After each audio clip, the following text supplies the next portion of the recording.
Welcome back to the 2023 Amsoil Big Sky 200. For everybody on site and back at home, we are doing an opener for our post-produced 1-hour special on Speed Sport. So a few things you hear will sound a little bit goofy, but you won't miss any of the action. We're getting everything set up for that 4400 unlimited race. So again, some of the things I'm saying may confuse you back home and on site, but don't worry. This is for that Speed Sport special. You will not miss any of the action.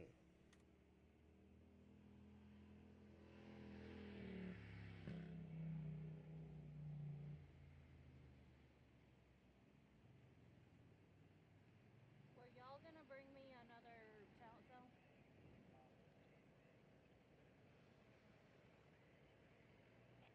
Asking for a friend.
So again, this is going to sound a little goofy to some of you here on site and back at home. We are doing our opener for our post-production 1-hour special on Speed Sport. It'll be coming on later on this month or early next.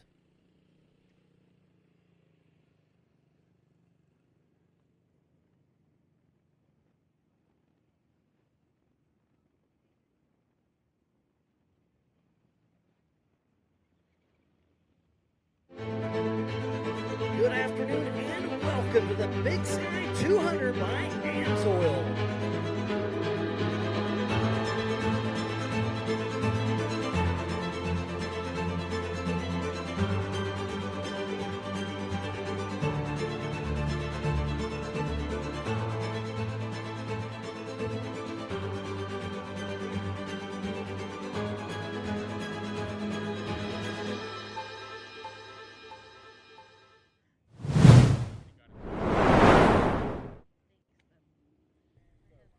Welcome to the Amsoil Big Sky 200 in Broadview, Montana for the first Western Series race of the season.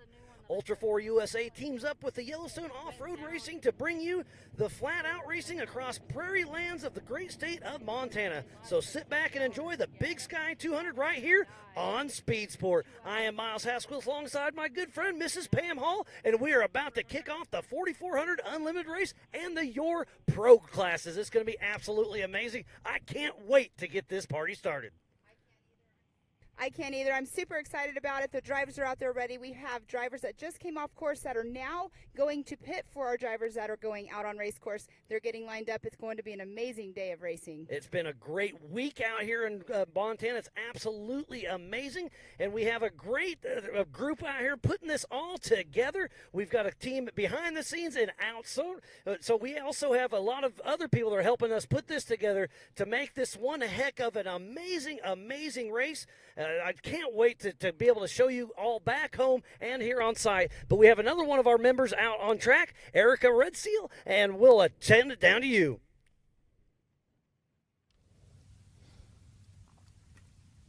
5, 3, 2, 1, go, Erica. Thanks, guys. It's finally time for the race we've all been waiting for. With 5 laps and over 200 miles, it's going to be survival of the fittest out there, man, woman, and machine. This race is going to require a lot from our drivers because not only is it long, but it's continuing to heat up and the course is deteriorating and getting rougher as the races wear on.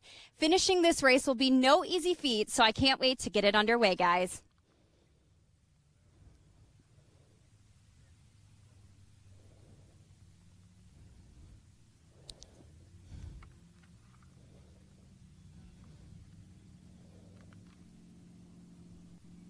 Reset. They call.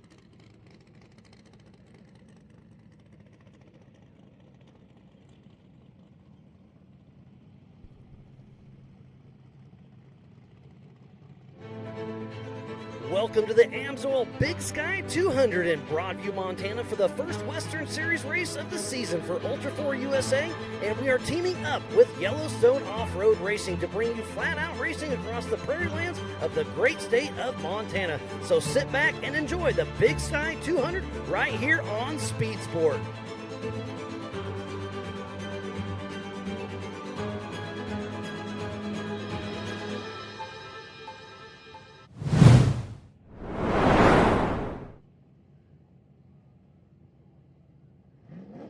Welcome to the Big Sky 200 presented by Amsoil. I am Miles Housequist, and sitting right next to me is Mrs. Pam Hall, and we are about to kick off the 4400 Unlimited race with Yellowstone Off-Road Racing as well. I can't wait to see all the exciting action we are about to see right in front of you.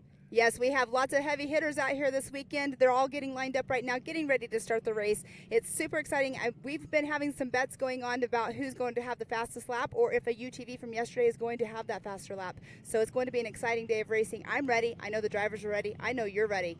So I'm ready to get this started. It's been a great week out here in Montana. It's been so much fun to see all the racing action.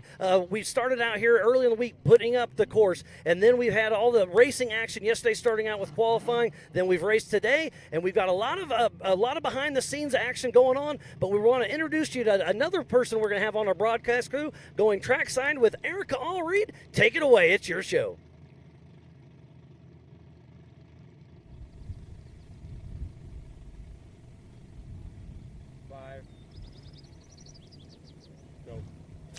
Thanks, guys. It's finally time for the race we've all been waiting for. With 5 laps and over 200 miles, it's going to be survival of the fittest out there, man, woman, and machine. This race will require a lot from our drivers because not only is it long, but it's continuing to heat up here, and the course is deteriorating and getting rougher as the races wear on. Finishing this one will be no easy feat, so I can't wait to get it underway, guys.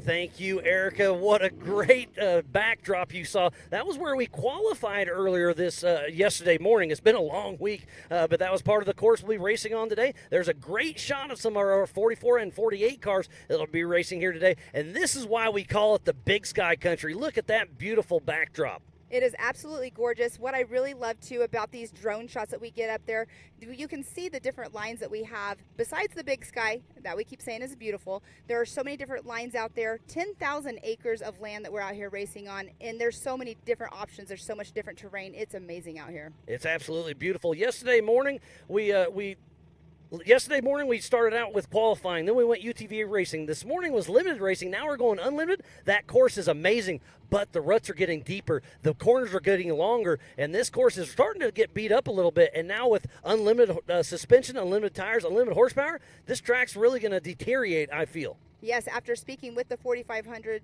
and the 4,600 classes that just came off the track, the ruts were already big. They said the UTVs really ate up the track, and now we have, like you just said, the unlimited classes going out there. It's just going to change every single lap. And this is wide open racing out here, but it's also very, very technical. There's a lot of gotcha spots, but it's a lot of wide open. So your co-drivers, we have single seats as well, but I think co-drivers are going to be extremely important because right here they'll be kissing up over 100 miles an hour, and then you have to slow down for a G-out or a fence crossing.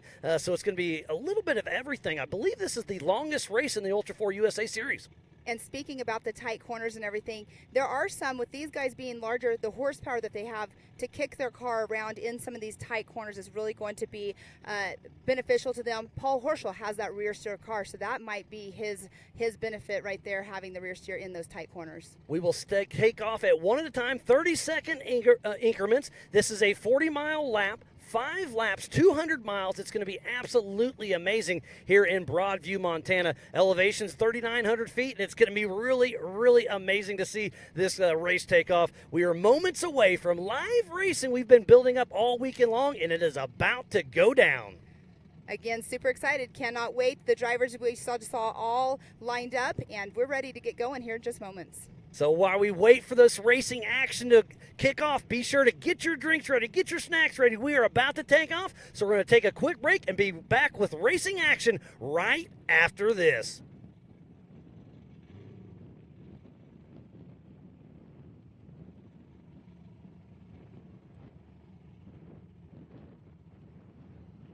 Speed Sports coverage of Ultra4USA and the Big Sky 200 is brought to you by our official partners. Amsoil, by Raceline Wheels, by Rugged Race Radios, by Project X Off-Road, by Speed Sport, and by Mid-America Outdoors. All people to run over cables. I'm just having a day. Talent cells.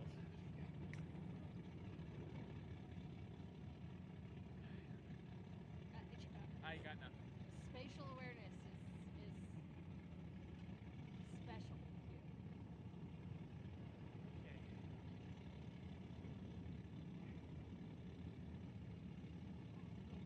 Let me go back and keep things together. Oh, I've been listening. Why are we half switching the show here? That wasn't the plan. I know, but why are we having to half switch the show here? Because when they're remote controlling the laptop, the internet connection has gotten so shitty that we're getting a squeezing of the stream out, but they can't see their laptop freezes. Their remote control session freezes. So I sit there and kind of wait for Cam to lose control, and then I'm like, take over, and then, yeah.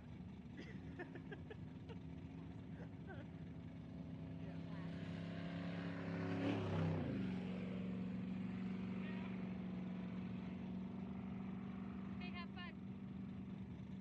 Literally this morning, or probably even right now, the Starlinks are running like crap. The internet connection here runs like crap. Even my cell phone, which was running good, barely is moving data. And it's not like people here. It's like something's in the air. Yeah. So I guess we're just spoiled in some places.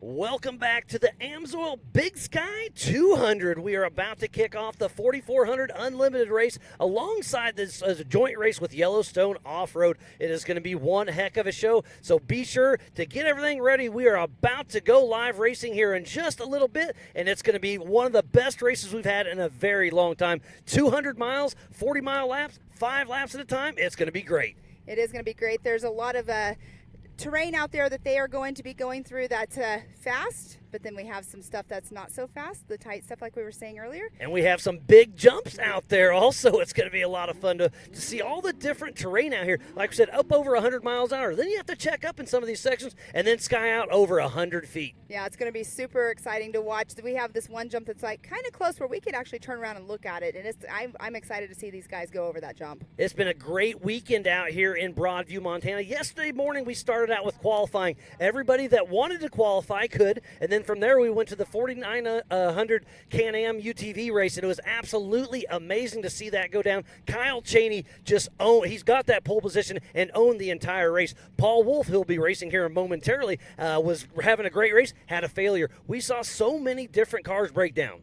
And let's talk about the youngest driver we had out there yesterday in our larger races that we had for our 4900 race. Nathan Parker, he went out there and he won. He had a brand new car that they built in 14 days at CT Raceworks, and he came out here, no seat time in it, and took the win. Yeah, as a 14-year-old, just completely, and he was such a polite young man. I saw you interviewing him. He's like, yes, ma'am, yes, sir, whatever we got to do. It was great to see him. I think he has got a very bright future with us here at Ultra4USA. And speaking about the young guns, we had the youth race yesterday as well. We had the 170s out there, and they were so much fun. You got to interview some of them as well, and they are the future of our sport. Is so fun to watch. Well, and speaking of the youth race, that's probably the longest race course that we've ever created for them. It was our qualifying course, so it was roughly 2 miles long that they went out and they raced for a half hour out there. I'm not sure exactly the lap count that they actually ended up doing, but they had a blast. They got out there. They actually would have had to fuel if they would have went a little bit longer, but a half hour out on a almost 2 mile course for kids that are, ranging from 6 years old on up.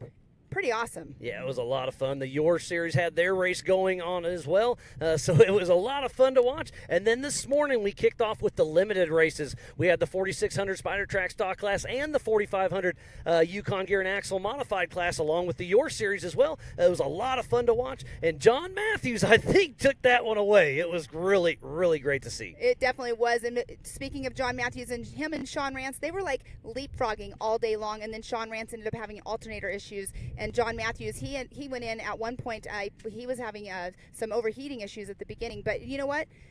It was a great race. Loved watching it. And we're pretty much wrapping that up, and it was an amazing day to watch them racing, but see John and Sean going out there competing against each other. And there was another John of John Williams that took over the 4600 Spider Track Stock class. That was a really good one to watch. We saw Albert Contreras get a little tumbled up, him and Joe Fabrizio tied up. We saw John Rance pull over, have an issue. We saw Josh Atterbury run out of fuel, tough break for him. But as soon as somebody gets out front, they have an issue, pull over. This, like you said, leapfrogged all day long. And being intermixed with the Yellowstone Off-Road Racing Series was so much fun to see all the different characters. Those 1600 bugs were a lot of fun to see.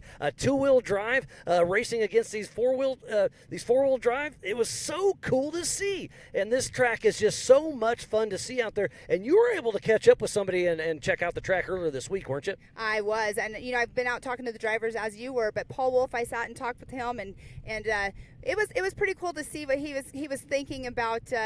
What he's going, he was in his Can-Am pre-running, but he's thinking that today in the 4400 he's going to be definitely hitting the triple digits out on the race course. I can't wait to see this go. So Pam, let's see what you and Paul Wolf had to say out there on course here in Broadview, Montana for the Big Sky 200.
Welcome us back with Alan Johnson. We're going to do a little invocation here. Keep everybody safe because this is the Amsoil Big Sky 200, and they are going to be giving it all they got on course, and obviously safety first. So what do you want to say to all of our drivers and fans out on course?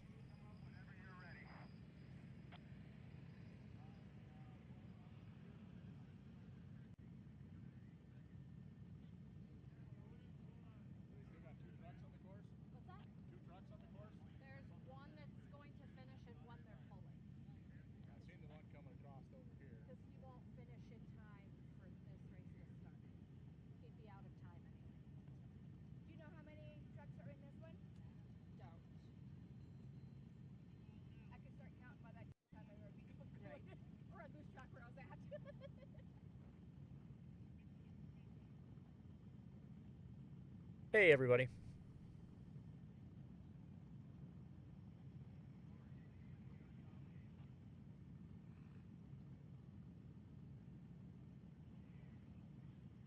Welcome back to the Amsoil Big Sky 200 here in Broadview, Montana. We are about to kick off the 4400 Unlimited race. It is going to be a sight to see. It's going to be so much fun, but we want to keep everybody here on site and out on track because safety first out there. So Alan Johnson is going to give us a little invocation and keep everybody going. So Alan, what do you got for us? Thank you, Miles.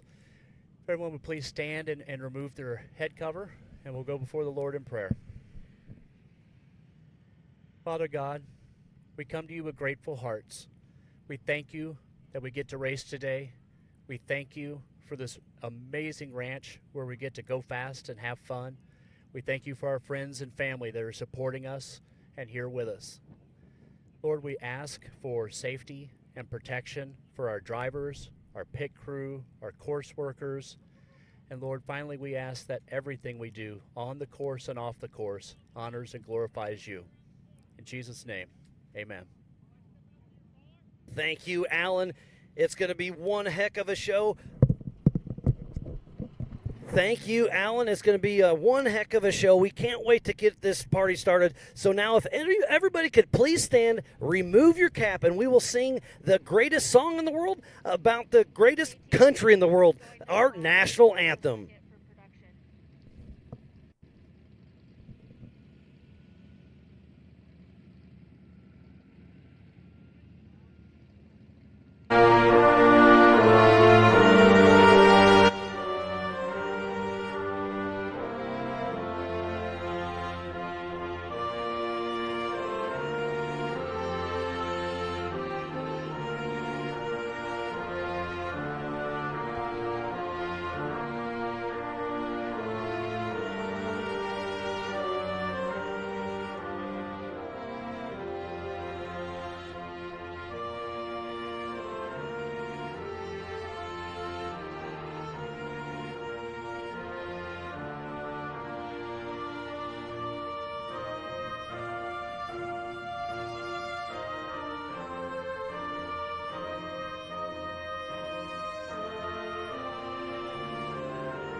And here's our Project X starting grid. On that pole position, the number 1018 of Paul Wolf.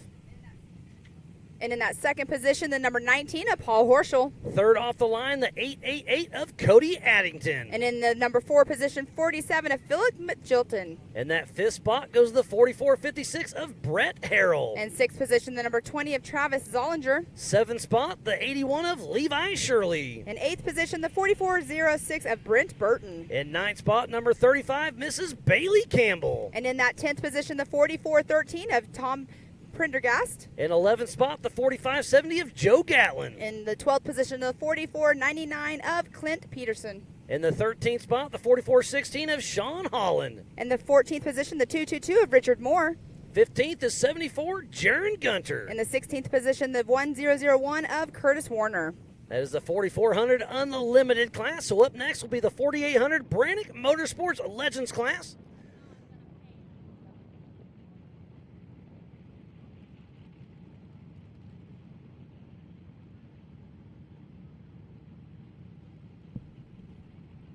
Here's the Project X starting grid for the 4800 Brannick Motorsports Legends class. First off the line and sitting on that pole position, the 4837 of Jeremy Jones. And in that second position, the number 56 of Brent Harrell. In third spot goes to 22, Stephen Woody Rose. And in the fourth position, the 889 of Rob Inglis. In fifth spot, the 747 of Chad Jesse. In that sixth position, the 312 of Eric Brinker. In seventh spot, 1949 Nicholas Allegri. And in that eighth position, the 406 of Eric Weichel. 4811 Trent Roberts. In that 10th position, the number 73 of Greg Neff.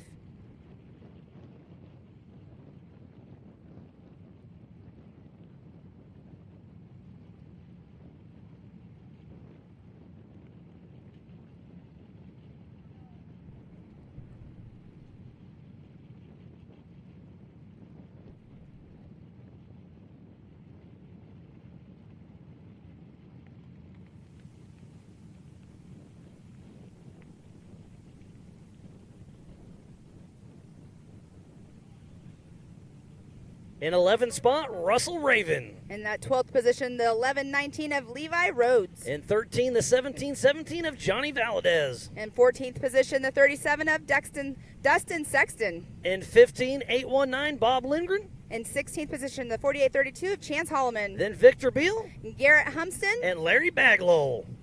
We are about to go live racing for the 4400 class, mixed up with the 48 and the pros for the Yor. It's going to be one heck of a show for the 2023 Amsoil Big Sky 200. We are moments away from live race course with the 1018 of Paul Wolf sitting on that pole position. They are taking off one at a time, every 30-second increments. This is going to be one heck of a show. Green flag is about to go down. This is going to be a show, and here we go. And Paul Wolf in that single seat UFO, and he is off the line right now. He has been on a mission. He's been racing with us this is his second year of racing full time for every single race that we have in for the 4400 class and in his Can-Am UTV. So he's double duty in both cars, so he has great seat time out there. But coming off the line here in just a moment is going to be the number 19 of Paul Horschel.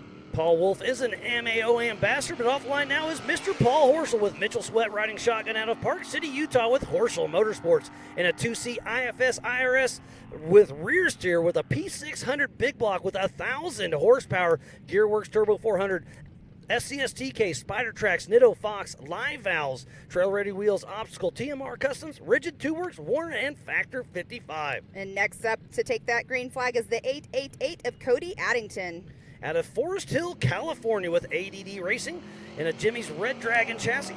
Single seat IFS, Turnkey LS7, Gearworks Turbo 400, Atlas, Spider Tracks, Yukon, King, Nitto, Vision, Lasernut, Willwood, Parked Mike, Custom Spice, Factor 55, PCI, and OCD Graphics.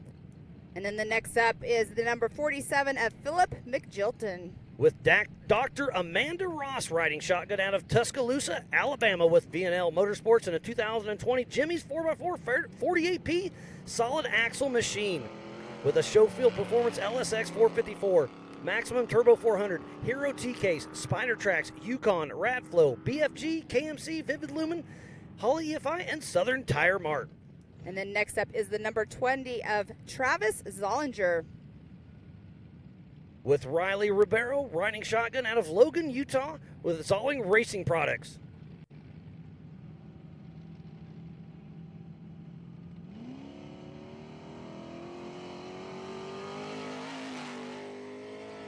I got off a little bit right there. That was the 4456 of Brett Harrell.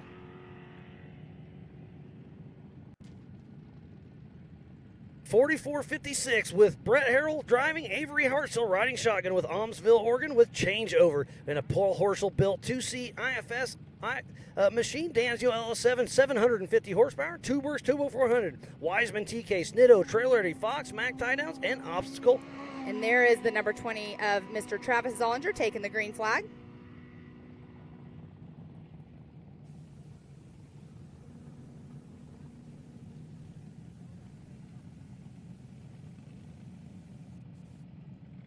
So Travis Zollinger off the line out of Logan, Utah with Zollinger Racing Products. And the number 81 of Levi Shirley getting ready to get that green flag. JT Taylor counting him down, and off the line he goes. with Corey Nasso riding shotgun out of Dodge City, Kansas with Lucky Dog Racing and Levi Shirley Racing in a fairly new off-road Armory Eurofighter 2C IFS machine. Proper tuned supercharged GM LT5, Zero Gravity 4L80, SCS TK, Spider Tracks, RCV, JE Real Drive Shafts, Methods, Yokohama, King, Rugged, Willwood, Baja Designs, Gigglepin Winch, PRP, and CBR. All right, and getting the countdown from Mr. JT Taylor is the 4837 of Jeremy Doc Jones. He is the first pole sitter in the 4800 Brannick Motorsports Legends class with Dom Balducci riding shotgun out of Laramie, Wyoming with Doc Jones Racing in a Trent Fab top shelf chassis. Proper tuned LSX 454, 4L80E, Atlas, Spider Tracks, Raceline wheels, Mickey Thompson tires, Nepco drivelines, Warren Factor 55, Yukon, Laramie Spinal Care Center, Wildtech, and Brannick Motorsports. All right, taking off the line is the 56 of Brent Harrell's dad. Brett Harrell has already taken the green flag, but right now it is Brent Harrell that is off the line. With Mike Slauson riding shotgun out of Almsville, Oregon with changeover in a 2021 Horsel chassis, Ford Clip, Danzio LS 710 horsepower, Gearworks Turbo 400, Magna Box with an SCS TubeWorks, Nitto, Trail Ready, Fox, Rigid, Obstacle, Mac tie downs, and Warren and Factor 55. And here we have the 377 in the Pro Unlimited class, Mr. Tracy Poole taking the green flag. With Ryan Huntsinger riding shotgun in a Geyser Brothers TT out of Bozeman, Montana with True North Partners, Vigilant Racing, Geyser Brothers, Dugan Racing Engine, Fox, and BFG. That is our first Your competitor out on course. They are racing at the same time, but scored separately. And patiently waiting to take that green flag is the 4406 of Brent Burton. With Jake Smith riding shotgun out of Colstrip, Montana with CEI Racing in a Trent Fab 2C IFS LS3 Turbo 400 Atlas, Spider Tracks, Raceline wheels, BFG, CEI Electrical, and Third Pedal Repair. All right, the 22 of Woody Rose taking the green flag here in just a moment. Has his buddy Elvis in the co-pilot seat out of Sparks, Nevada with a Trent Racing with Trent Fabrication and a Trent Fab top shelf chassis, LSX 454, ATO Turbo 400, Atlas, Nexon tires, Raceline wheels, Yukon Rugged, and the Auto and Tire Doctor.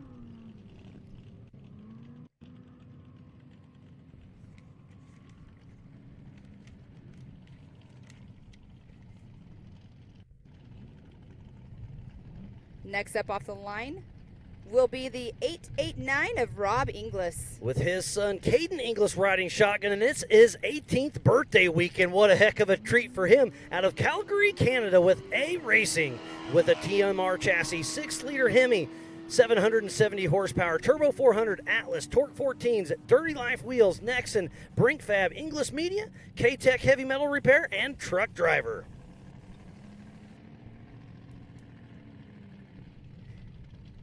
Next off the line is going to be the number 35 of the one and only Miss Bailey Campbell. She is an MAO ambassador with Ryan Miller riding shotgun with her out of Gilbert, Arizona with Campbell Racing. She's in a Campbell Enterprises 2C IFS with an LS 490, Hughes Turbo 400, Hero T-Case, Monster Energy, Nitto, Fox, Warren Factor 55, ARB, Baja Designs, Motive Gear, Ron Davis, Hughes Performance, AC Drive Shafts, and Impact Racing. And the 4413 of Tom Prendergast is waiting to take that green flag. Mr. Wreck-It Ralph himself with Grant Nettle riding shotgun out of Evergreen, Colorado with Fire River Racing. He's a fairly new off-road Armory Eurofighter 2-seat similar to Levi Shirley with an LS3 with American Force Induction Supercharger, 4L85, SCS, KDM Shock Technology, Dirty Life, Happy Medium Approach, Eclipse Therapy, Adams Drive Shaft, Divulge Motorsports, Summit Machine, Safecraft, ECU Masters, OGO, HD Signs, FK, Engine Eyes, and Baja Designs. Next off the line is a 747 of Chad Jesse. Maverick with Adam Dixon riding shotgun out of New River, Arizona with Slang and Sound Motorsports in a Jimmy's 4x4 chassis, Grom Racing LS3 427 with 800 horsepower, Turbo 400, Atlas, Spider Tracks, Maxxis, Method, Fox, AccuTune, Arizona Drive Shaft, Johnny Motorsports, Slang and Sound Intent. The next off the line will be the 312 of Eric Brinker. Brink himself with Kyle Orissis riding shotgun out of Red Deer, Canada. Mr. Brink Fab Motorsports with a Brink Fab Caden chassis, supercharged LS3 from Horsepower Solutions, Maximum 4L80E, Atlas, Maxxis, Trailer 80 wheels, Fox, IBPs, Alltech, and Vivid Lumens. All right, next off the line will be the 1949 of Nicholas Algary.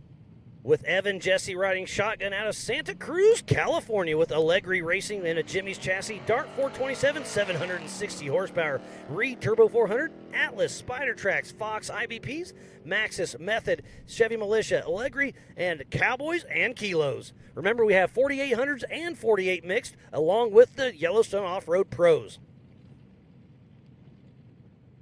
Waiting for JT Taylor to drop that green flag is the 406 of Eric Weichel.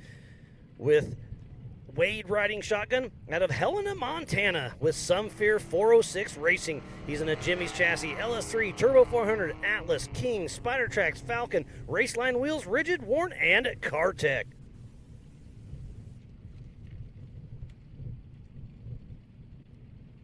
The 4570 of Joe Gatlin waiting to take that green flag. Papa Joe with a great co-driver of John Dykes out of Chino Valley, Arizona with Fire River Racing.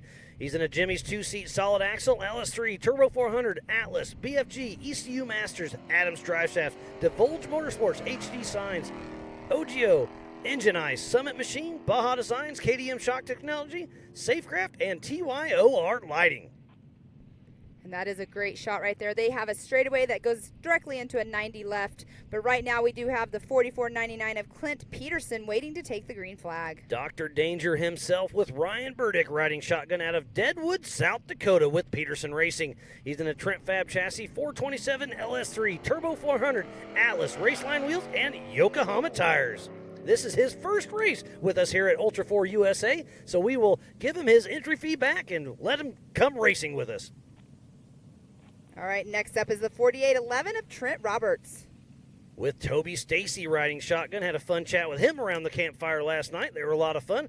Out of Paso Robles, California with TWC Motorsports in a goat-built Ibex chassis, supercharged LQ4, Turbo 400, Atlas, Yukon, Vision, Maxxis, Fox, Alltech, Warn, Factor 55, Rugged, Brannick, Elrod's Performance, Miles Mountain Firewood. And next up is the 4416 of Sean Holland. Mr. Locknight with Melanie Holland riding shotgun. It looks like we might have had a little change up, Miles. I'm going to correct you real quick before you go through it. 73 of Greg Neff is on the line. With Eric Risco riding shotgun out of Broomfield, Colorado with Neff Motorsports. In a Neff Motorsports chassis, LS3, 525 horsepower with a 6L90E. Hero transfer case. Yukon, Raceline, Warn, Factor 55, Racer Coffee, Rough Stuff, and TJM products. And next up will be the 421 of Russell Raven. Mr. Ruckus himself with Lyric Red Woman riding shotgun out of Portland, Oregon. With Raven Racing in an outlet 4x4 chassis, LS408 stroker, the 4LAE guy, Hero, Yukon, KMF Customs, Rugged, High Desert Driveline. And the 1437 in the Pro Class, Sean Lowe is waiting to take that green flag. With Corey Alexander riding shotgun in a 1450 Tacoma with a 383 cubic inch Chevy small block with A-arms up front. Out of Nanaimo, British Columbia with Metal Supermarkets, Low Core Auto Parts, Lowe's Golf Carts, The Sign Zone, and Victoria Plating.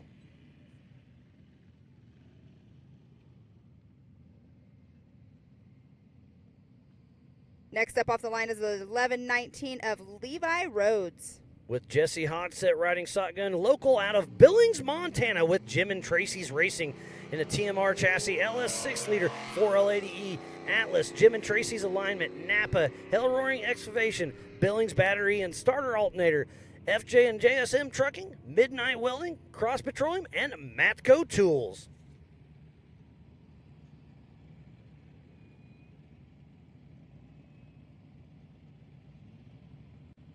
All right, we have the 1459 of Monty Tibbetts going off the line. With Melvin Tibbetts riding shotgun and a Ford F-150 out of Pine Ridge, South Dakota with Lone Kid Racing.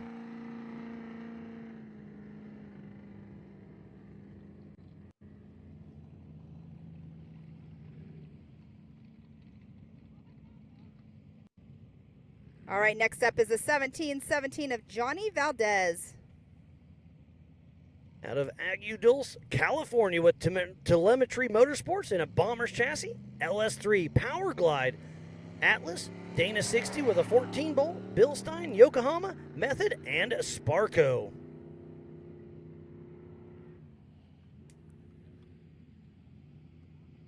Next up will be the 45 of Richard Bachend. With Greg Bird riding shotgun in a 1994 two-wheel drive Bronco out of Kamloops, British Columbia. With Baja North and Kamloops, British Columbia, B-Cube General Contracting.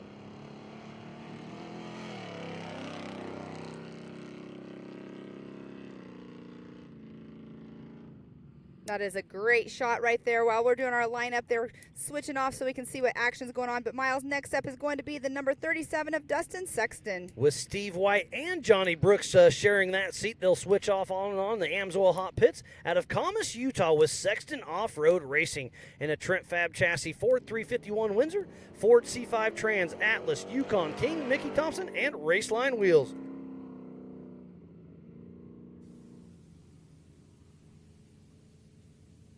You can see the dust is over there settling around the start-finish line. Great shot again right there. But next up off the line will be the 176 of Andrew Blazer.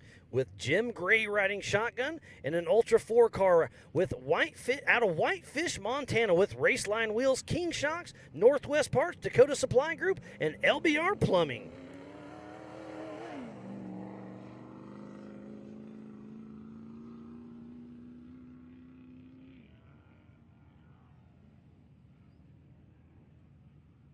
Next up will be Bob Lindgren in the number 819. With Jared McGee riding shotgun out of Salina, Colorado with Rusty Nail Racing in a Jimmy's 4x4 chassis, Texas Speed LSX 427 with 730 horsepower. Reed Turbo 400, Atlas, Dirty Life Wheels, BFG, Rigid, Odyssey Batteries, Yukon, ADS Racing, Yoda Mafia, RC 4-wheel drive, Coyote Enterprises, Skies Off-Road, Paul Howard's, Amsoil Radios, and B&L Properties.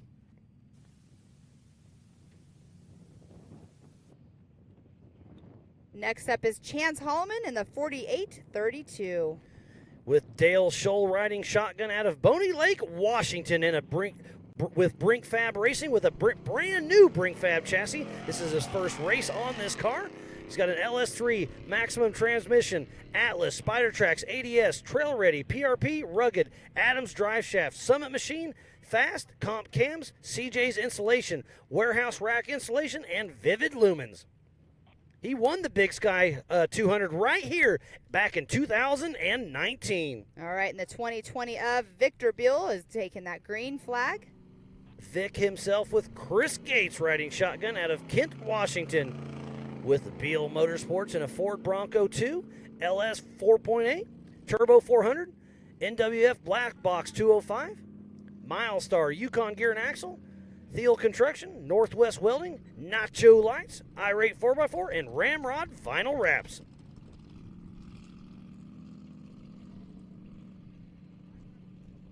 And 979 of Andrew Rivas is taking the green flag. Part of the Pro Unlimited for Yellowstone Off-Road Racing with Tony Campbell riding shotgun in his custom buggy out of Carnation, Washington with Andrews Truck Repair.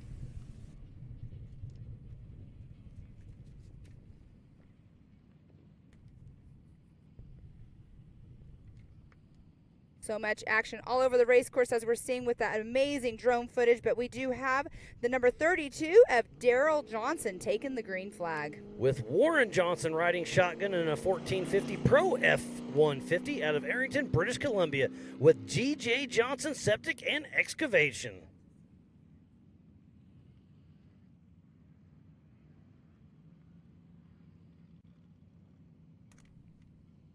All right, we have the 4810 of Garrett Humston taking the green flag.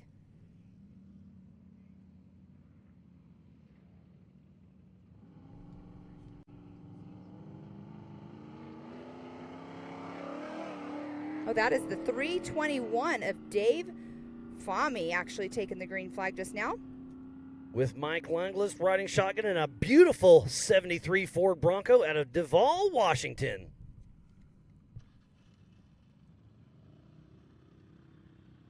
No.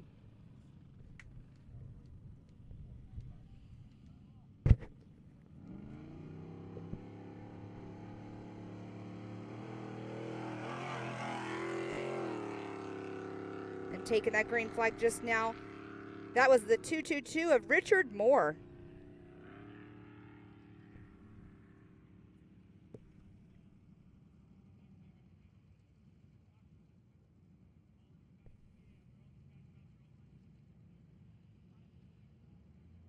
All right, the 4845 taking the green flag. That is Larry Bagel. With Kenny Todd riding shotgun out of Alberta, Canada with A Racing.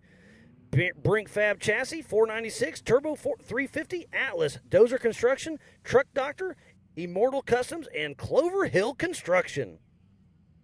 And here we have the 222 of Richard Moore getting ready to take the green flag. With his daughter Bama Moore riding shotgun. Love the family when they join the teams out there out of Mount Vernon, Washington.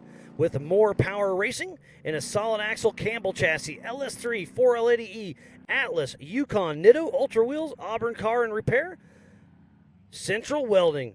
This is his first Ultra4 USA, so we will waive his entry fee. So if you've never raced Ultra4 USA, come on out and try it. First race is on us.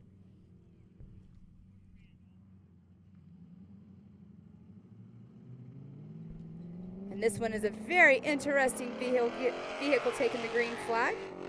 That is Ethan Road in a custom-built machine with a Coyote rear engine out of Rimbey, Alberta, Canada. Road Hard Speed Shop and Jack's Auto. All right, next up is the number 74 of Jaron Gunter. We saw him take a little tip over in qualifying, so he's taking a fairly rear start with Matt Bowers riding shotgun out of Zephyr Cove, Nevada with Jack's Daniel Racing in a beautifully built 2020 UFO Joe Thompson machine 2C IFS car, Danzio LT1 440 with 800 horsepower, ATO Turbo 400, SCST case, TubeWorks, world-class property management, FK Radflow Summit machine, and Liberty Mountain Fab. He started racing with us back at King of the Hammers back in 2016. And just now taking off the line, that is the 1001 of Curtis Warner. With Dave Warner riding shotgun out of Armstrong, British Columbia, Canada, with Flying Zucchini Brothers Racing. In an EMF chassis, CBM 6-liter, Turbo 350, Spider Tracks, Gearworks, King, Toyo Tires, Aquila Industries, Sportsman Light Trucks, EMF Joints, BD Diesel, and King Shocks.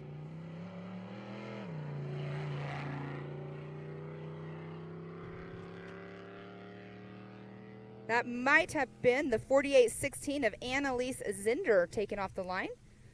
But we do have the 251 of Shane Dahlquist pulling up to take that green flag. Annalise Zinder with Chris Coates riding shotgun with Hatamaki's old 4800 car out of Billings, Montana with Jim and Tracy's Alignment, Dirty Diesel, Gary Roth, Octane Editions, PRP, Rugged Radios, Inland Trucks, Her Grandpa, DW Reports, and SCS Wraps. And there we have the 251 of Shane Dahlquist. With Josh Futch riding shotgun with a custom spec T2 TT out of Rapid City, South Dakota with Twisted Customs and Shadow Spray Foam. There's Eric Weichel on screen, part of the 4800 Brannick Motorsports Legends class. We've got one more car yet to go. Taking a rear start, I do not believe they qualified. And I'll be honest, I missed that number. I did not see it either, Miles. I apologize to everyone at home that is watching this that we did not catch that number. Remember, we have 4 races going on at the same time. We have the 4400 Unlimited. We have the 4800 Brannick Motorsports Legends class with Ultra4 USA. And then with Yellowstone Off-Road Racing, we have their Pro and their Pro Unlimited. So they are all scored separately.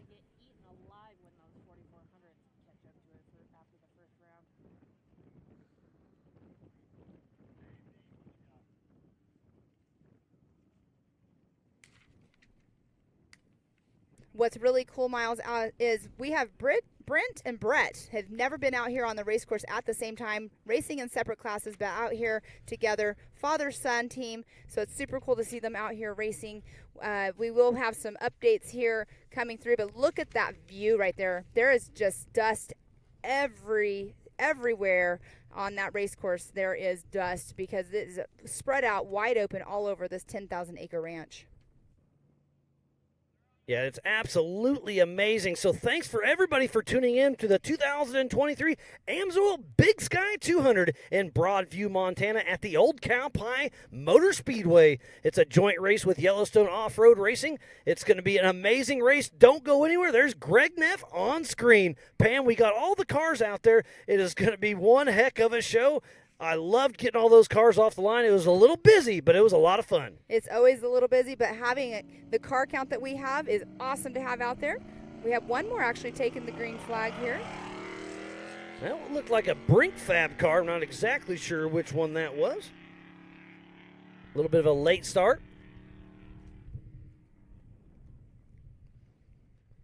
There's one of your competitors at the Rocky Mountain Speed and Fab Jump. And there, right there is the 421 right there on the screen. That is Russell Raven. Old Ruckus himself with Raven Racing pushing through in that solid axle machine. So in the 4400 Unlimited class, remember, it is unlimited. You can have, he's in the 4800 Brannick Motorsports Legends class. Sorry, I'm not used to them racing with the 4400s. So we have two separate classes racing at the same time, obviously scored separately. You can go to live.ultra4racing.com for our live timing.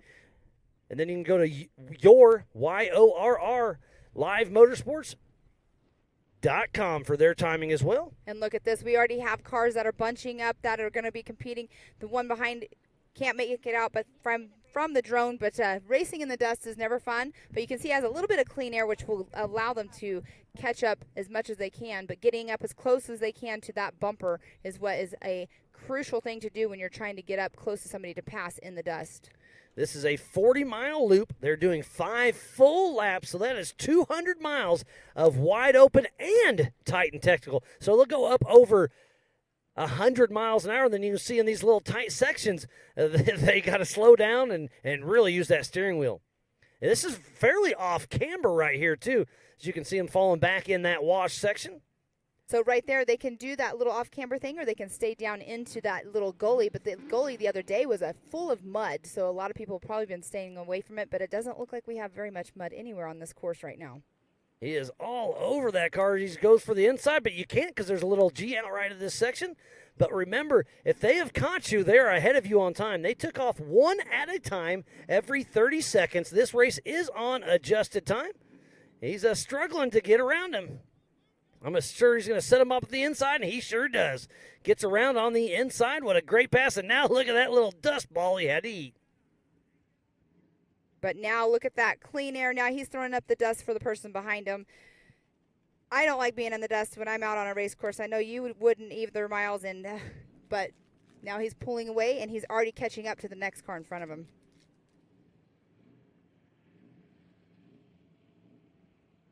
Going up over a little bit of a ridge there. What a wonderful race we just started. You see the Optimus leaderboard up on the top right. We only have our trackers at the race line start-finish, so we'll see where Paul Worth, Paul Horschel, Cody Addington, Philip McGilton, and Brett Harrell are going to come through. And Miles, we've been talking all day, and every single race we've had out here, we've been talking about lap times. 52:29, Kyle Chaney set yesterday in the UTV race. A lot of people do not think that anybody is going to beat that time. So it's very interesting to see if somebody is going to push just to try to beat Kyle Chaney's time. And you're talking about that wind, and then we get a little dust devil that came right through the Amsoil broadcast desk, kind of choking us out a little bit. But, hey, the wind is the racer's friend. I'll suffer for them as we see Dustin Sexton out on course still pushing strong. Oh, my goodness, sorry. Everything's flying away. The wind's picking up, but that is absolutely fantastic.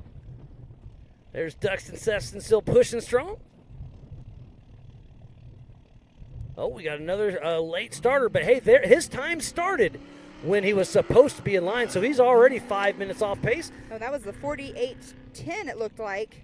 That would have been Garrett Humston. Yes, it is, out of Lincoln, Nebraska, with McGrills Racing in a custom chassis, LS418 Stroker, Turbo 350, Atlas, Nitto, Raceline, King, Spider Tracks, and Kenny MFG. And speaking, there is Mr. Paul Wolf right there. He is in that single seat, but I don't see any dust in front of him, so he might still be out in front. He was in that pole position, and he is our physical race leader, I do believe.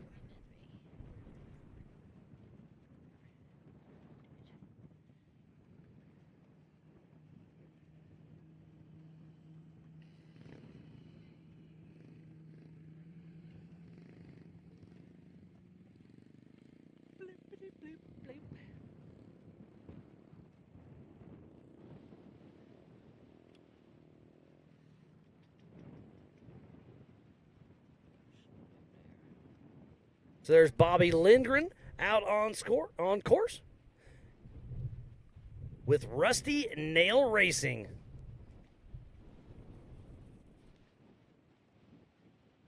Right there is the 176. That's Andy Blazer, part of the Your Racing series. That's definitely an old Ultra 4 car, I can tell. But he races up here with Your. Yellowstone Off-Road Racing. We're on a private 10,000-acre ranch owned by Warren Ketchum, located just north of Billings, Montana, outside of Broadview. Population here is roughly 200 people, and elevation is 3,900 feet.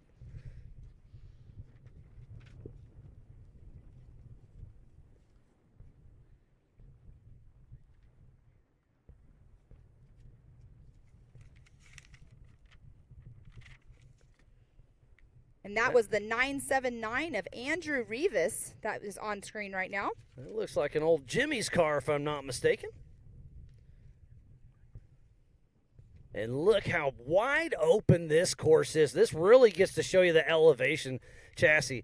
Elevation changes out here. There's a lot of different chassis out here on course. I say the Jimmy's chassis. Well, these are manufacturers. So Jimmy's does them. We have the UFOs. We have the Eurofighters over from England.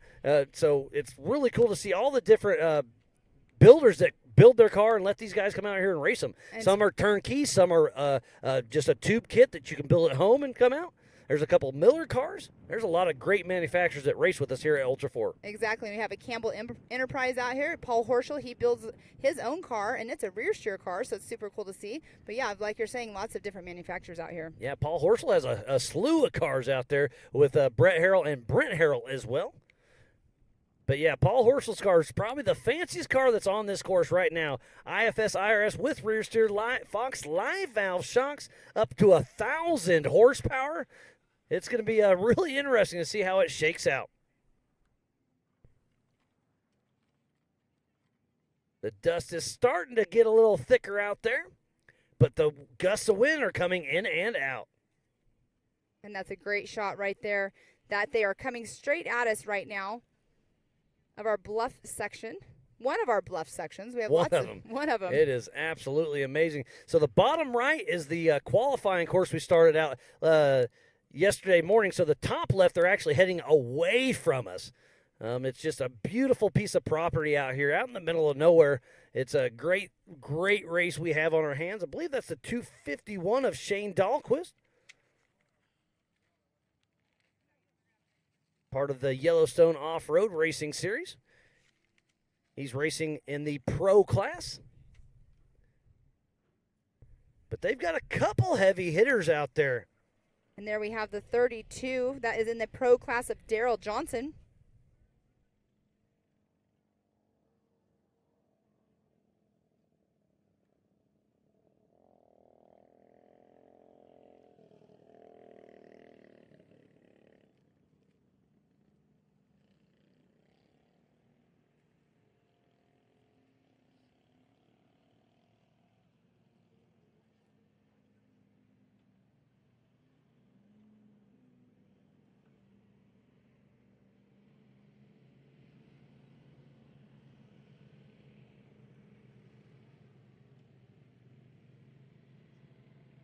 There's one of the old Broncos pushing along.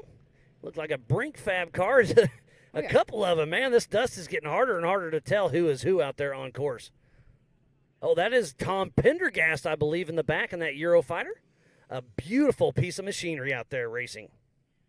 And you can see that they're fighting the dust. And you don't know how far in front of that person, how far they actually are in front of you whenever it's basically blinding out there. So you're driving by your GPS and your navigator is telling you where to go, and you're just trying to get out of that dust as much as you can.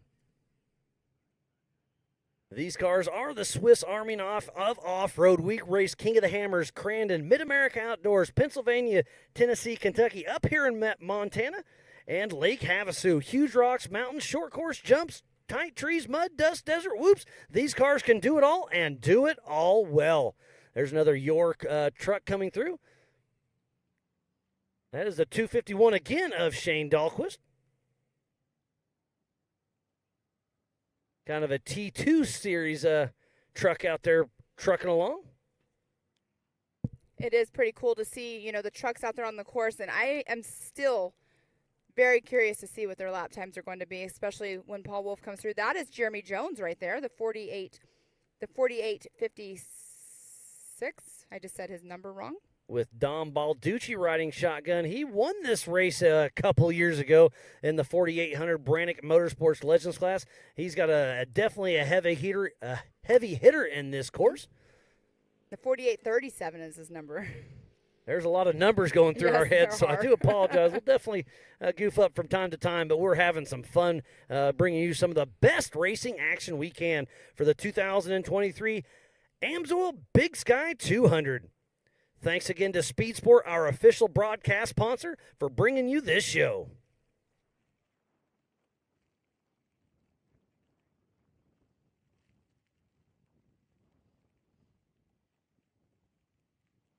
There's that one car. That's Ethan Road, I believe. Yes, the number 23. Oh, and he almost blew that turn just a little bit, coming in a little too hot. But that's what we talk about. There's a lot of high-speed sections, and there's a lot of gotchas. We have a lot, and when I say a lot, I mean a lot, 90-degree turns on this race course. They do have warnings out there. They have arrow markers that let them know that it's coming up, and the pre-running that they were doing was definitely key. Oh, and he did a little bunny hop right there right when the camera was switching over. But that right there is that beautiful color Mystery Machine looking car that we had sitting over here next to us yesterday, going through one of those fence lines. I believe that's Brent Burton in the 4406 with CEI Racing. That's a Trent Fab machine. We got a few of them out here racing today. Derek Trent, the owner of Trent Fabrication here is on site supporting his son Woody Rose. I'm sure he's down in the Amsoil hot pit checking the rugged race radios and listening to the live feed.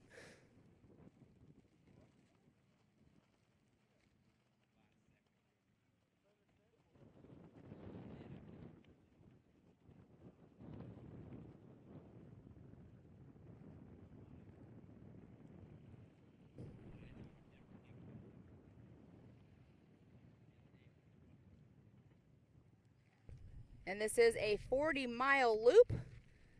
And they're doing 5 laps, so that equals 200 miles. I believe that's the longest race in the Ultra4USA series. And it's got a lot of go fast, a lot of technical, not necessarily the rocks like we are used to, but that just goes to show you that these things can do a little bit of everything. Rock crawl, desert, short course. It's amazing what these machines can do. You take a TT truck, they're great in the desert. You take a rock crawler, they're great in the rocks. Well, these things can do a little bit of everything. And that is the 222 of Richard Moore. With his daughter Bama riding shotgun with Moore Power Racing. It's an old Campbell chassis. Let's speak of Campbell really quick. We have Bailey Campbell out here racing. The female out here racing with the boys. She's been doing it for quite some time. The Campbell Enterprise built the car, and guess what? She works on that car. What's amazing is she knows the ins and outs of it. That's what she does. And for her to be out wrenching on the car and racing it, it only gives her, more knowledge of what she's feeling if she starts feeling something weird going on with it. But also, she has that larger fuel cell. She's not planning to pit unless her fuel is being used more than she's suspecting. But she does have that larger fuel cell, so it's going to be an advantage. Yeah, she's got Ryan Miller riding shotgun with him and with her, and I was talking to him about that exact situation, and he runs the numbers. He knows exactly what kind of fuel mileage that car gets. He knows it's got over a 70-gallon tank, so if everything goes smooth, he can run 210 miles wide open. Well, this is only 200, so I think he's going to make it. We'll see if he pulls in the Amsoil hot pits, but they've got a fuel gauge, so they'll be able to tell as they head out for their 5th and final lap. Bailey and Ryan will be talking and making sure everything happens. There's Scott's Bluff, and they're hitting that harder. Remember, that rock is protruding out of the side of that hill, but they're hitting that spot pretty good. And we do have a car pulled offside, but I do see the helmet on top of the truck, so that means they are okay. They're just having a mechanical issue of some sort. And that is the number 32 of Daryl Johnson. And actually the other day out on pre-run when we ran the course, he was actually on the side. So hopefully it's not the same kind of issue and he can get it fixed and get back out. But to finish my thought on that, on the helmet deal on top of the car, if you have a mechanical issue, you're on site, a lot of racers want to check on you. But if you put that helmet on, that is just a visual to that driver to say, hey, don't worry about me. I'm good. Keep on going on. Because we are out in the middle of nowhere, so your fellow competitors want to check on you, make sure you're okay. But if I'm broke down, I don't want them to stop and check me unless I need help. So I put that helmet on top, and that's just a visual for them to be wide open right past you. And I believe that's the Pool truck. That's Tracy Poole in that Geyser Brothers Unlimited truck out of Bozeman, Montana, with True North Partners, Vigilant Racing, and Geyser Brothers. And this right here, that's where Lost My Lunch is at.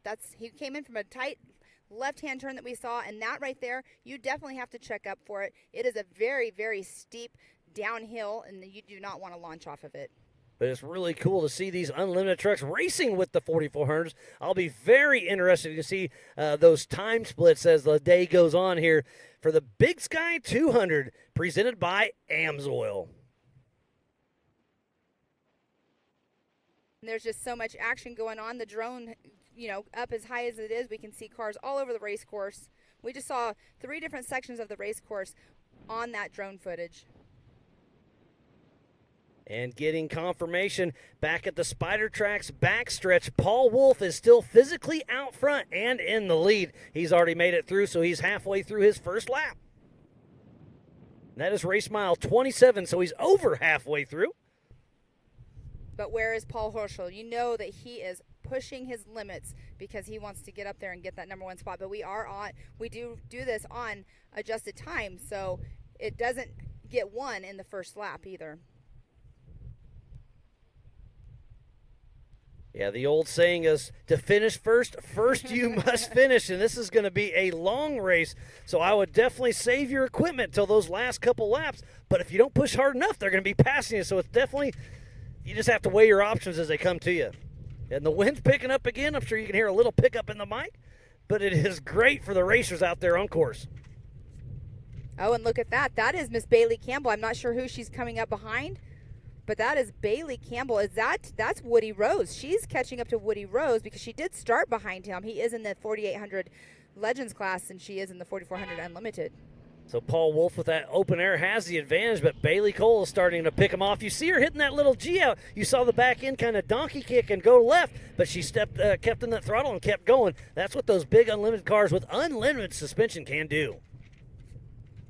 And that's a great shot right there. They actually can have quite a bit of speed through that section right there. But look at Bailey. She is coming up on Woody Rose, and he pulls off. He knows he's not racing and competing against her, but he pulled off to the side to let her by. That's a bigger car. So let's kind of go through what a 4800 Brannick Motorsports Legends class is. You can have a front or rear mounted engine, unlimited horsepower.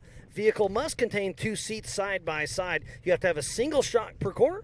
Maximum of a 37-inch DOT tire. Only solid axles are allowed. New specific cars are built, but this is a great way for you to take your older 4400 technology car and still race competitively in the 4800 Brannick Motorsports Legends class.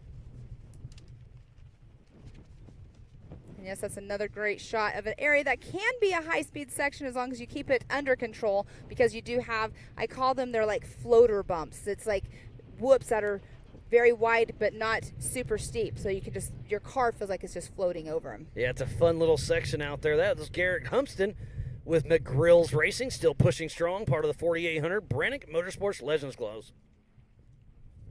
And that looks like that is Paul Wolf right there getting caught on the drone with that clean air out front.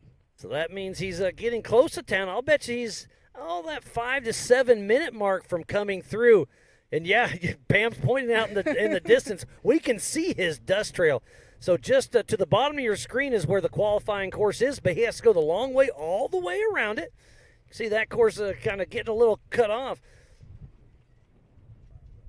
Wow, we can see him in the distance, so that's what's really cool about where we're at. We can see way out in the distance the different trail lines of all the dust, but there is Paul Wolf. He's on a mission. He's always a man on a mission, and he has great seat time from racing in the 4900 UTV class, so here he is trying to keep his clean air out in front. That is awesome, and he's coming up to a little G-out section, if I remember right. He's going to take this left-hand corner and then another wide-open section, but there is a off-camber G-out. But Paul Wolf, I feel like he is on a mission. We started at 1 o'clock, so he's 45 minutes into it.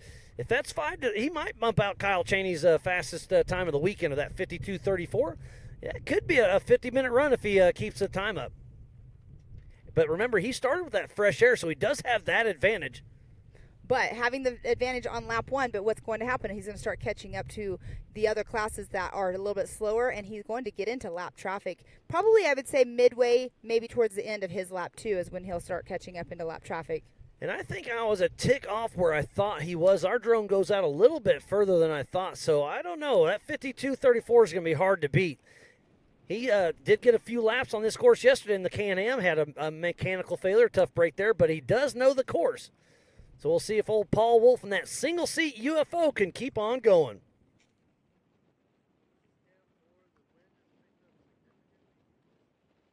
That was an orange car. Is that Paul Horschel? That should be our next car. That does look like it's solid orange because Brett and Brent Harrell also have a little bit of orange on their cars as well, but that one looked like it was a full orange, like you're saying.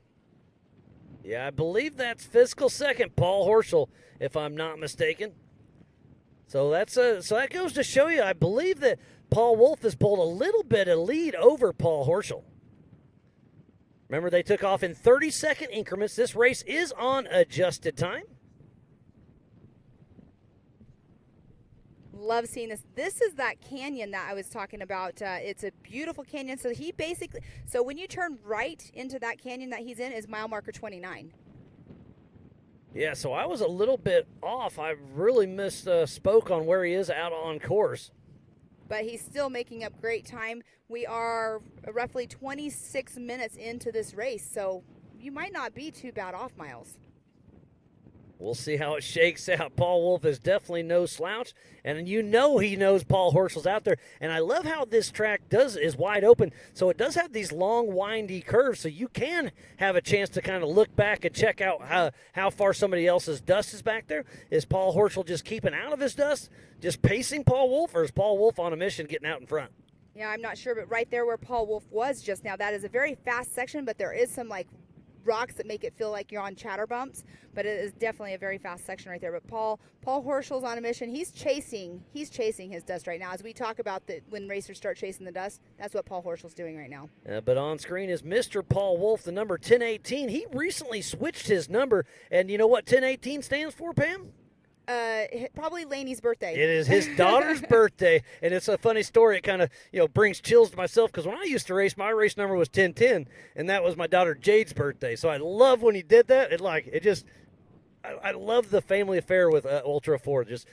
They're so in touch with their family here. Same with us. So our race number is 57, which is funny that it was a 57 because of a 57 Chevy, but it ended up being 57, and my son's birthday is 5/7. Exactly.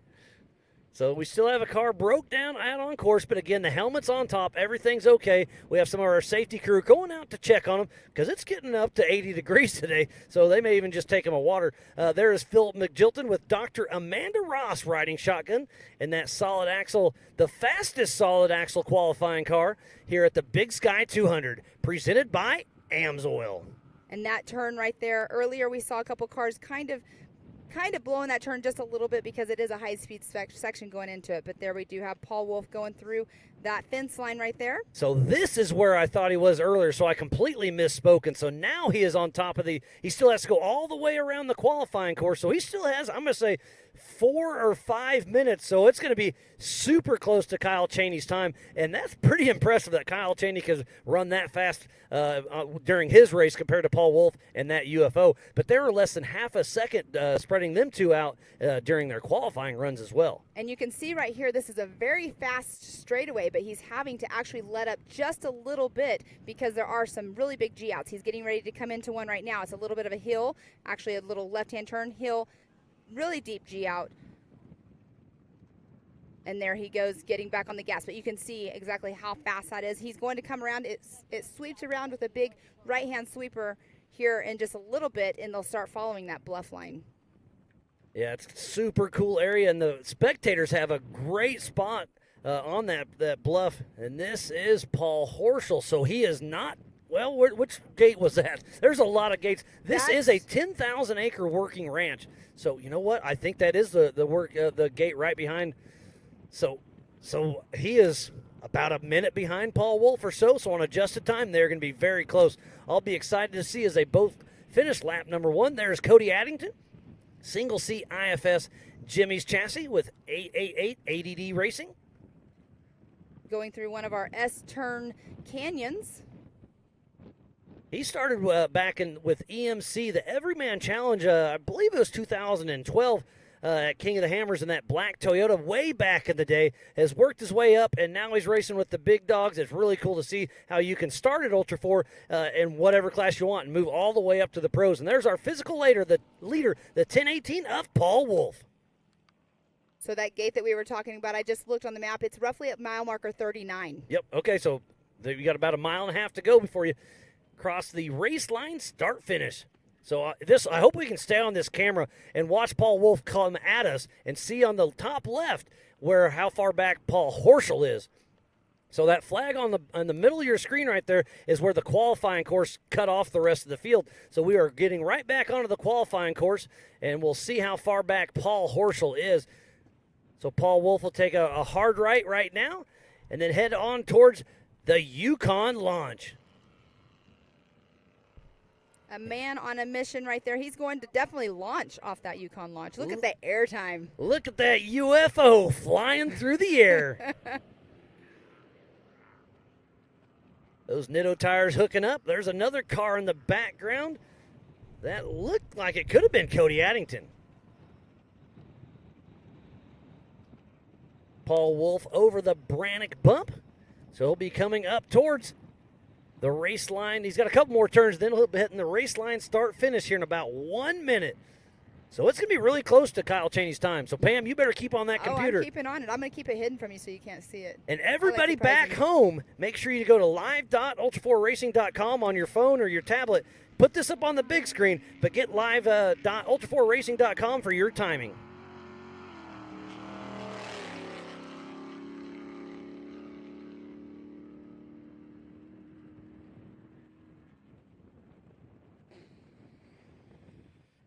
We could hear Paul Wolf's motor in the background, but that right there on screen, that is Paul Horschel. This is an area right here that is also like a floater area. The floater bumps that you're going through, you can really stay on it and stay on the gas right in this area. There are no big G-outs, just floaters. Yeah, Paul Wolf did cross the race line start-finish. We're waiting for our computer to update here at the Amsoil broadcast desk. But we'll get you a time here very shortly. So Paul Wolf is out on lap number 2 of 5. These are 40-mile loops. So I think it's going to be about a 3-minute time split between Paul Wolf and Paul Horschel.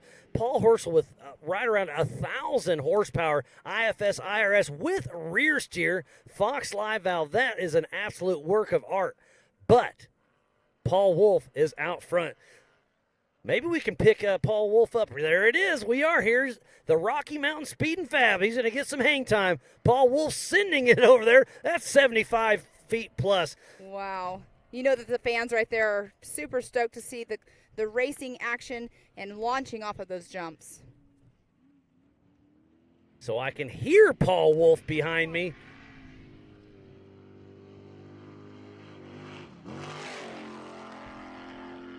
So there is Paul Horschel going across the race line, start finish, heading out for lap number 2. So on my unofficial, I'm looking at the timing. It hasn't quite updated yet, but I think Paul Wolf just beat Kyle Chaney's time unofficially. We'll see when it updates.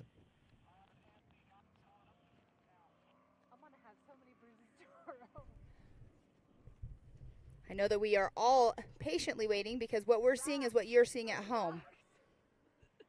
All the live timing at live.ultra4racing.com if you're wanting to watch this on your screen with your live. If you are listening to it from afar or somewhere else, you can go to aoe.tv.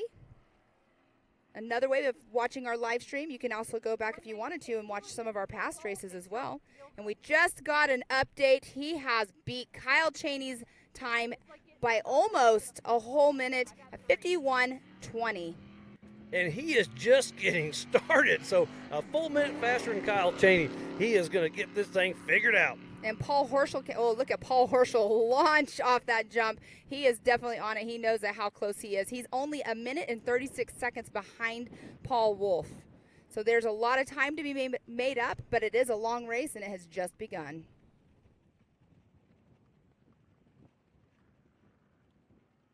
That's a great drone shot. That was Levi Shirley. And there is Philip McJilton right there going over the Yukon launch. This right here, he's going into a left hand. It's a super long left hand sweeper. It's a really cool section. As you can see, you basically can drift that whole entire corner.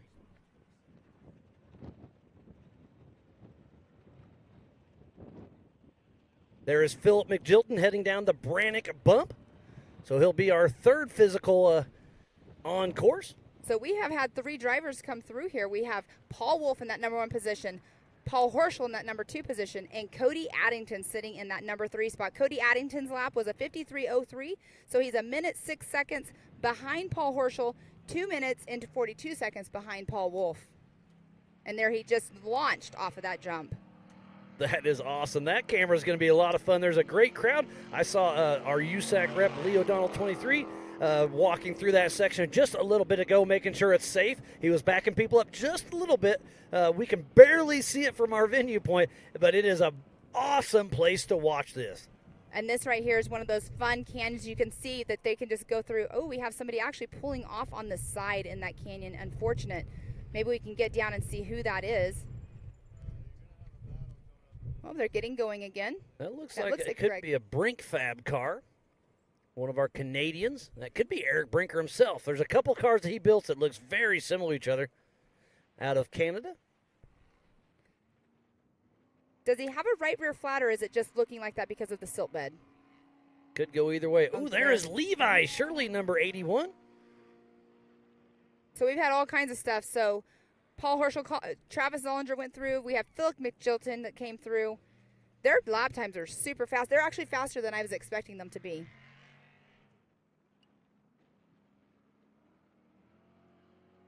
And I love hearing that horsepower in our background. And right there, we'll get a view of who that is. Here in just a moment, they're getting ready to go off of that jump. And that is Philip McJilton. In a 2-seat solid axle machine.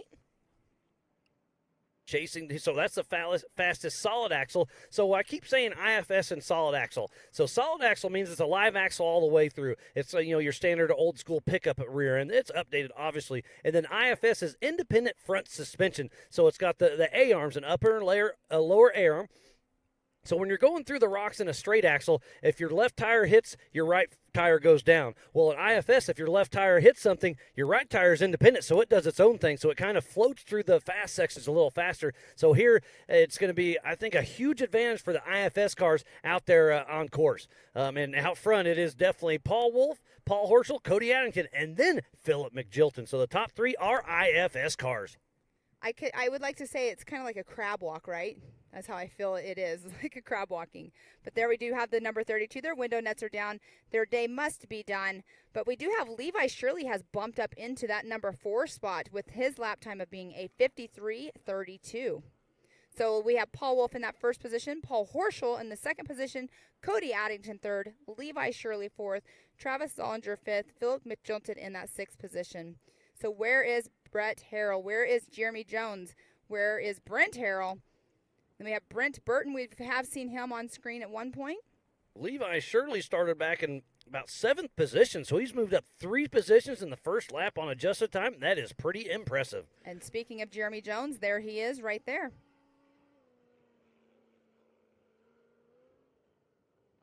And somebody hot on. Oh, that's Tracy Poole, I believe. Part of the Your Series, running in their Pro Unlimited. So the Pro Unlimited Geyser Unlimited truck trying to chase down Jeremy Jones in his 4800 Brannick Motorsports Legends class as they're hitting the Brannick bump. A couple more turns and they'll be crossing the race line start finish. We'll be able to get an updated time for you at live.ultra4racing.com. Again, thanks to everybody who makes this thing possible.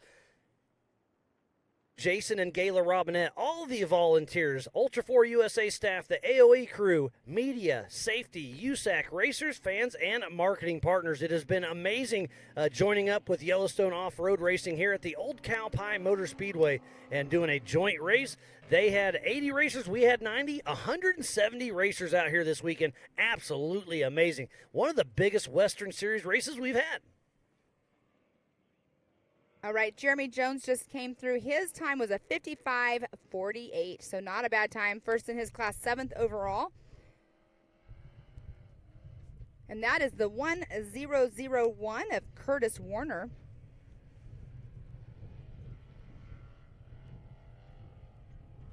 That's a great view right there of him chasing down the dust as well.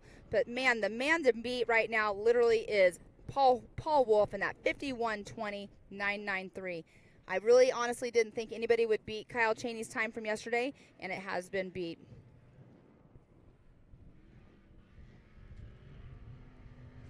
So I got onto yorr.livemotorsports.com as well, and Paul Wolf is dual registered. Travis Zollinger is dual registered, but Tracy Poole is the fastest in the Your class, in his class, with a 54:50 in that unlimited TT. All right, we just had some more people cross that race line, start-finish line.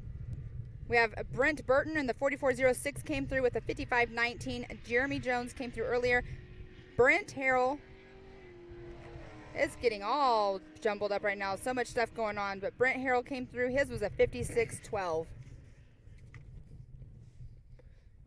What a great race we have on our hands. It's been an amazing weekend. There's a great shot of a place to come watch this race. You're way up on a bluff overlooking this huge valley. Looks like that is Woody Rose, Mr. Trent Fabrication. His dad, Derek, is Mr. Trent Fab, and he's in the Amsoil hot pits making sure everything is going smooth.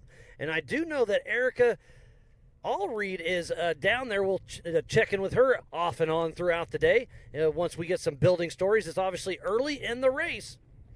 And Woody looks like he might not be at 100% right now, but we do have the 32 truck that was in our sights right now that was broken down on race course, and his front tires are towed the wrong way. Yeah, that is Daryl Johnson. Yeah, he broke a tie rod or something because it is towed way, way out. So tough break. But he's giving thumbs up to the crowd as we're watching Woody Rose.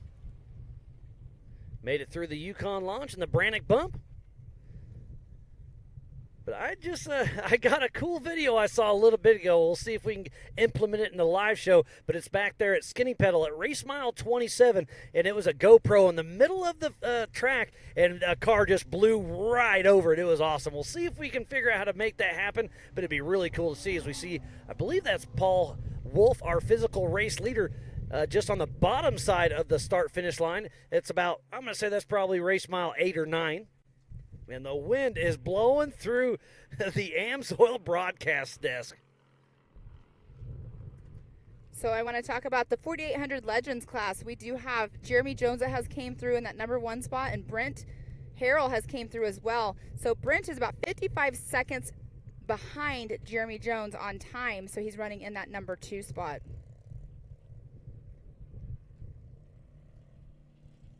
And the beautiful American flag flying out there, flying high. And that goes to show you how much the wind is blowing.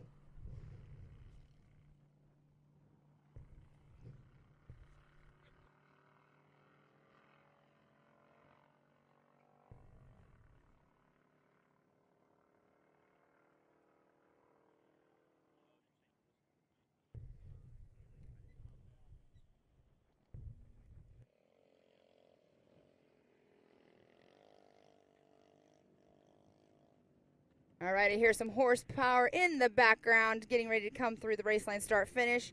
And that would be Tom Prendergast right there coming through. Let's see what his time is. He came through with a 56:33. Setting 9th in the 4,400 Unlimited class unofficially and 11th overall. Great shot right here. There are so many hairpin turns, so many 90-degree turns out on this race course. They're all warned, they know, but a lot of them, they do go with the terrain. And you can see right there. And that right there is Mr. Paul Horschel. He is on the gas. He knows that he needs to catch up to Paul Wolf, and he's chasing his dust. And that's the same camera we just saw Paul Wolf a little bit ago, so he may be gaining a little bit of ground as he heads back out. They are on lap 2 of 5, 40 miles apiece, 200 miles in total here at the Amsoil Big Sky 200. Remember, this is a joint race with the Yellowstone Off-Road Racing Series for the Throttle Down Customs Big Sky 200 as well here at the Old Cow Pie Motor Speedway.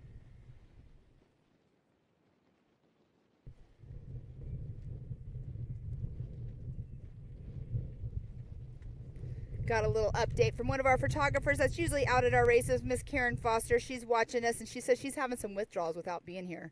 Yeah, her and Foster out here quite a bit taking pictures with us. Couldn't quite make this one work, but hey, hopefully we'll see you at the next one. There's Woody Rose floating over the Rocky Mountain Speed and Fab jump.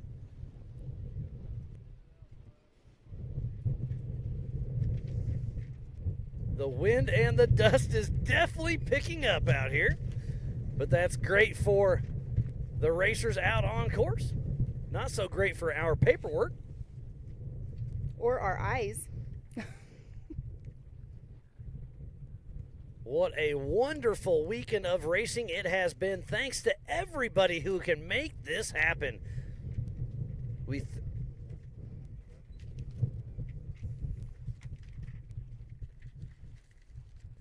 You can see the dust on both. These are two tracks going different ways right here on course. So it's great to see everything going on. But here's a great shot of the course. But, man, it's been a great job. Again, I am Miles Hasquist alongside Mrs. Pam Hall. This has been a great shot.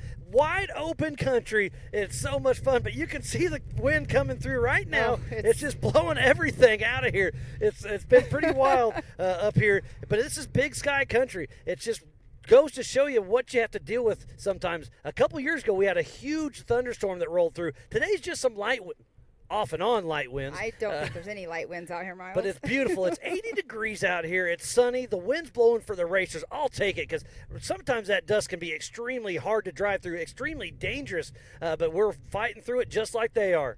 And you know what? That's what we're here for. We're here for the racers anyway, so we're going through our own little things like they are.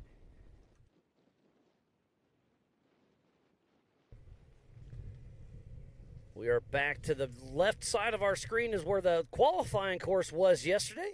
There is our Optima leaderboard, top left of your screen. And it's still Paul Wolf, Paul Horschel, Cody Addington, Levi Shirley, Travis Zollinger. Running a great race out there.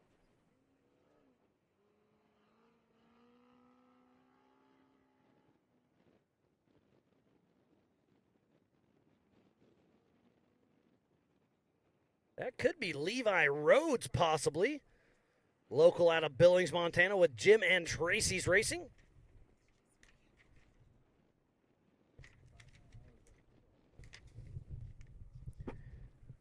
What a wonderful weekend of racing it has been. I could go all night long. We are having so much fun up here.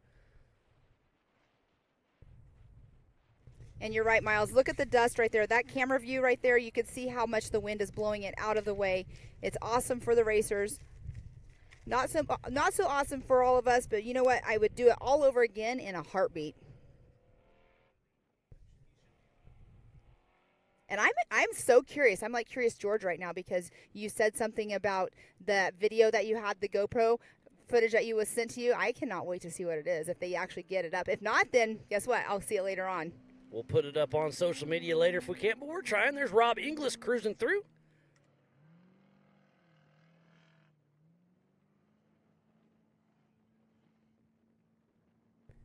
It sounds like they're trying to get that video all loaded up for us. So hopefully we do. Hopefully it works for us and we can show that to everybody because I'm curious now that Miles said something about that.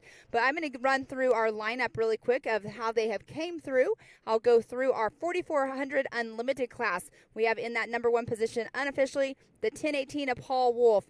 In the number 2 position, the number 19 of Paul Horschel. 3rd position, the 888 of Cody Addington.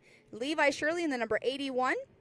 And then we have in the 4800 Legends class, we have Jeremy Jones in that number 1 position, Brent Harrell in the number 2 position, and we had Nicholas Algery come in, and he has taken that number 3 position. But look at this right here. That's 2 different lines of the race course. It's super awesome to see the drone picking up 2 sides of the race that we can see what's going on, what directions they're going, and it's just amazing the drone footage, the camera coverage that we have out here at our Big Sky 200. Miranda Shirley is tuning in, commenting on the wind. She's from Kansas, where I'm from Kansas. She said, you should be used to that wind. Well, she's in the windier side of the state than I am. But, yeah, I'm glad she's tuning in, listening, watching her husband Levi out there in the top 5. She's got to be super, super excited. The Shirley family has been involved with King of the Hammers and Ultra 4 since the invention of the sport. So it's great to see them still involved with the sport. I mean, used to race with Brian Shirley, Levi's dad, and now he's kind of stepped away and really handed off to Levi, and Levi's doing some great things out there. Yeah, he's running in that number 4 position, so it's super awesome to see. As I love the way his car looks. I mean, I love the way all these race cars look, but it's definitely unique the way his looks out here. And Miles, we have not had Brett Harrell come through yet. I have not seen him come through, and it's making me wonder exactly where he's at because he did have a great qualifying, so maybe we'll get an update on him. Yeah, he started in that 5th position, so yeah, not sure what quite happened to Brett Harrell. Obviously, he's got a mechanical issue of some sort.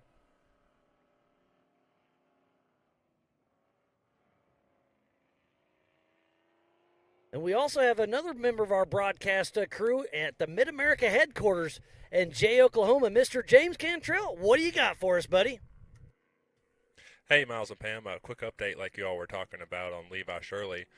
Cool fact about his car, it was actually built over in Europe by Off-Road Armory, then shipped over here last year, and they got it finished up, and he's finally started racing it. I think this year at King of the Hammers was its debut race. And back to you all with more racing action.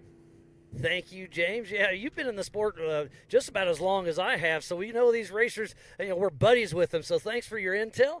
That's a beautiful car for sure, and there's a great launch at the Rocky Mountain Speed and Fab jump.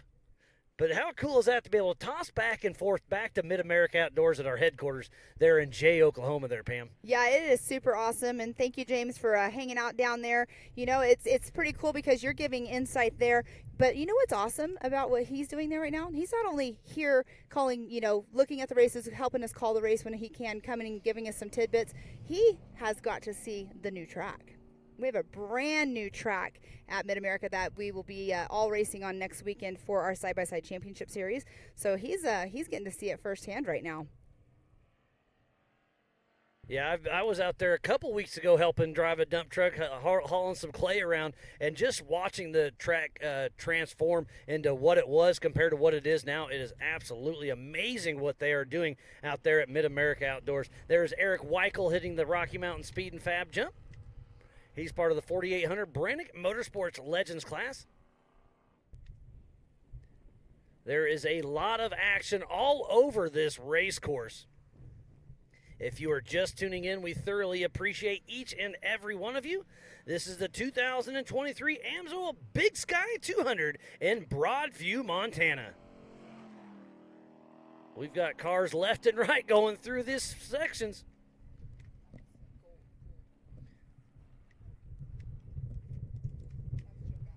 That was Joe Gatlin, I believe, part of Fire River Racing. Crossing the race line, start-finish, heading out for lap number 2 of 5. We still have a lot more racing yet to come, but so far so good. The tops are standing strong. Paul Wolf out front, Paul Horschel, Cody Addington, Levi Shirley. They are running strong out front. There's another part of our Yellowstone off-road racing team. Do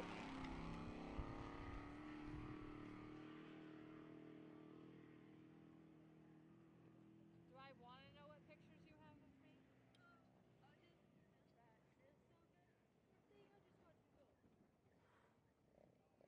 Look at the beautiful sky we have out here. You can see the dust coming straight at us. That is just below where we are sitting up on the bluff. That is part of the Yellowstone Off-Road Racing Series. That is the 1437 of Sean Lowe with Corey Alexander riding shotgun in a 1450 truck. It's a Tacoma 383 stroker. It's got A-arms up front out of Canada with Metal Superworks.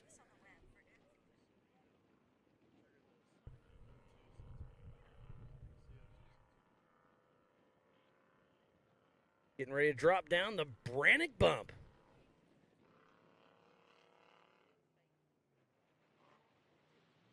Sean Lowe still pushing strong, having some fun out there. Could be Trent Roberts with Toby Stacy riding shotgun on screen.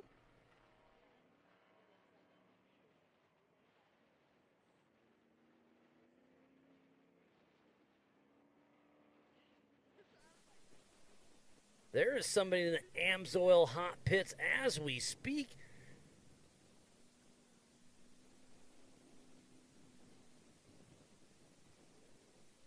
That is Rob Inglis, if I'm not mistaken, out of Calgary, Canada with A Racing. That's that TMR car. Rob Inglis and Caden Inglis are in the Amsoil hot pits.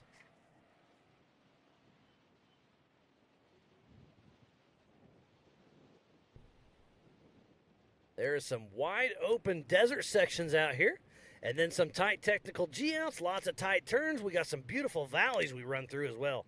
Oh, blew that corner a little bit, gets right back on track.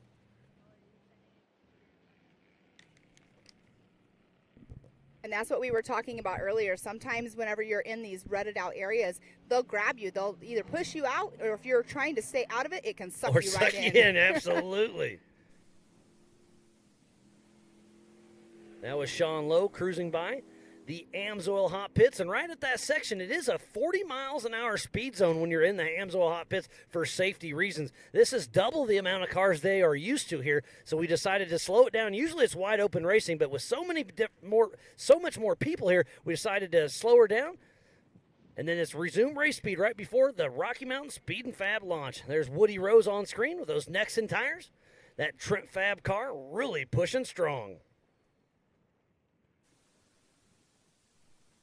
Haley Miller is chiming in. She's watching. Ryan's out there with Miss Bailey Campbell.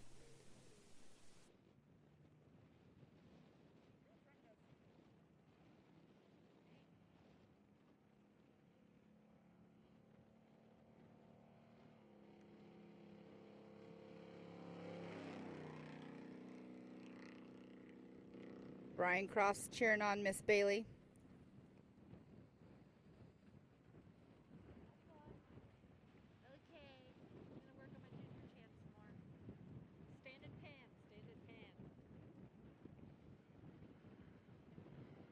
There are cars all over the racetrack, Pam. This is so much fun to watch. And don't forget to go to live.ultra4racing.com for our live timing that we have here at the Amsoil broadcast desk. That car's missing the spare tire. I'm not sure if it started with one or not. And don't forget, you can also download the MAO app on Google and Apple. Go to AOE.TV or Ultra4USA and MAO Facebook. Get on our YouTube channels, share it, start a watch party, hashtag it up. Rob Inglis is out of the car. All the Team Canadians over there helping each other out. But tough break for Rob Inglis. There is Jaron Gunter and Matt Bauer in that 74 machine. UFO Joe Thompson built. 2C IFS, absolute work of art. So they'll be coming through start finish here in just a minute. He did take a kind of gnarly tumble in qualifying yesterday, so he had that rear start today. But the car was all good, except for they had to just change out a brake line. And that's what happened, was he went off the jump and he lost the brakes. He had nothing. It went straight to the floor. Yeah, and then he blew the corner and flipped over a little bit, but yeah, not too much damage. That just goes to show what these manufacturers do to build these cars super strong. It's safety first in all aspects out there. And he's definitely hauling the Mel through there. He will have to stop here and just not stop, but he'll have to slow down and go to that 40 miles per hour like we were talking about earlier.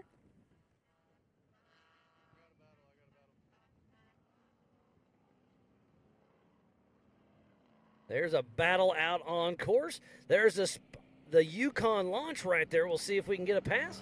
It looked like there were 3 cars possibly. That was the 979 of Andrew Rivas right there. That was on the red car. Part of the Your series. That's an old Jimmy's car. I keep thinking that's one of ours, but it's a Your. Why can't I remember that name? Because it's a new name to me. That's Andrew Rivas, part of Yellowstone Off-Road Racing. But it's one of our old Ultra 4 cars. And the dust is definitely getting thick out there. And look at that rut. These corners are getting extremely blown out. The UTVs raced it yesterday. The limited cars raced this morning. And now it's unlimited tires, unlimited horsepower. These ruts are going to get dug out deep.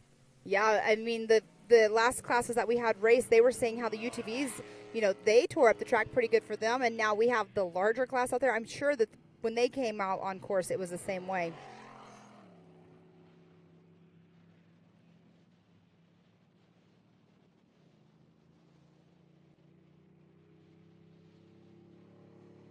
And I just saw drive by the 1949 of Nick Allegri off course. So tough break. Not sure what happened to him, but Nick Allegri looks like he is out of the race.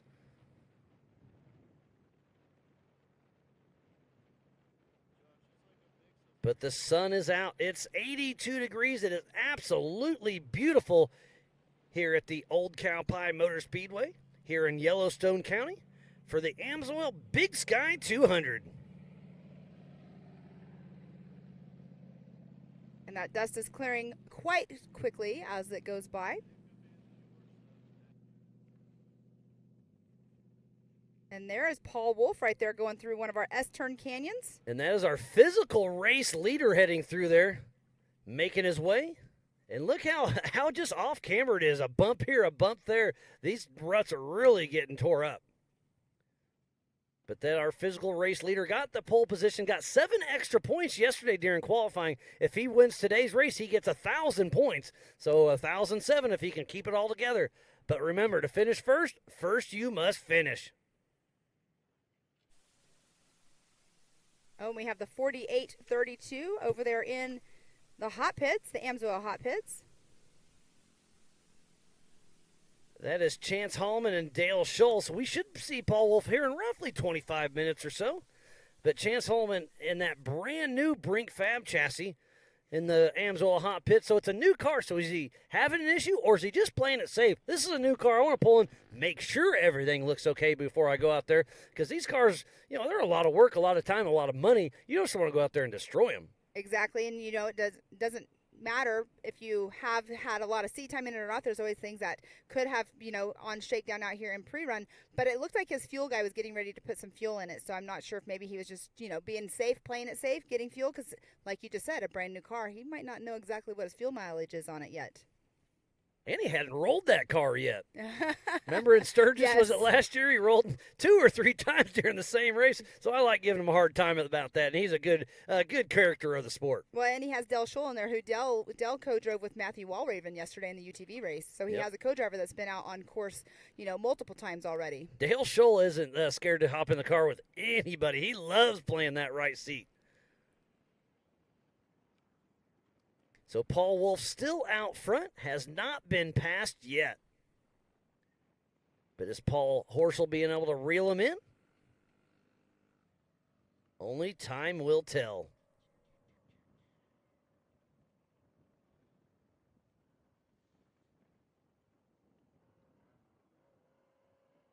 And that is the 747 of Chad Jesse, the Maverick, with Slang and Sound Motorsports coming to a stop. Not sure what happened there. Remember, most of these cars have transfer cases with a high and a low, but I would say I would run high this entire race. So not sure what he slowed down for, but hey, it doesn't matter. He's keeping moving. Yeah, there's definitely not any sections out here that I would foresee that you definitely have to put it into that 4 low. It's pretty much high speed the whole time. There's not a lot of super difficult stuff. The most difficult part, I would say, would be that ledge. And for these guys, that's nothing. But we do have somebody coming down that area that's right below us here on the bluffs, on the area that I always say is like the floater section. Can't quite make out that number there. I believe it was the 919 or 819.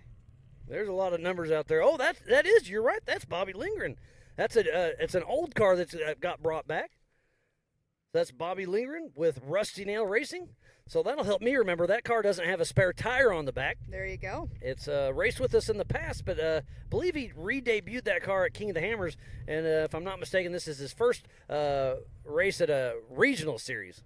It's like a landmark, right? You usually have a course. It's like you are looking at a certain area for landmarking, but on there is no spare tire, so it's a landmark on the race car. And then some cars run headlights and whatnot. And then obviously there's Paul Wolf. You can just tell that UFO car. The 1018, our physical race leader and on adjusted time. Paul Wolf had a great race about a month ago in Rush, Kentucky. Won that race as well. There's Greg Neff with Racer Coffee, that Neff-built chassis, in the 4800 Brannick Motorsports Legends class.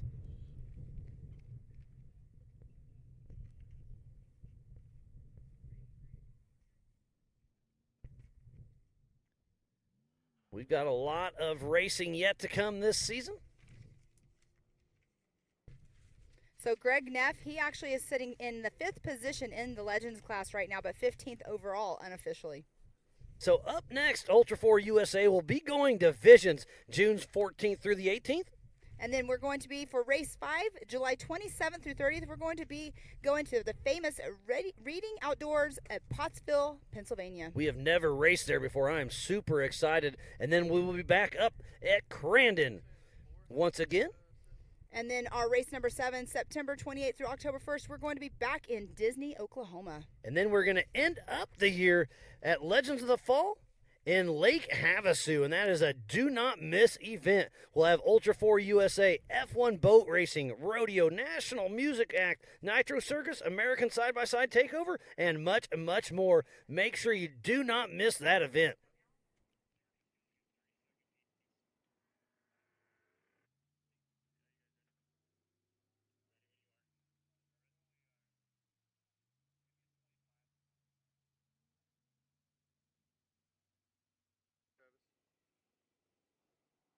Our physical race leader and on adjusted time is Mr. Paul Wolf. He got the pole position yesterday, hasn't looked back. He's out front, hasn't been passed. He's got clean air right now, but he's going to start running into some lap traffic, I'm assume. So we have Erica Allreed down in the pits with an update from Paul Wolf. Thanks, guys. Although chaos ensued for Paul Wolf yesterday during the 4900 class, he said he's still feeling relatively confident about this 4400 race. He said that he's happy he has a chance for redemption here today and doesn't have to go home on a low note. He said that if all goes according to plan, he hopes to get a good buffer between him and our second place finisher, Paul Horschel, early on, and then plans to pit hopefully around lap 3, and then hopefully can bring home the win from there. He said that this one is where it counts, so I know he's not going to let this win go by that easy, guys. Thank you, Erica. So he's going to pit at lap 3. I asked him that a few days ago, and he was either hiding it for me or just didn't know. So, Erica, thanks for that update. There is Joe Gatlin with Fire River Racing. You That know, is Tom Prendergast's old car. what they don't want to do, they don't always want to give out their secrets. You know, it's pretty funny because they like to hide them, but yet, you know, eventually they're going to tell us, and it's going to get out there anyways.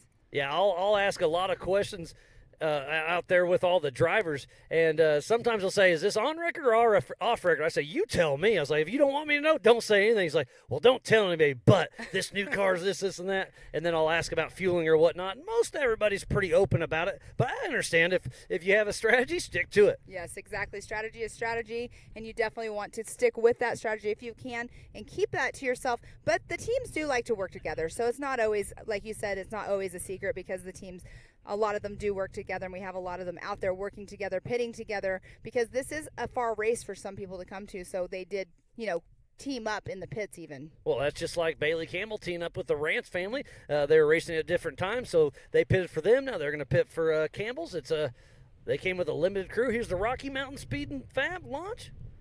There's the 176 of Andy Blazer, part of the Yellowstone Off-Road Pro Division.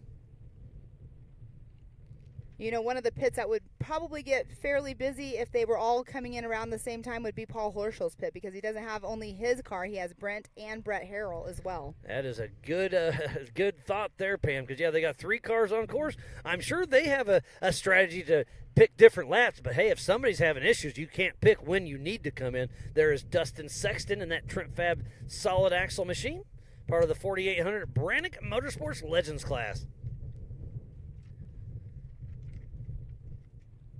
But Paul Horschel and Brett and Brent Harrell have teamed up in the pits, like you're saying. They've got a couple semis, a couple toters. They've got some pretty good crew there, and they've got a mountain of spare parts.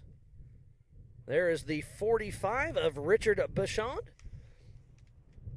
with a 1994 two-wheel drive Ford Bronco, or what's left of one. It's a little chopped up of a Ford Bronco, but out here racing.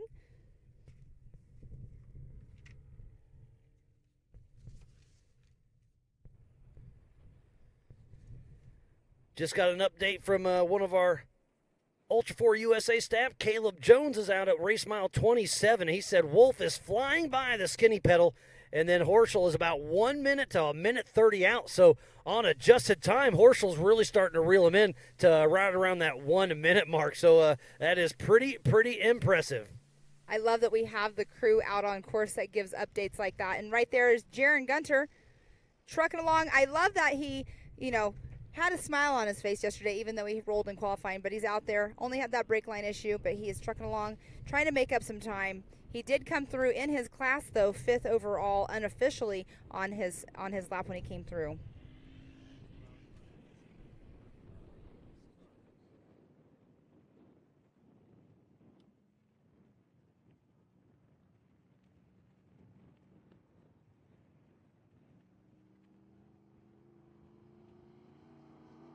There was Trent Roberts cruising through. And that was Dave and Mike in that 73 beautiful Ford Bronco, part of the Yellowstone Off-Road Racing Series.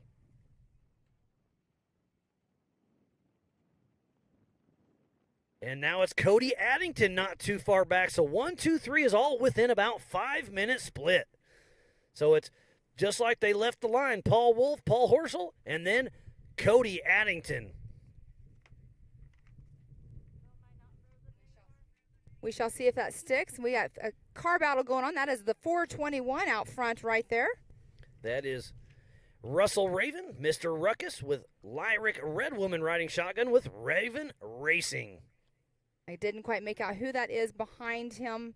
I believe what was the car that was in the pits? And we got another one. We got 3 cars right here going into this nice, dusty left-hand turn. I was going to say, which car is it? It's the dusty one.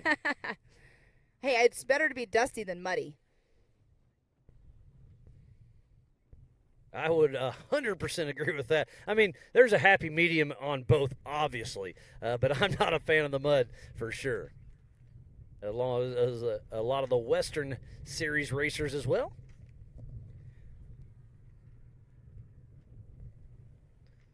There's a great dust trail getting stirred up.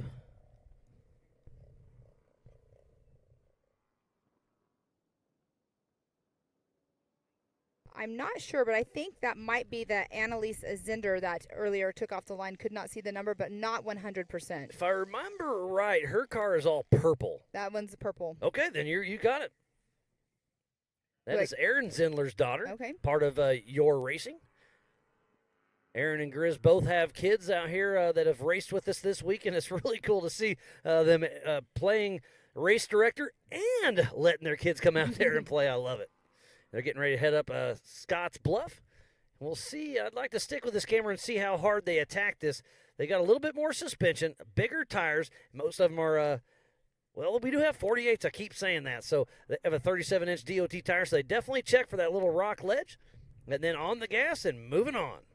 And you can see that that ledge is there, a little bit of a bump, but these guys don't have as much of a problem as we had earlier on in the race. We did see one of the heavy metal trucks. They actually didn't make it up and backed down, but right there, that was very easy for Annalise. So I've got a quick update from race mile 27. Philip McGilton is in 4th place, and then it is Travis Zollinger and Levi Shirley neck and neck. And I was kind of giving you a little teaser earlier on today at that exact spot there at race mile 27. We threw a GoPro right in the middle of the track, and it was a really cool little shot. And I'll tell you, on my little phone, I couldn't quite tell you who it is. So if you know who it is, let us know who it is. But I'm pretty good at noticing who is who. So if you can tell, you're better than me. So here it is right now, race mile 27. They're over 100 miles an hour right here.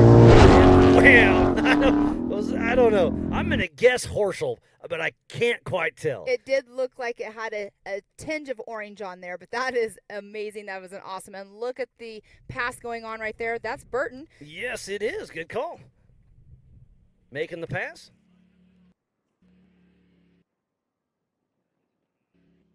And this is where they're going down. Toss my lunch. That's a really cool section right there. We have somebody in the hot pits here. So that is part of the Canadian team with Dozer Construction. I can't quite remember. I had a great talk with that guy. Can't remember his number.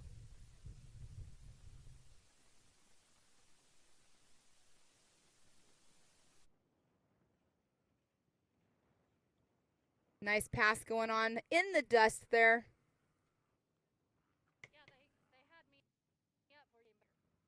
Oh, and I'm just getting updated. Caleb is the one that hooked me up with that video, and he said it was Horschel, so I got a good guess there. Yeah, he was going so fast you slightly saw orange. So. Yep, and then it blew the GoPro right around. It was cool to see. There's Trent Roberts and Troy Digby.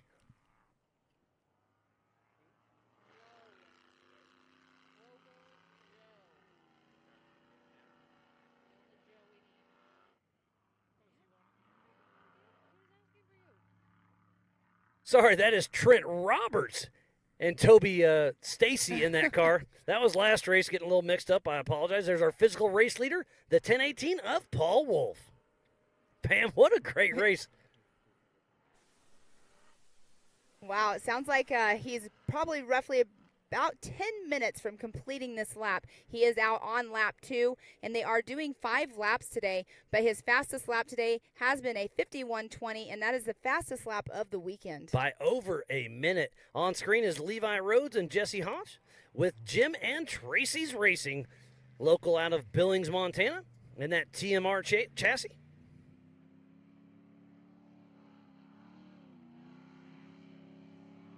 And there they're coming through the start-finish line right there, the 481.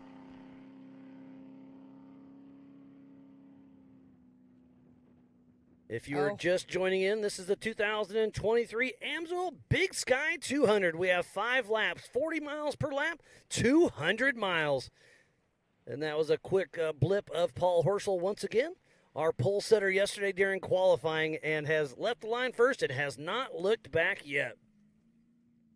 So I've been chatting with Kyle Cheney about the lap times because I couldn't exactly remember what his was yesterday. And he was predicting the 4400s were going to be faster than him, and he put like a 50-minute lap. But he's close because it's a 51-minute lap. That's pretty wild, yeah. Kyle Cheney can definitely push the envelope out there. I believe that is the 1717. Yes, it is.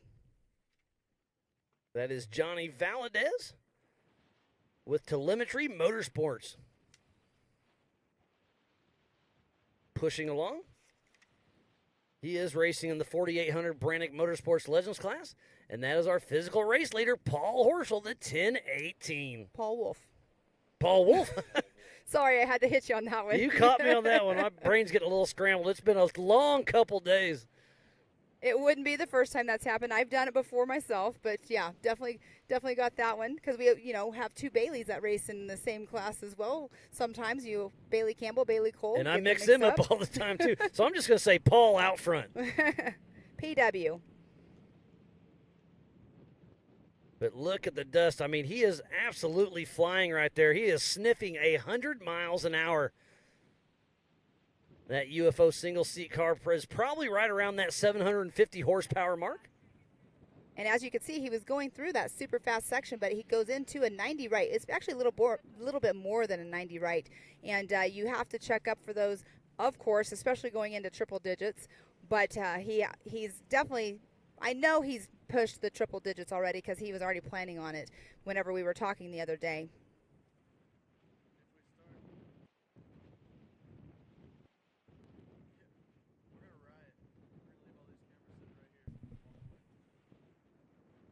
USAC is here on site. They are our sanctioning body and will be running our timing, scoring, and race operations, safety, and tech. Lee O'Donnell 23 is our USAC rep that comes to every single race.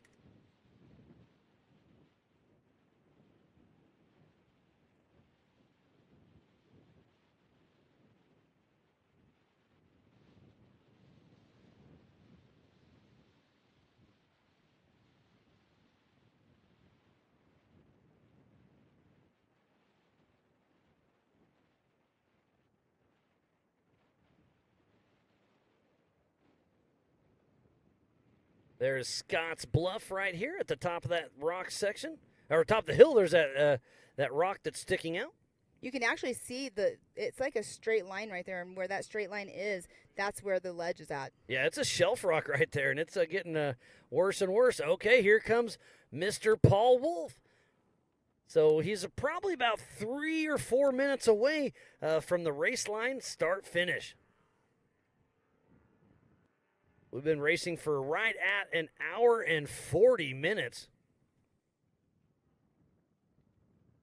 So his first lap time, what was it, a 51? 51:20. Wow, so it's looking like it's going to be similar time.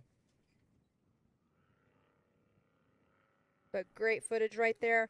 And that is Paul Horschel right there. Yes, it is. That 2C IFS IRS with rear steer.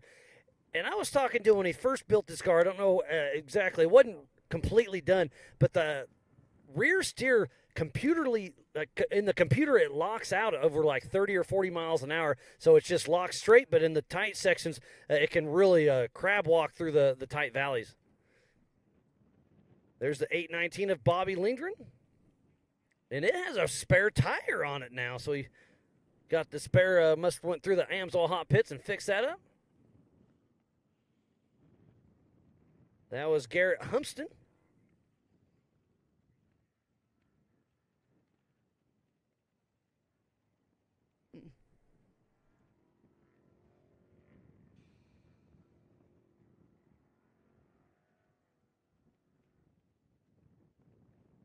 I believe that is Woody Rose, if I'm not mistaken.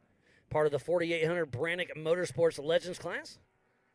Number 22 with Trent Fabrication. He's got his buddy Elvis riding shotgun with him. He raced just a few weeks ago with us in Rush, Kentucky for the opener for the East Series, and now he's here for the opener in the West Series as well. Those Trent Fabrication cars are a work of art. He debuted that car last year, and they've done some fine-tuning, and obviously he's really got it dialed in. He races a lot up at NorCal. With NorCal Rock racing in the short course, but then he comes out and plays in the trees out here in the open desert. These cars can really prove what they do.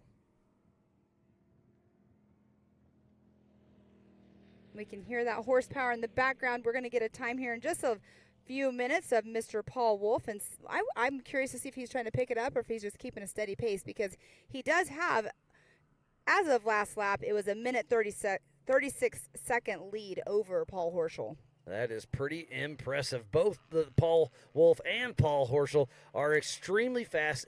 They push extremely hard. There's physical leader hitting the Yukon launch. That UFO single-seat car is still working strong. Those Nitto tires hooking up great.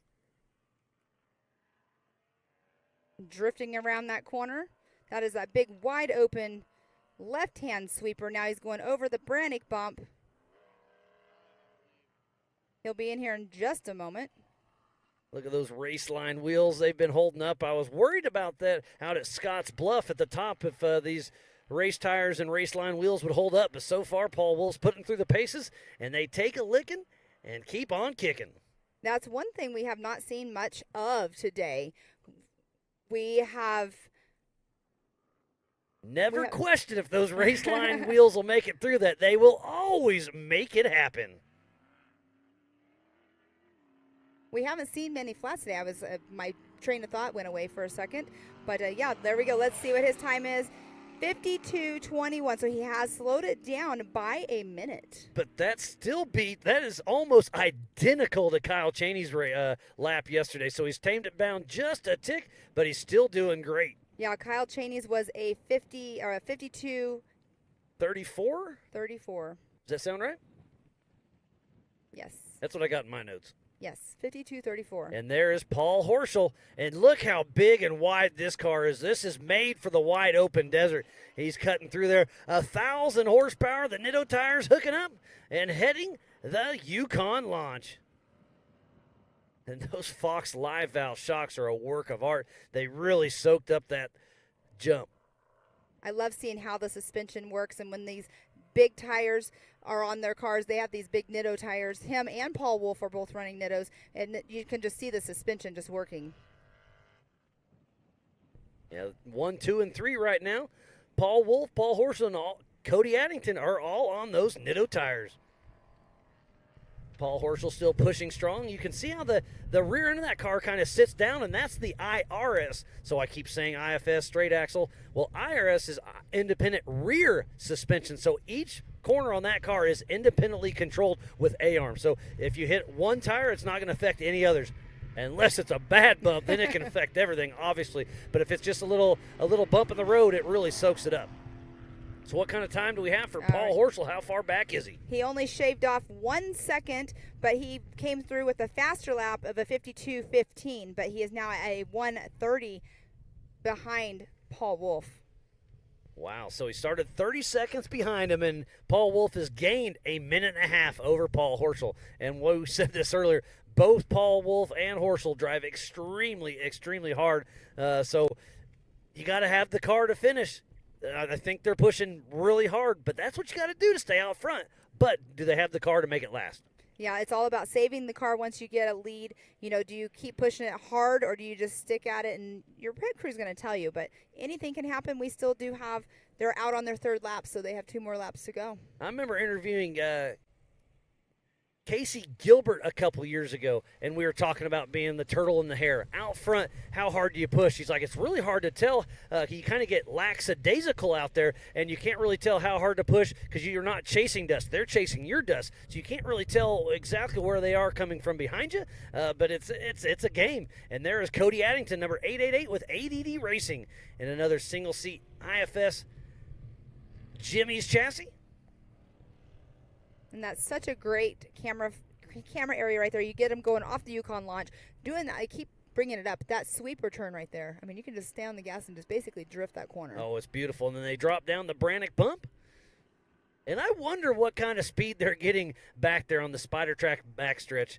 I'm gonna guess 110 is gonna be my guess, but I definitely want you to ask a couple times tonight to see how fast they got up to. Definitely, we'll be asking those questions for sure. And that right there is Scotts Bluff. And that car let up a lot, but there's Cody Addington right now coming through the race lane start-finish on the rails. And there's the 321, and that is Dave Afami.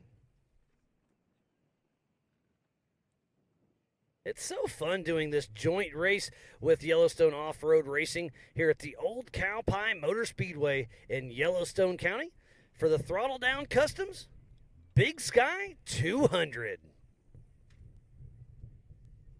Such a great footage right there of that old Bronco going through the little dip sections. And right there, I'm not sure who's in the front, but that is Miss Bailey Campbell trailing in the dust, chasing the dust. And I just got an update from the Amsoil Hot Pits. Paul Wolf just stopped for fuel only. So he is sticking to his strategy. We'll see how it happens because they're out on lap number 3 of 5. Well, we'll see. Miss Bailey Campbell, she was saying she'll make that decision on that last lap when she's coming through. But he's sticking to his strategy, and right now he should be able to not stop again at the Amsoil Hot Pits as long as everything is going smooth. But a quick and easy fuel stop for Mr. Paul Wolf.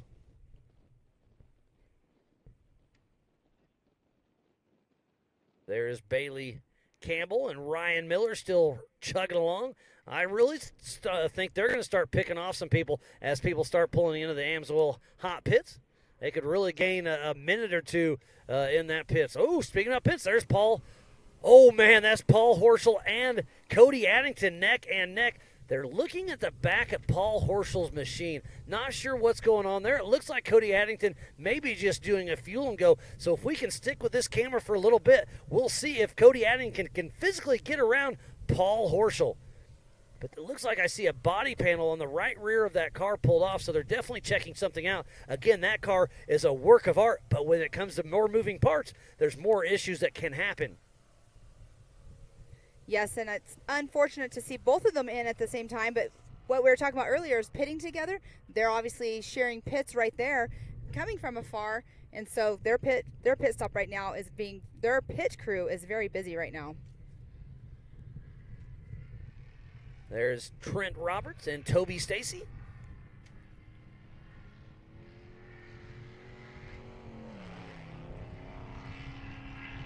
And I hear a lot of high horsepower behind us, Pam. This is getting wild out there. Oh, I did not quite see who that was, but it definitely did have a lot of horsepower behind it. And there's Bailey Campbell right there making her way through those curvy-S, rutted out, silty turns. Yeah, it's getting really dug out. This course has been beat on for 2 days straight, but then the rain will come through. So Cody Addington does pull out before Paul Horschel. So Cody Addington physically in second and on adjusted time. You know he has got to be excited because he started a long time ago with us at Ultra 4. There's Philip McJilton gets around Paul Horschel. Levi Shirley gets around Paul Horschel, but Levi's coming in the pits, it looks like. Remember, it is 40 miles an hour through this section. Wow, a little shake-up in the lead. What is going on with Paul Horschel? That would be a great one to have a chat with. And the hot pits are definitely super busy right now.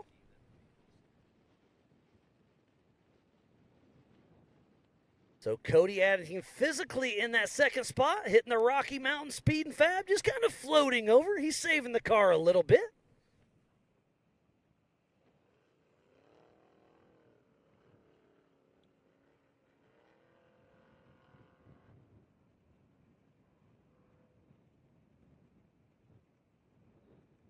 And I thought we saw another car behind Cody Addington, but they went into the pits. Is that Levi Shirley right there in the hot pits? No, that is Philip McJilton, yes. I believe. Levi Shirley was around the corner. He did stop, but we'll see who gets out of there first.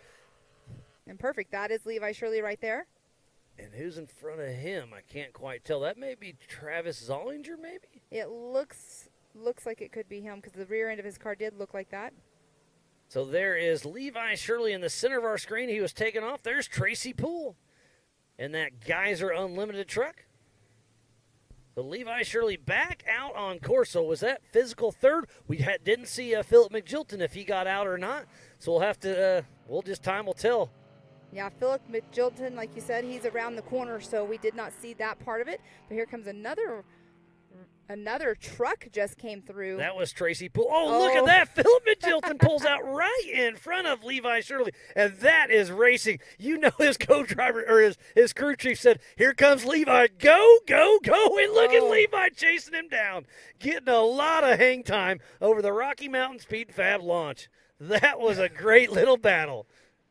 Levi probably realized I should probably check up a little bit. He landed nose heavy for sure. Yes, he did. That's probably the biggest launch I've seen so far as us watching that jumped all day long today.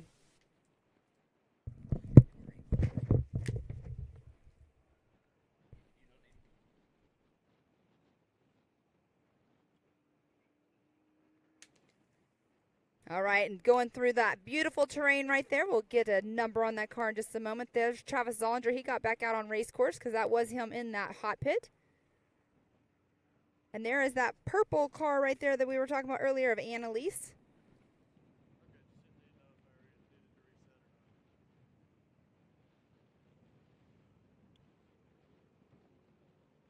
Making her way through these S-turns. That is the 4816 of Annalise Zindler. In an old 4800 car. There's Burton, I believe.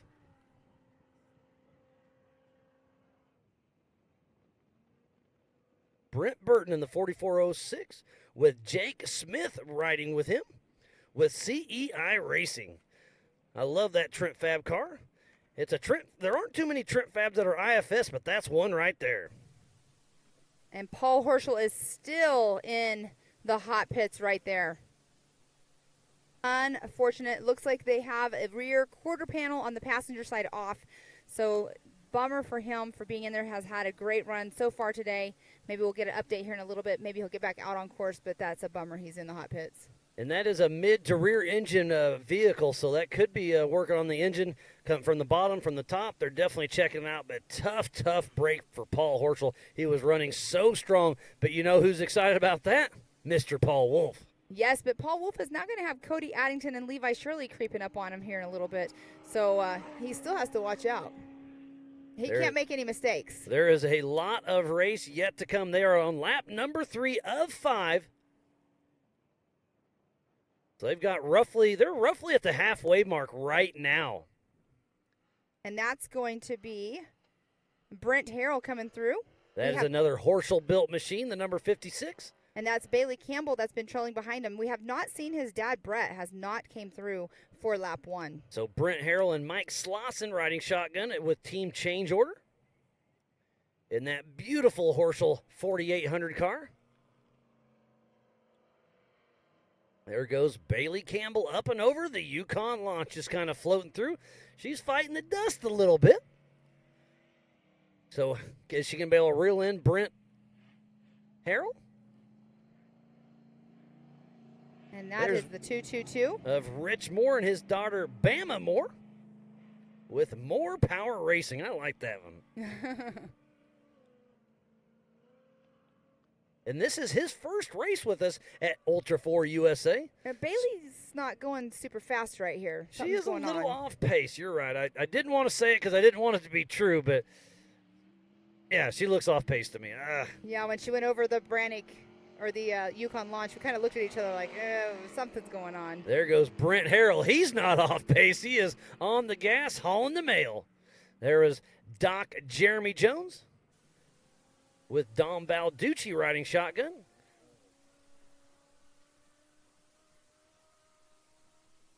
Brent Harrell is now our physical leader on adjusted time and out front in the 4800 Brannick Motorsports Legends class.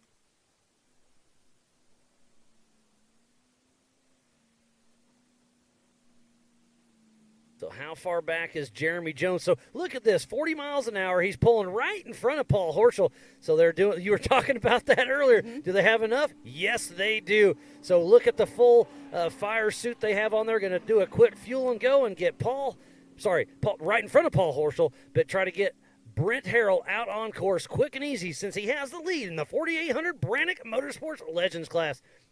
You know, Mandy Harrell is there in the pits, bummed not to see her husband Brett, but excited to see her son, Brent. Yeah, maybe we'll be able to get a little bit of an update from somebody on what's going on. But, yes, out there, not coming through for lap 2 so far. And look at that, fueling going. Brent Harrell is back out on course, and he gets up. He takes off in a hurry and then slows down to that 40-mile-an-hour speed limit there in the Amsoil hot pits. Everybody's been respecting that. They used to come through here at full pipe, but with so many people, we had to slow them down for safety reasons. And that is another good thing, too, because today the wind is blowing right towards the direction of the pits, and that dust is going right in everybody's face over there. And if you're sitting there working on your car, you don't want dust getting into your mechanics' faces. And, you know, I guess basically if you have an air filter open or anything too, that's not good for it as well. Let's see him launch off of this jump. Getting a little bit of an air.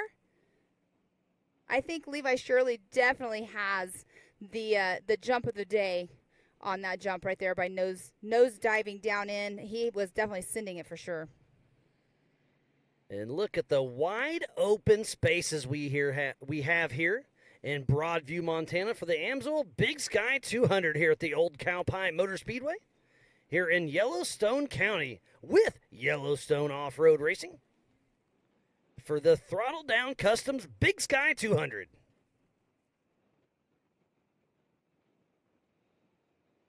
I can hear somebody's rugged race radio going off. There is a lot of chatter out there trying to keep everybody up to date with what is going on. Again, if you're just tuning in, we thoroughly appreciate each and every one of you. They are racing 5 laps, 40 miles per lap, 200 miles, and the leaders are right around that halfway mark as we speak.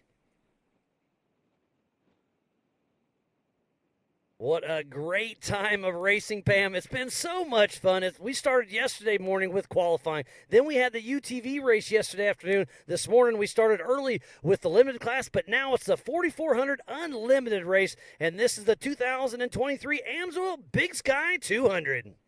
And yes, you can see the wind blades blowing. We're feeling that wind as well. But yes, it's an amazing day out here. Super excited for this race right here going on. Cannot wait to see who is going to come out on top. Right now, it is the man of the hour, though, Mr. Paul Horschel. Or Paul Wolf. I'm playing it. I'm playing hey, it. Don't blame me. Now we've both got one on the check marks. There's the Yukon launch. There's a lot of different cars out here. It's fun to see so much traffic. For being such a long course, I'm very impressed with the amount of action we have on course, but that just goes to show that our production crew that's spread out all over the place bringing you this amazing live action has been so much fun to watch. We've got a great team on our hands, that is for sure.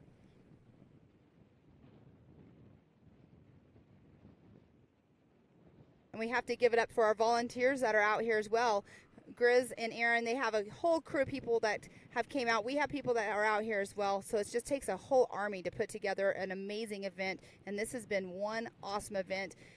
All the racers are loving this course as well. I haven't heard one person say anything that they did not like about this race course. Now this is completely unofficial, but I'm hearing that Paul Wolf may be walking back to the pits. Again, this is hearsay from somebody else that's over listening somebody else's radio. But there is a rumor that Paul Wolf could be walking back to the pits. That would be a complete heartbreaker. That would be very, very unfortunate for sure.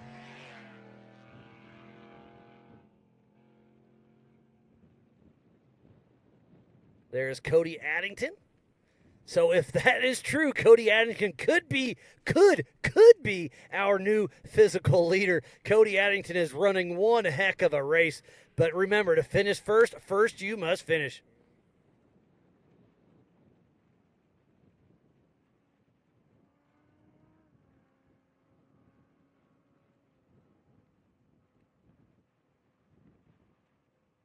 So we were talking about it just a little bit ago with Bailey Campbell. Erica Allreed down in the pits was able to catch up with her, and she had a right rear flat, so she was lipping into the Amsoil hot pits. But look at that. Poor Paul Horschel is back on out. But I think Bailey Campbell came in, changed the tire, and got back out on course.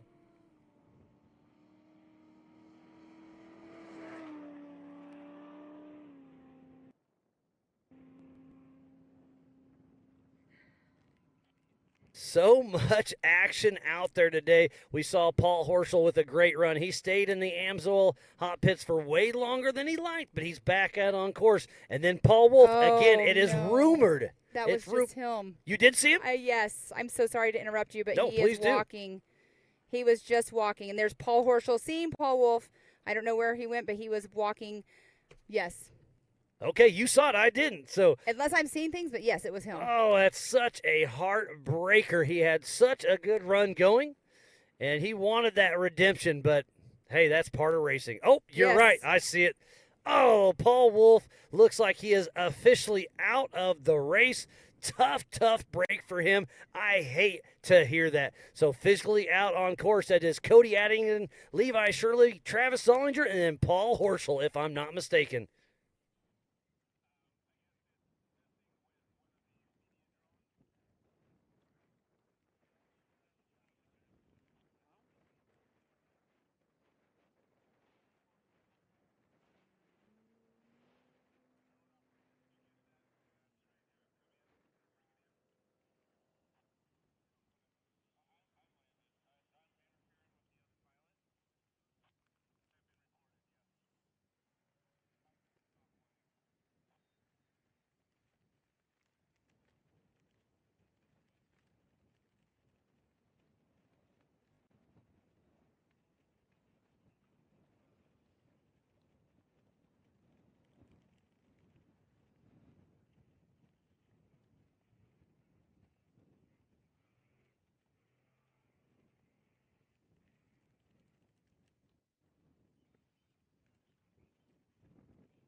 So I've got my third confirmation. Paul Wolf is walking back to the pits. So tough break for him.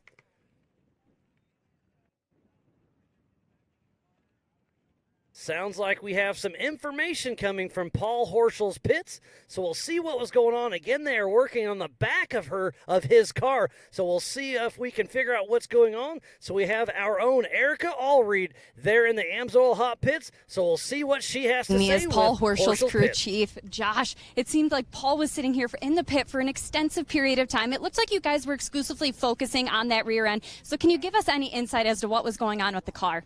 Yeah, he came in for a pretty simple fuel stop, but just as he entered the speed zone, the belt came off the back. So being a mid-engine, we had to go in from the top and put a new belt on, take the old one from around the driveline, and then he left. He seemed as though he lost quite a few positions. Was there any strategy to kind of getting back to where he was, or just simply get back on course? Just get back on course. That's the best thing to do. He's pretty aggressive when he's chasing people. It's the best position for Paul to be in. So I think he'll pick up those spots real quick. Absolutely. We have no doubt that he will. Thank you so much for the insight. We look forward to seeing just how many he can make back up. Thanks. Me too.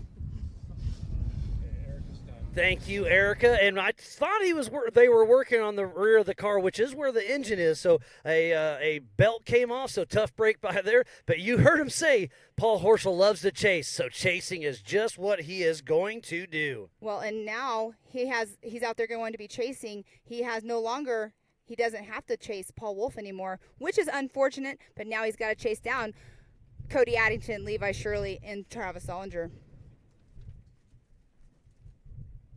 And the dust is picking up once again. The wind is blowing. So lots of action out on course. Lots of information coming in the Amsoil hot pits. So after we take a quick break, hopefully we get some more information. And we will be right back after this.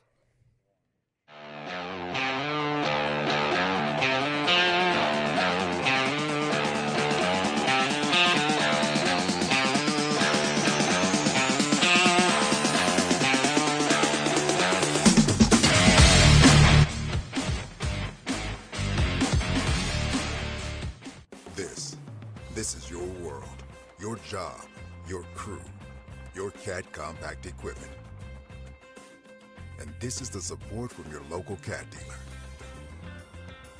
This is helping you meet your deadlines, your bottom line, your offers, your savings. This is getting you your parts and everything you need, on time, easier than ever. This is what you get from your local CAT dealer.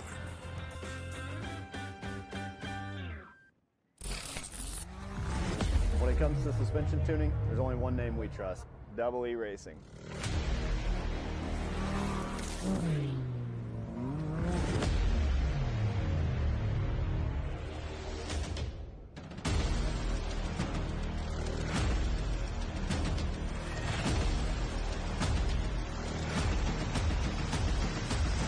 Double E Racing.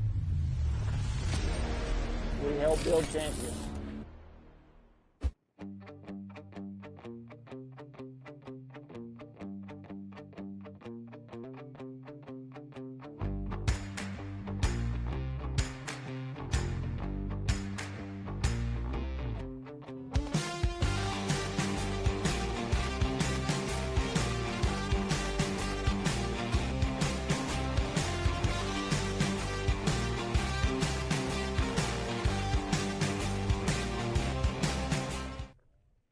We are back for the 2023 Amsoil Big Sky 200 in Broadview, Montana at the Old Cow Pie Motor Speedway.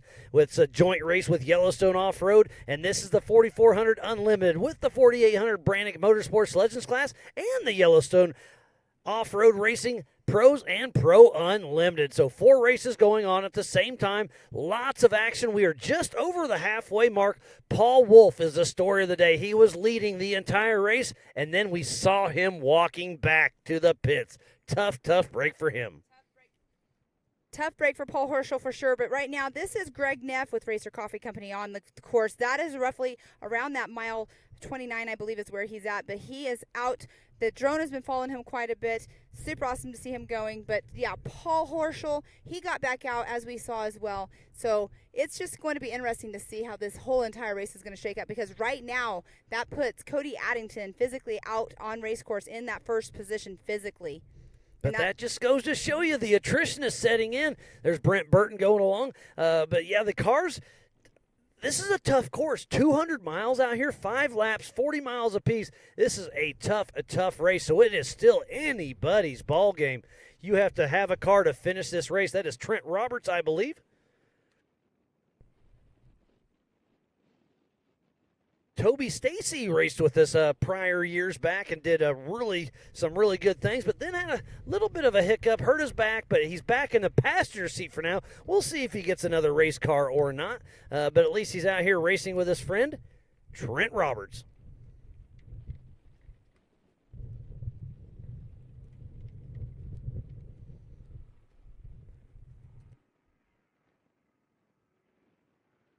And as you saw that drone getting pushed around a little bit by the wind is kind of picking up intermittently. And that right there is the number 45 of Richard Bachand. He's racing in the Your Series in that pro class.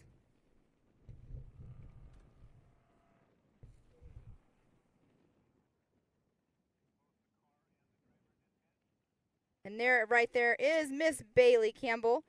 Got that screen, or got that rear tire all changed, back out on course.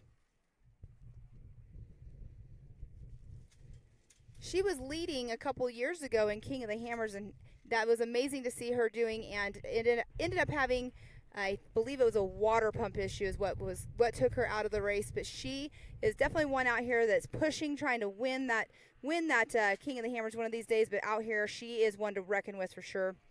With her and Ryan Miller, they make a great team. When Bailey was pregnant, Ryan actually ended up taking over the driver's seat a couple years ago.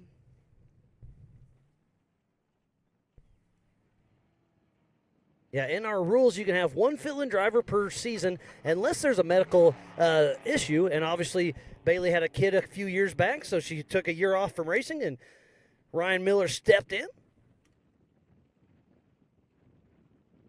And you were talking about Bailey leading King of the Hammers a few years back. How good of a ring does it have to be the queen of the hammers? It hasn't happened yet, but it sure could.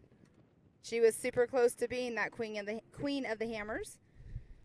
I think that one of these days that she will be and end up on top of the box out there. She definitely has the right recipe as long as she can just pull it all together. But even if you have the perfect day, you still have to have luck on your side, even here at every single race.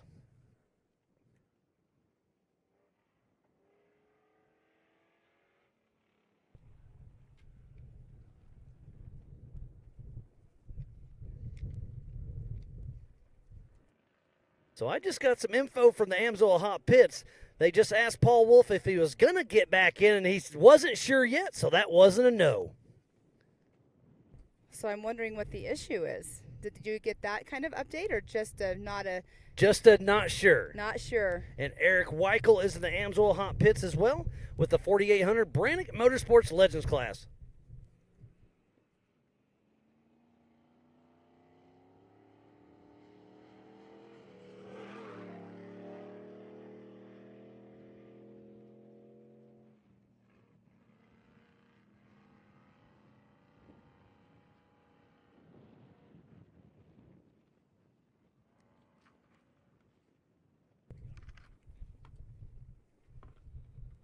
There is Paul Horschel back out on course. We saw him in the Amsoil hot pits for, I'm going to say, just shy of 10 minutes. He came in for a simple fuel and go, but spit the serpentine belt, so they had to dive in there, get it fixed, because obviously if you don't have that, you don't have your alternator, your water pump. Well, some of the water pumps on these cars are electric, but anyways, if you don't have a serpentine belt, you're not going to make a 40-mile lap.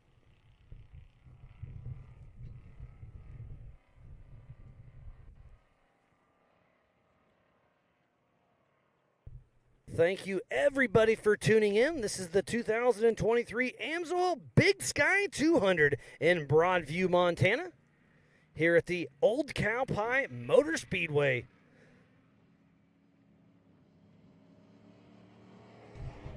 That was Greg Neff going through the race line, start-finish line. Great eye, Pam. He was really moving along. And somebody was right behind him, but I just saw a dust trail.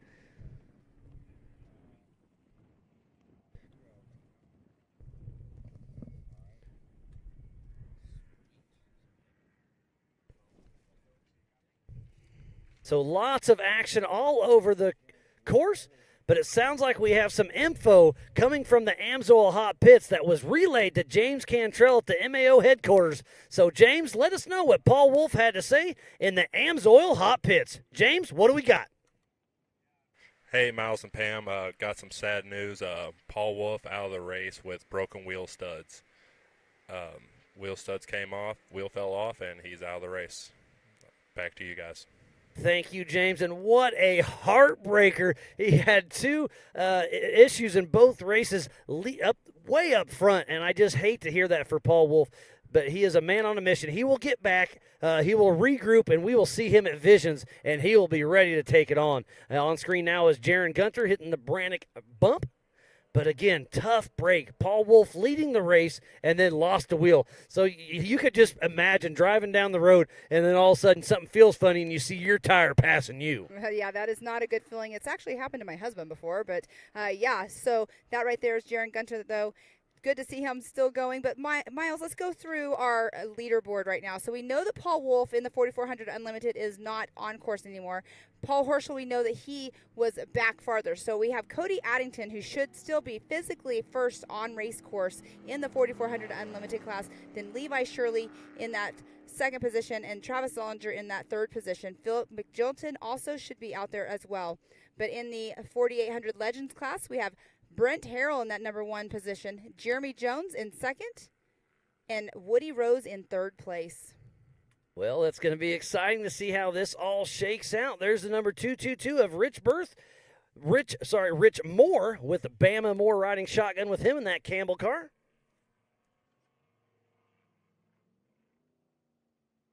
Looks like Greg Neff did stop in the Amsoil hot pits for a quick splash of fuel, and he is back out on course, as well as Eric Weichel. He took back off as well.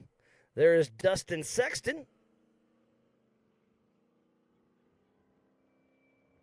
What an amazing race we have. It's been an amazing weekend of racing. And this is day 2.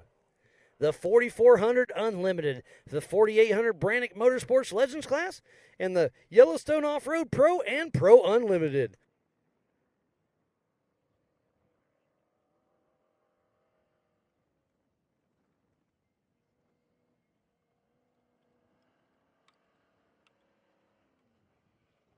And that's Dustin Sexton right there. Still pushing strong through some of this little weaving sections. That's Chance Holloman, if I'm not mistaken. Yeah, Dustin Sexton. No, that's Eric Brinker. They're two identical cars. Well, it was Dustin Sexton, and the camera changed over, and it kind of looked like it was the same terrain. But we do have, looked like a car trailing behind up there on that ridge line there.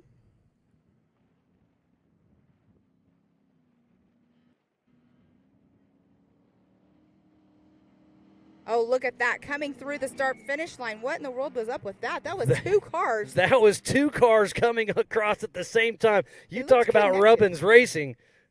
He was on his tail giving him a little bump, bump, toot, toot. They definitely looked connected almost on that one.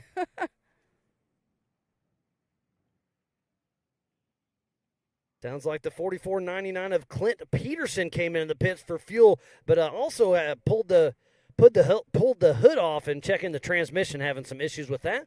Hopefully they can get it resolved and back out on course. I'm interested to see who that was that just came in super close together.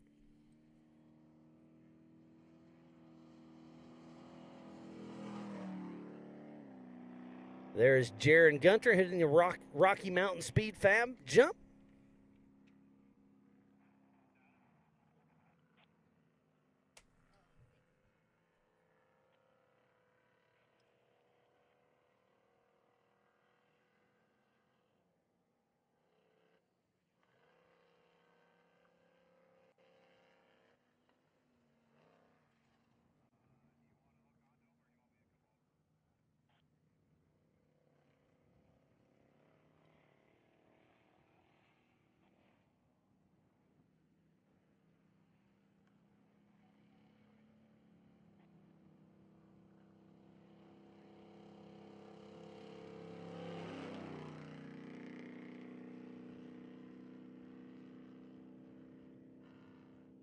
There's Rob Inglis, still trucking along. Look at that corner. Look how dark it is. That is how deep it has been. It's getting bermed out super, super good. And that's what we were talking about yesterday as well when you and I were doing the Can-Am or the UTV race. The moisture that we had from the rain the other day, and they're just getting deeper and deeper, and the moisture is deep in the ground, but on top, obviously, is all gone.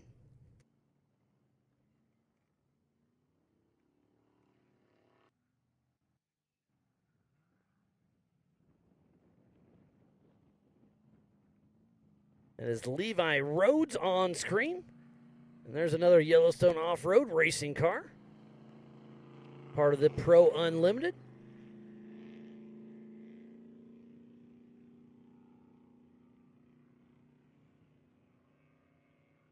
Looks like Shane Dahlquist, the number 251 with Yellowstone Off-Road Racing, is in the pits for a quick fuel and go.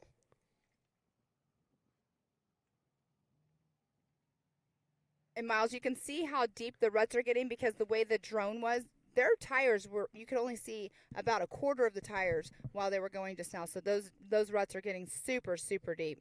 There's Levi Rhodes, the 119 machine. Pushing strong. Don't see too much dust in front of him. So physical out front, we assume it is still Cody Addington. And you know that lap traffic is starting to become an issue out there. So I wonder if he's going to be able to navigate. Remember, he is in a single-seat machine, so he doesn't have a co-driver to help watch the road, watch the dust, watch the navigation. He's got his hands full for sure. Yeah, and we were talking to him yesterday because we had him up here in the Amsoil booth, and he was saying how he doesn't have a GPS that talks to him. So what he does is obviously he just remembers it. But when you're in the dust, it Well, it all looks the same sometimes. Yeah, it starts playing, plays the game with you when you're in the dust. But the GPS, it's hard for him to look over at the GPS while he's driving. A lot of people don't do that, and hopefully the dust doesn't become a factor for him when he is passing lap traffic. So Levi Rhodes, we've been following him for quite a while with Jim and Tracy's Racing in a TMR chassis out of Billings, Montana. We are over the halfway mark for the Unlimited race. There's the 889 coming through the start-finish line right there. That is Rob Inglis with his son, Caden Inglis. It's his 18th birthday. So what a better birthday than to go racing Ultra4USA here in Montana. So the right of your screen is the end of the Amsoil hot pits. You can see he's going to take a 90 left and head towards us. And then those Ultra 4 flags right there is the Rocky Mountain Speed launch. We got a couple trucks. One's in the dust. Those are both Yellowstone off-road cars. One's that Dahlquist. And look at the suspension droop out there, and they are pushing hard trying to get – that's a good little battle back there. Yes, it is. And talking about the suspension, when they land, it kind of feels like they're landing on pillows in those trucks. It's super soft. We're missing a spare tire on the back of that one. That's actually Travis Zollinger, and he has not been running one this whole entire time. Good call. Travis Zollinger still pushing strong through here.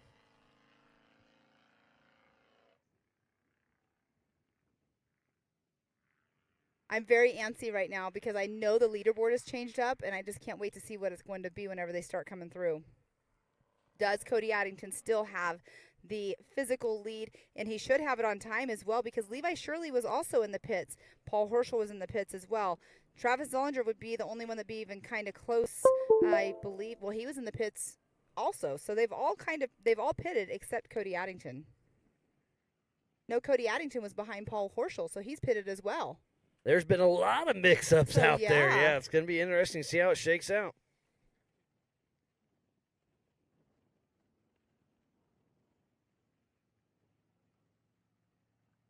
Can't quite see the number of that one. That might be Chance Holloman. The 747 is who that one is. That is Chad Jesse. There we go. Mr. Maverick with Adam Dixon with Slangin' Sound Motorsports.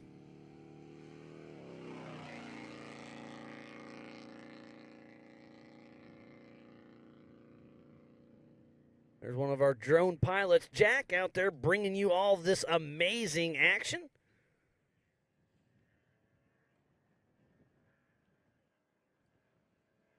Was that the 421 of Russell Raven, possibly?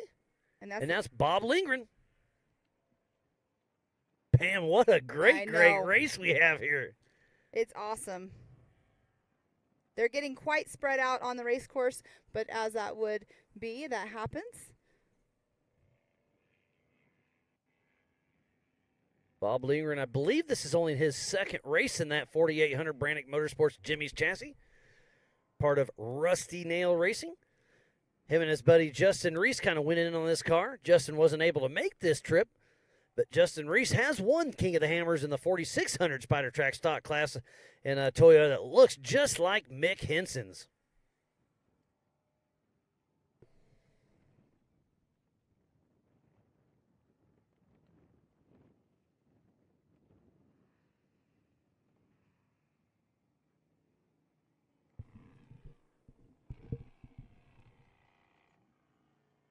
There is Eric Brinker, Mr. Brink Fab himself. He's got a few different cars out here racing with us this weekend. Great to see Team Canada show up so strong. And there's that bluff section, as we keep talking about, that people watch from, and that is our qualifying course that is down there to the right of it, just a little bit forward. And that ridge line right there is really cool. It's fast, but it's off camber, and it has those floating whoop section in there. So it's a super fast section, but the off camber can make it feel just a little bit weird.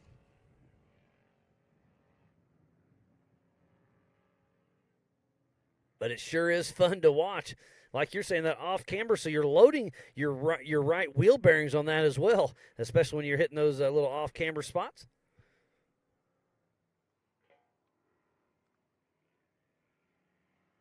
Can hear people in the distance with their horns on trying to pass. That's a friendly, hey, I'm here, need to get by you.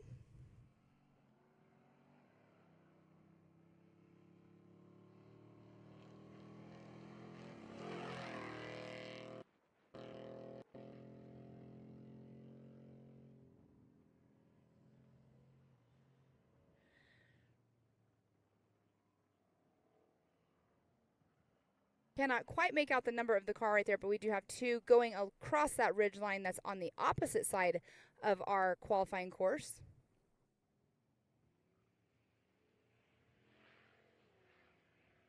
So part of the challenge of Ultra4 Racing is a diverse train. It's not just a race, but a season of challenge.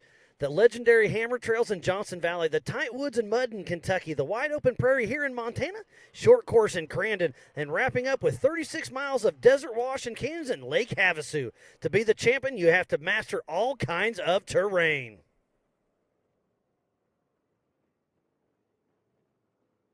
I believe that was, it looked like Eric Weichel that was pulled off to the side just now. That's the 1459 who is racing in the Your Series. 1717 coming through the start-finish line right now. All kinds of moving parts all over the race course. Race cars all over it. We do have a 40-mile loop over this 10,000-acre ranch out here in Big Sky, Montana. Yeah, and just, I mean, we've got a lot of camera crews all over this course. The Delta Drone Works is out there bringing you some amazing shots from the middle of this 10,000-acre ranch. It is absolutely phenomenal, and I'm getting some updates. Cody Addington just passed, and then it's 81, so Levi Shirley. So on physical on course, it's Cody Addington and Levi Shirley. Mm-hmm. Which it would have been because we had Paul Wolf that was out of the race, obviously. Paul Horschel was in the pits when Cody Addington went by. Levi Shirley got out before Paul Horschel got out of the Amsoil hot pits. And we have 3 cars that are running our Bluff Ridge line right there. Enough apart to where they don't have the dust, though. What a great shot it is. And that's the 421. Of Russell Raven, Mr. Ruckus, with Raven Racing out of Portland, Oregon.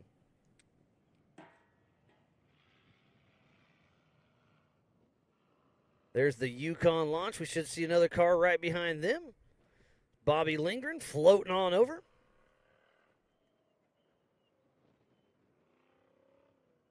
Remember, we have 4 different classes racing at the same time. There is Jaron Gunter, part of the 4400 Unlimited class. And we have the 4800 Brannick Motorsports Legends class for Ultra4 USA. And then don't forget, we have Yellowstone Off-Road with their Pro and their Pro Unlimited.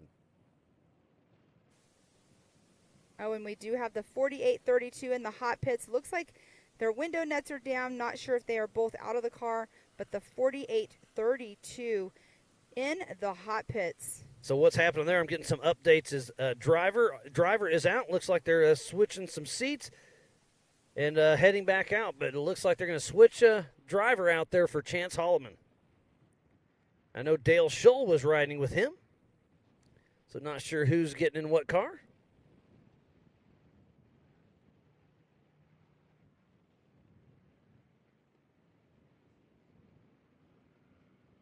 Jaron Gunter going off in the distance, stirring up some dust. This Garrett Humpston, I believe. Nope, that is Bobby Lindgren. So, Miles, what mile marker was it when you just got that update about Cody Addington and Levi Shirley? That is race mile 27, and they're Okay. clicking just over 100 miles an hour. So it's great to have those updates coming all over.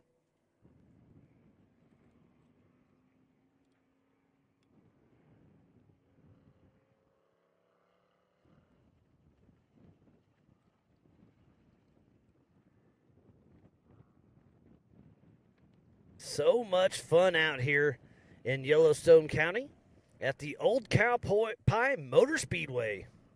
Here for the 2023 Throttle Down Customs Big Sky 200.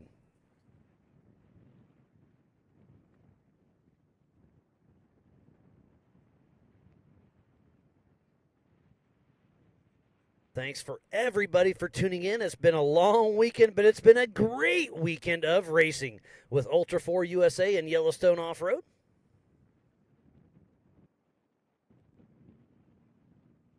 There is Papa Joe Gatlin.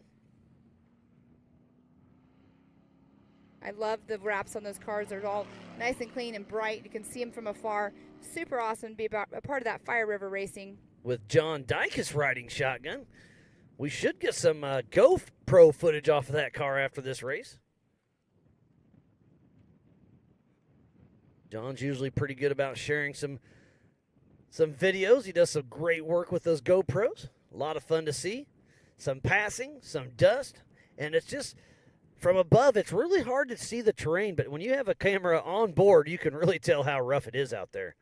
There's a lot of spots where you can be up and over 100 miles an hour, but then you have to really slow her down before you hit a G out or go through some of these fences. Because this is a working ranch. It's a 10,000-acre ranch owned by Warren Ketchum out in the middle of Yellowstone County. It is phenomenal out here. It is absolutely beautiful. And like we were talking about earlier, as we were out marking race course and out earlier on in the week, the wildlife that was out there. I mean, you saw snakes. I didn't see any snakes, but seeing the antelope and the deer and everything, it was really cool to see. It's beautiful out here. And if we are doing our math correctly, we could see Cody Addington here at roughly in that 10-minute mark. Finishing lap 3, heading out for lap number 4 out of 5. There is Trent Roberts and Toby Stacy.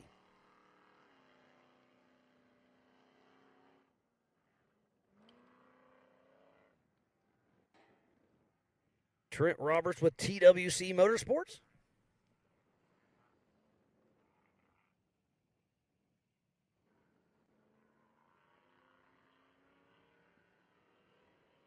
There's been action all weekend long, and it has been so much fun. Couldn't quite make out that number. I believe that was Rich Moore and Bama Moore. 2020. I was incorrect. That is a Victor Beal. Thank you for that, Pam. Vic Beal and Chris Gates with Beal Motorsports out of Kent, Washington. And that old Bronco, too. I can hear some horsepower out in the distance. Again, that's my favorite thing to hear because we know they're coming in close, but that horsepower is pretty awesome. And don't forget, you can get on our website and go to live.ultra4racing.com for our live timing. The same one we have here in the Amsoil booth.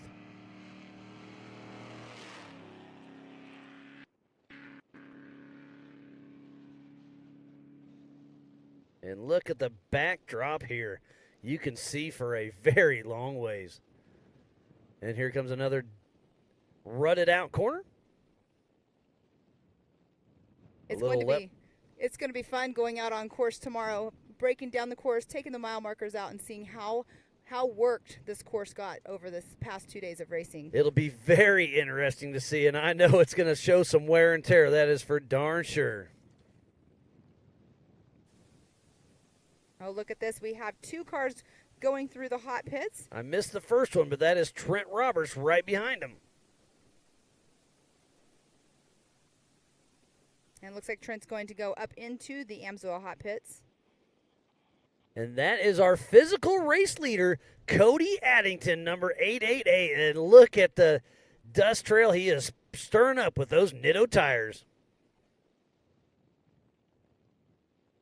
And he has got some lap traffic right in front of him. We were just talking about that. And that's mile marker 27 area. That's the canyon that you're entering at 27. So Cody Addington is on the gas. He's going to be on the horn right now saying, hey, get out of the way. I believe that's Victor Beal.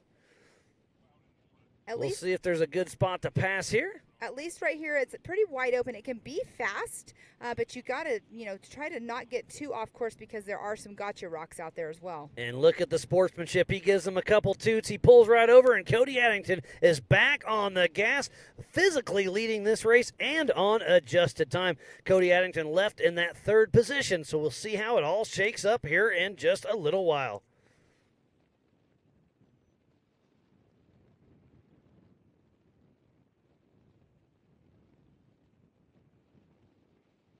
I wonder how far behind Levi Shirley is because Levi is, he's on the gas too as well, trying to pick it up because now he knows it. He doesn't have to chase down Paul Wolf anymore. He knows Paul Horschel was in the pits, but he knows that Cody Addington's out there, and he knows exactly where he started as well. So it's all about chasing Cody's dust now. I can't wait to see how all this shakes out. It's going to be a lot of fun. So Cody Addington started in that 3rd position. Levi Shirley started in 7th. So what's that? About 2 minutes on adjusted time. So if Levi Shirley can be less than 2 minutes behind Cody Addington, he's got him on adjusted time. They took off one at a time in 30-second increments right at 1 o'clock Mountain Standard Time.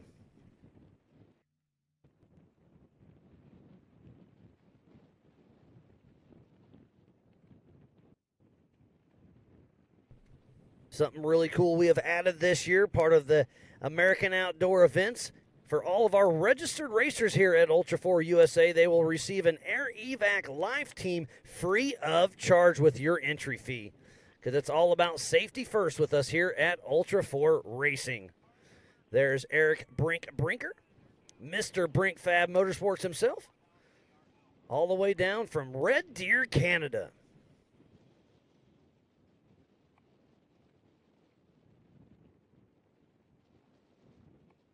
The Canadians came down in force. I know we had at least 5 registered with us, and I think Aaron and Grizz said they had about the same.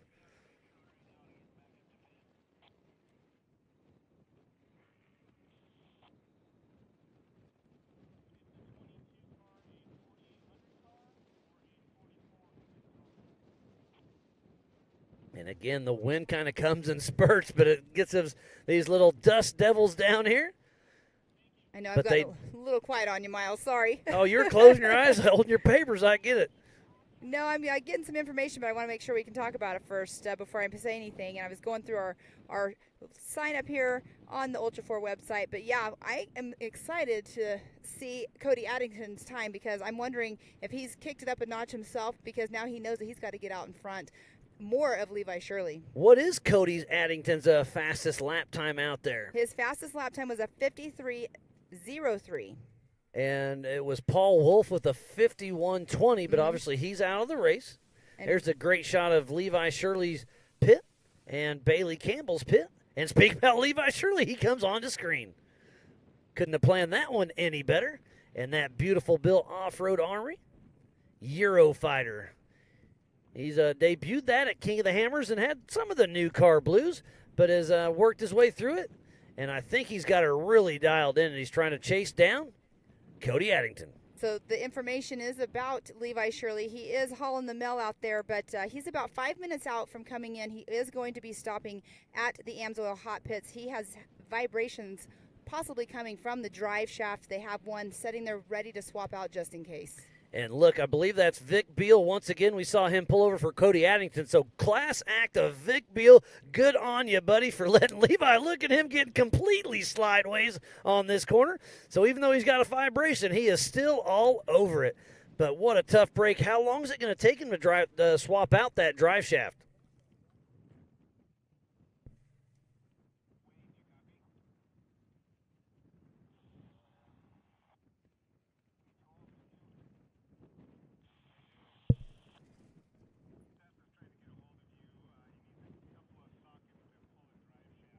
And look, as far as the eye can see, this is actually at the start-finish line overlooking where this camera is. It's pretty cool to see the different venue points. So that's going to really give Cody Addington an astronomical lead on time if Levi Shirley ends up having to go in and change a drive shaft out. And there's Cody right there. He just went off the Brannick bump. And we saw Cody already. He took, I think, 4 jugs of fuel. So if I'm guessing right, I doubt he stops again. So if he can get through there and out on his 4th out of 5 laps and Levi Shirley has to pull in, I'm sure that's at least a 5 or 10 minute fix to switch out a drive shaft. What a tough break for Levi. We'll see what happens. But Cody Addington is looking good. But remember, to finish first you must finish.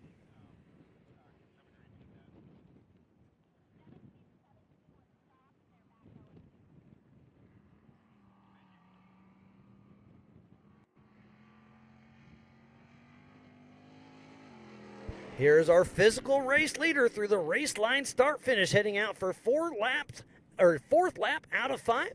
So 80 more miles to go for Cody Addington. Yes, and his lap time was a 54:12.518, so it's not his fastest lap of the day, and it looks like he kind of backed off just a little bit, but you know what, like you just said earlier, to finish first, you must first finish. You might want to let up on your car just to not push it too hard, just to get to that finish line.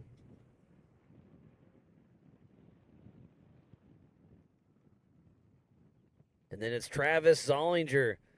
Paul Horschel's back out there. Philip Magilton, Brent Burton, Bailey Campbell, and Brent Harrell.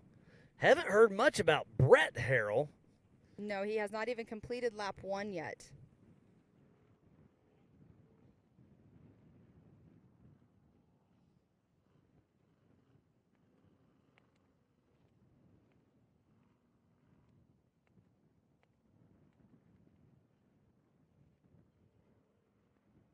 believe that was Vic Beal. We saw him getting passed by Levi Shirley and Cody Addington. Again, sportsmanship here at Ultra4 USA is there's nothing else like it. No, exactly. And all one big family. We have all these race teams that are out there pitting with each other, helping each other out. Like we said earlier, Sean Rance is over there, and he is pitting for Miss Bailey Campbell, him and his crew, because they raced earlier on today. But the sportsmanship on race course, in the pits, even off the race course, is pretty awesome within the Ultra4 USA family. Yeah, it's great to see how it all gets pulled together, and I'm super excited. I hope I can hear from somebody to see how long Levi Shirley is in the pits. I believe this will be Levi Shirley right there, and yes, it is. He's coming along that ridge line right now.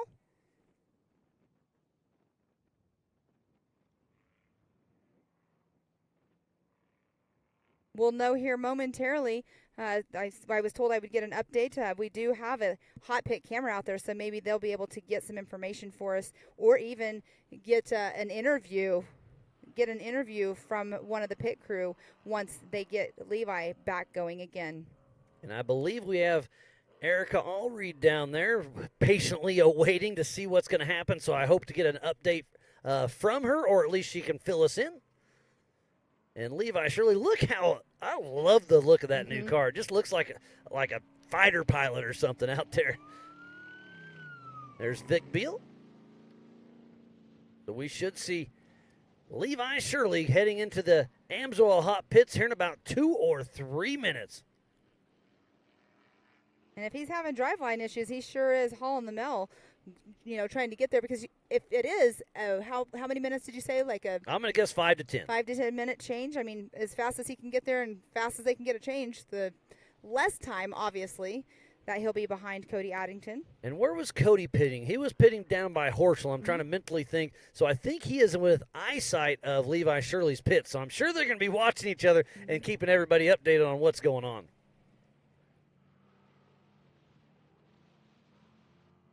And there's Levi right there coming through the start-finish line.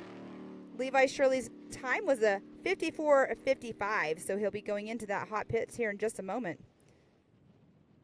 So it's about 40 seconds off of Cody Addington's time. So with that drive shaft issue, we'll see what happens. And there it is, Levi Shirley's pits. They are ready to rock and roll. All hands on deck. It's obviously going to be a fuel stop, and then hopefully they can get that drive shaft swapped out.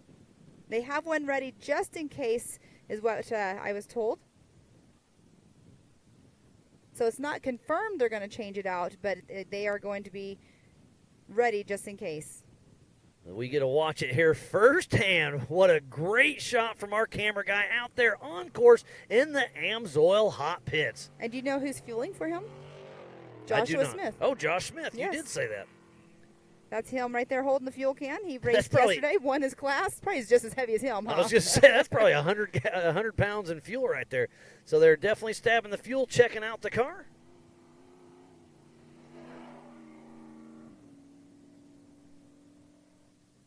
So Levi, there's Sean Rance out there checking out, making sure they don't need a hand. They're checking out the car, stabbing some more fuel in. We'll see. Nope, they do. They just inspect the drive shaft and send them on out. So that was a very quick fuel and go. I believe is that his first time fueling? He actually came in earlier, I believe. It's he all came running in and together. stopped. But you know what? If he came in because he was having issues or wanted them to check something over, what do? You put fuel in your car just in case, because it's just one less stop, or you don't want to run out of fuel once you're out on race course. So Cody Addington with a smooth rails. We see Levi Shirley hitting the Rocky Mountain Speed Fab launch. And look, it does a little nose dive again. So if this is true, Cody Addington just saved about another minute and a half or so over Levi. Yes, and that was Philip McGilton just now that they showed. But Levi Shirley came through, and he is 3 minutes and 22 seconds behind Cody Addington. But with that stop right there, it probably was about, a 30-minute or 30-second stop, 40-second stop just now? I would say up to a minute. So I'm going to guess that 4.5 lead on him. There's Bailey Campbell. Still plugging away. I still think she's got a great shot to place well. She's in the top 8, but the attrition is definitely starting to set in. They're probably going to start pushing, and we'll see what happens. Well, she's in the top 8 by our timer, but we know Paul Wolf is out, and he's sitting in that number 5 position, so she technically would be sitting in that 7th position. And there we do have the 2020 right there, Vic Bill. It was great to see the sportsmanship he was displaying earlier on.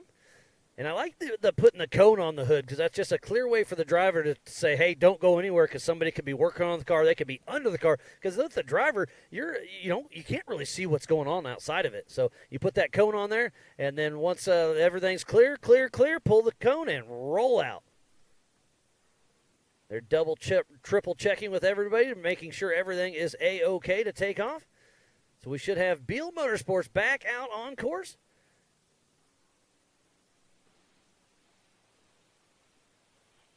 Oh, they're going to double check a couple more things.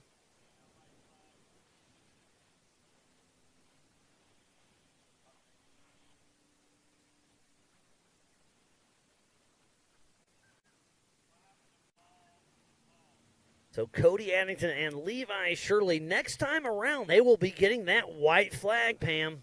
Yes, they will. Cody Addington, he's going to keep pushing it, but maybe let up just a little bit, because he does have, if it was a minute, he has a 4 minutes lead. Yeah, it's 4 to 5 minute leads on adjusted time if we're guessing correctly. I like to call it guesstimating. Guesstimating, yes, that's a good word. And Vic Beal out of the Amsoil hot pits. They have been very busy. All the race teams have been very busy in the Amsoil hot pits today.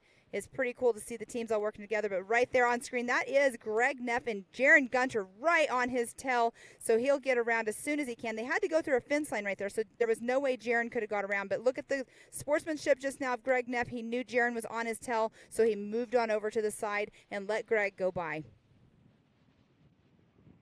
And remember, this is not a Grand Prix finish race.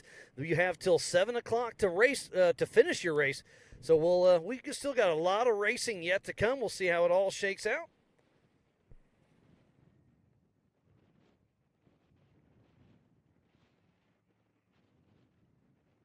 So updated information, they did not change the dry shaft because it was in there tight, so he must just be feeling a weird vibration from something. You never know what it could be, but he just took the fuel and went. I remember when he first got that car out, he had a little bit of drive line vibration that they thought they had fixed, but hey, you never know what's going on. There's so much going on in those cars, you just never know. And just got updated from Race Mile 27, Caleb says Paul Horschel just passed him, so it's he's still moving along strong, so he should be in the top 3.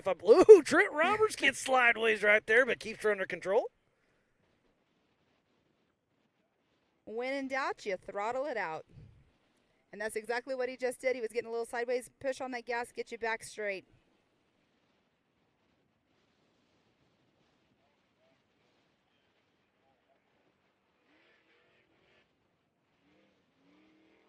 And it sounds like we have James Cantrell that's going to give us a little update from our Mid-America headquarters.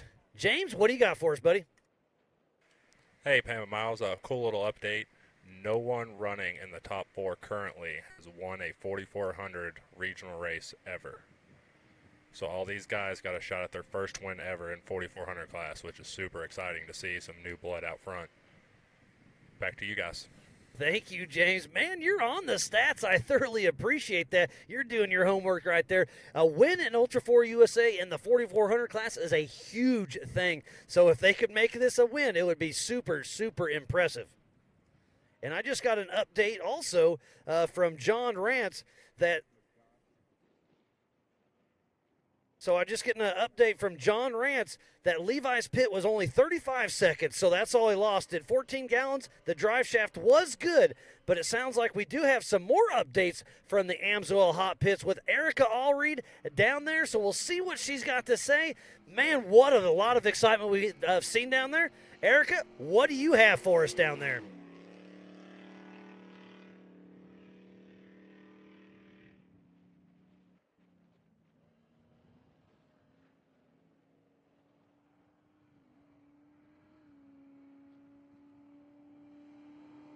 Pits, and joining me is fellow driver Josh Smith, who is pitting for Levi Shirley today.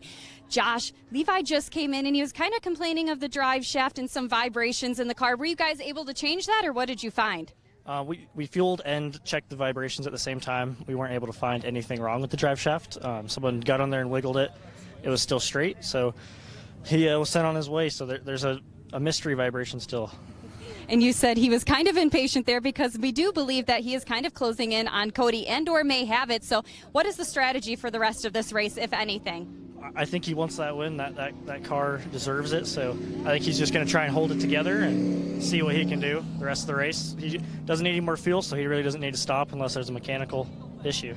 All right, well, we look forward to it and can't wait to see how he finishes. Thank you so much. No problem. Thank you, Erica and Josh, for that little update. But again, a 35-second fuel stop. Check the vibration. You don't know what's going on, so you better just hammer down and see what you can make happen. Yes, it's better to be safe than sorry. You don't want to get out in farther away distance and then, have that problem happen out in the distance when you knew something was going on. But we do have somebody coming through right now. Jeremy Jones, it looks like, in the 4800 Brannick Motorsports Legends class with Don Balducci riding shotgun. Great to see him step in and helping Doc. Doc Jones has been involved with Wyotech for quite some time. Great to see how they're keeping everything in line. And he's currently running second right now in the 4800 Legends class as of the last lap. But we have not seen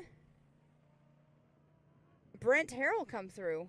And he was physically out in front in the 4800 Legends class. So now we haven't seen Brett or Brent Harrell.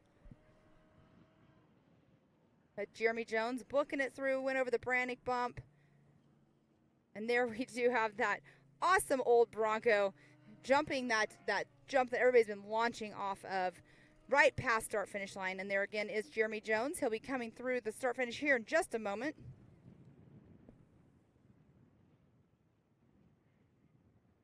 So much action spread out all over this 40-mile race course.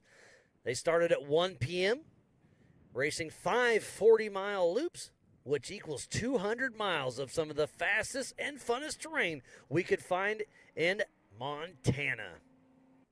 So Jeremy Jones coming through. I believe that he is now going to be unofficially in that first place, but it does not. So Brent Harrell is in that first place. Jeremy Jones is in second. Jeremy Jones's last lap was a 58.06.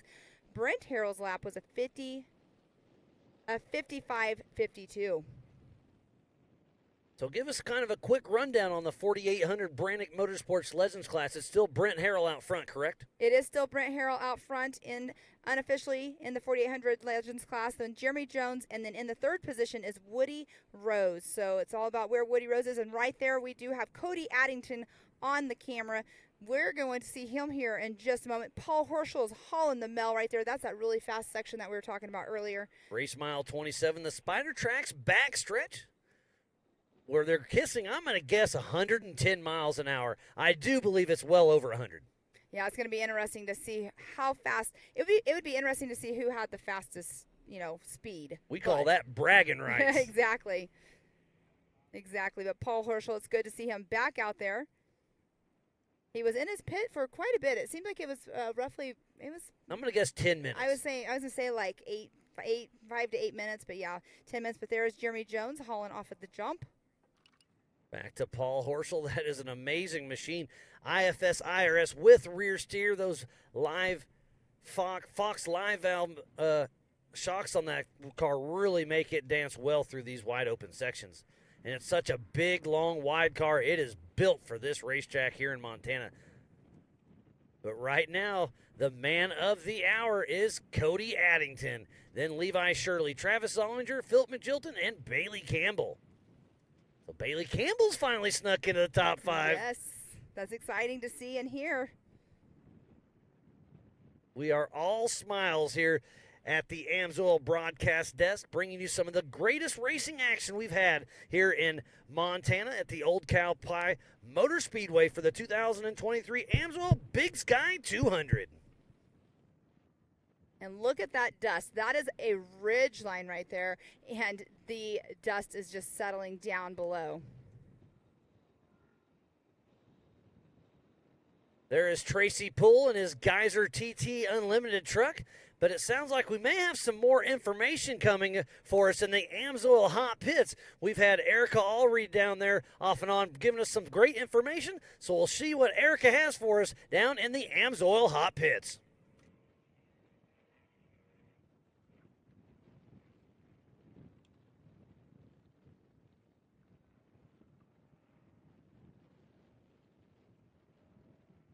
And for one of the favorites in this race, Bailey Campbell has been a challenging one to say the least. At King of the Hammers, both her and her brother Waylon had engine issues, forcing them to borrow a car. She said that it was her very first time running without a co-driver, and she's never felt so defeated leaving a race. However, she said she is so excited to finally get back behind the wheel of her very own car because she knows exactly what she's capable of doing. The car only had 315 miles on it before today, so she's excited to put it to the test. However, earlier we did witness that she had a flat tire, and we learned that it was caused by a collision with another driver. She said that her crew said that she may come back into pit later on today for some fuel. So we'll see how that all shakes out for her and her team.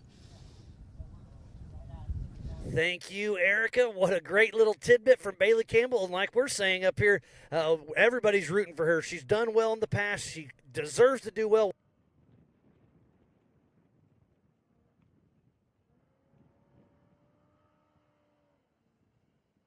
4800 Brannick Motorsports Legends class. There's Philip Magilton popping in the screen. And number 47 with Dr. Amanda Ross riding shotgun. And they came all the way down from, I believe, Tuscaloosa. Tuscaloosa, Alabama. I love that place. I've had a lot of good memories down there. I've never been there. That's a long drive. I believe that was a 24-hour drive I believe Heath Day actually brought that car for him. They had some time restraints, so they flew up, but Heath Day made the trip out and towed it up for him. Part of Point 1 off-road. Ooh, there's a pretty good little donkey kick. Yes. Hit that one a little faster than he meant to. Yeah, we were clearing course in Rush, Kentucky, and found a sway bar arm, so I put it on Facebook, and Philip said, hey, that's mine. So I shipped it to him. He got it fixed up and got it back there. Jonathan Dawes found the other side, so we were able to find both pieces, shipped it out there. He got it fixed, and he's racing with us here in Montana. Oh, they were telling me about that. She asked me a question over some social media stuff, and she was telling me that you shipped them back one. But there, right there is Mr. Paul Horschel. It's exciting to see him going so fast because, he's trying to work hard and make up some good time. He's got Mitchell Sweat riding shotgun with him, his crew chief, and they work on those Horschel cars nonstop. Horschel has his own business doing some oil drilling and whatnot, but he has a full-on race shop where Dawson Allington works there, Zig works there, Mitch works there, and they prep cars nonstop. They've been working on Rick Levezzo's. I know they have a 6100 truck, and then obviously Paul Horschel has a couple cars. The Heralds have a couple cars, so it's a nonstop prep shop there with Horschel Motorsports. So Paul Horschel's fastest lap time so far of the day has been a 52:15. It's going to be interesting to see if he has tried to make up some time and get a faster lap time than what he has already ran with having the issues he had earlier on.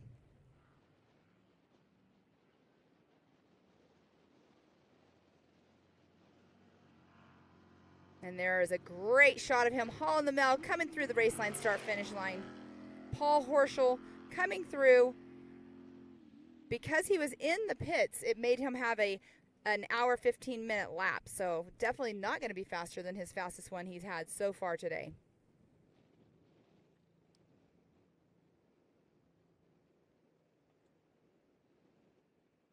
There's a great overview shot of showing you how big this area actually is. That's a shot of the Yukon launch and the Brannick bump right there where we qualified yesterday morning, and it is still part of the racetrack today.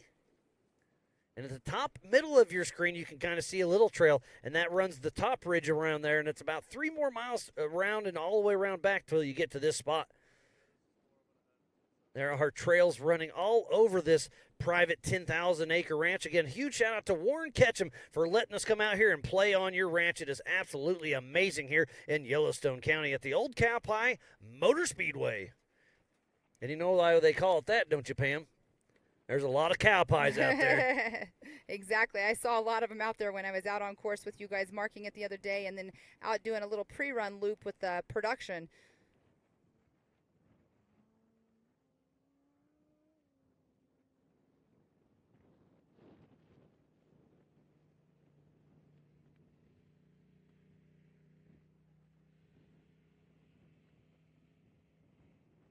And that's a great shot right there of them going along that ridge line with the dust kicking up behind them. Super fast section, a little bit of rollers. Now that is the opposite side of our qualifying loop area.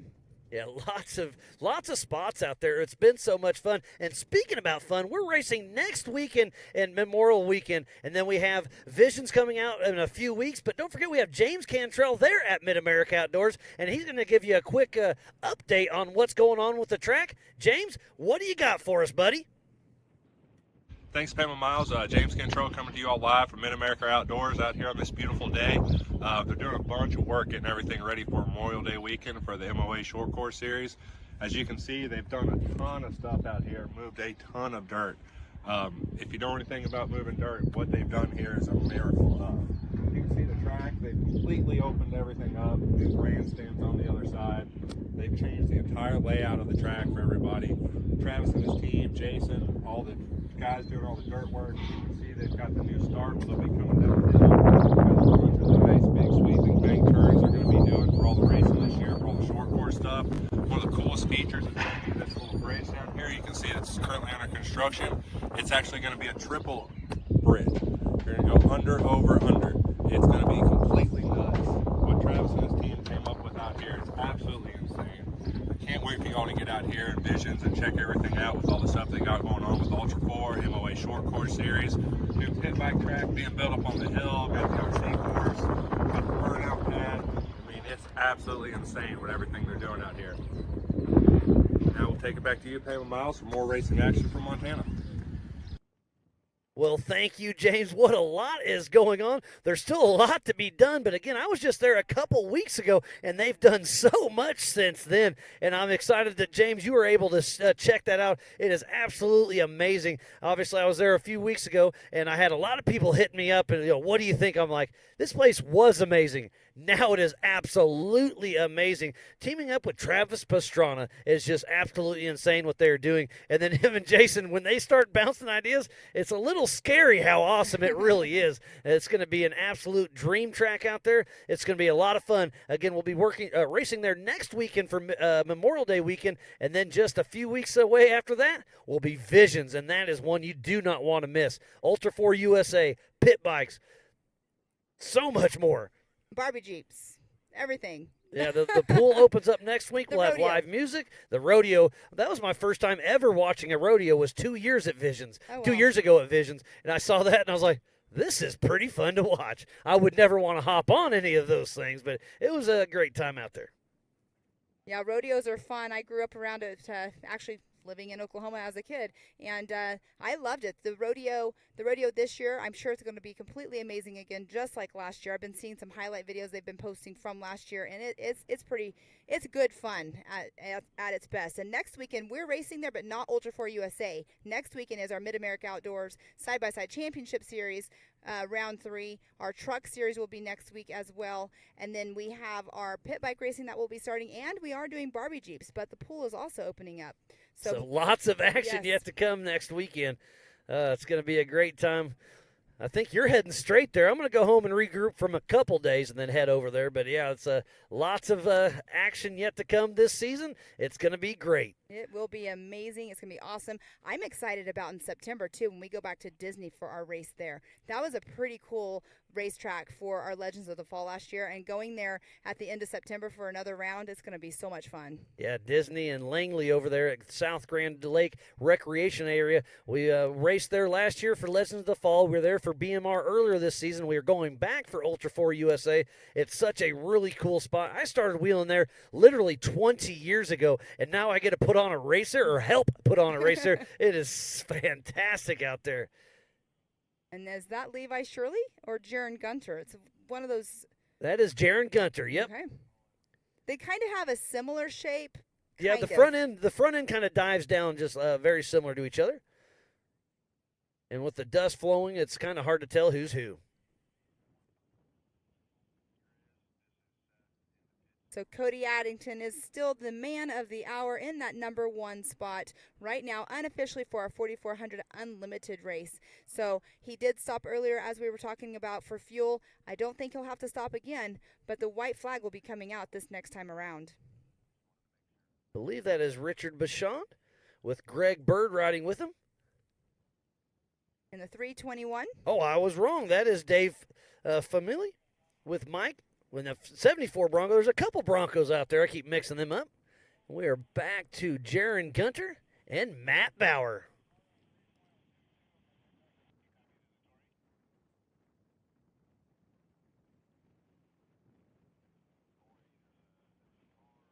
Thanks again to Jason and Gayla Robinette, all the volunteers, Ultra4USA staff, the AOE crew, media, safety, USAC, racers, fans, and marketing partners for making this possible.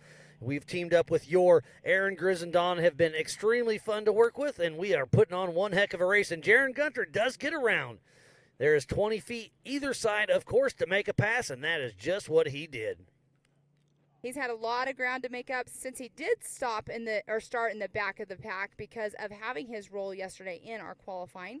But he has been making up lots of time. Let's see where he's at here on our list. He is unofficially in that number 8 spot. His last lap was a 56.52, but 12th overall and unofficially in that 8th spot in our 4400 Unlimited class.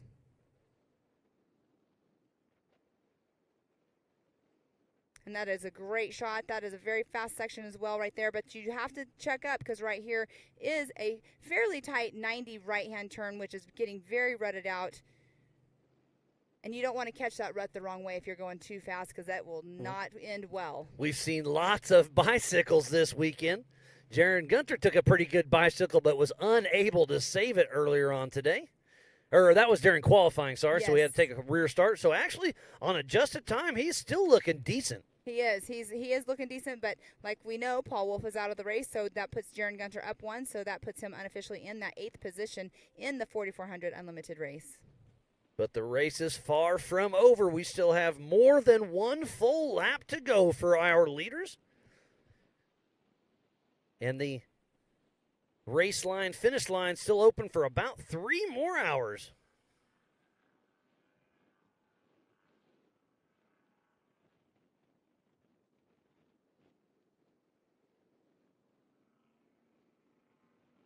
There's one of those rock formations in the background that yesterday I was talking about. It kind of looks like a gigantic anthill, but it's a rock formation. It's so beautiful out there. Yeah, it's totally, it's pretty amazing to see all of that stuff out here. And then when you're going through those canyons, there are some areas where the rock is it looks like it just flakes off. It looks like it's layers and layers of different rock.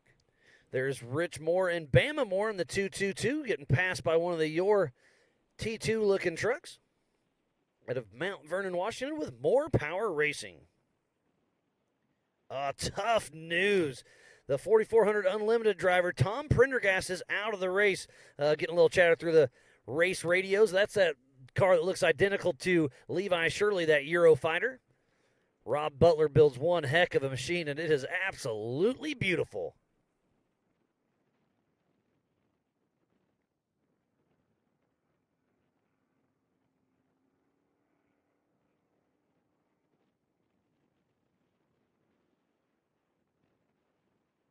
I'm going to guess that's Shane Dahlquist in that 251 machine. Yeah, I haven't been able to catch that number.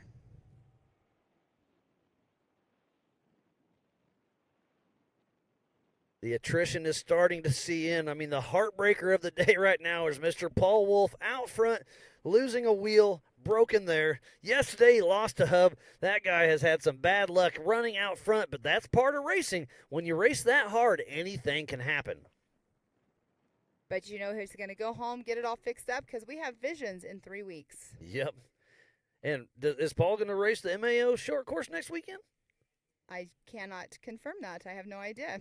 I did see Chris Hickman walk by about 15 minutes ago. Still gave me two big thumbs up, and I kind of gave him the shrug shoulders, and he's like, we're still here having fun. Bummer, but that's part of racing. Yes. Hickman Motorsports has teamed up with Paul Wolf.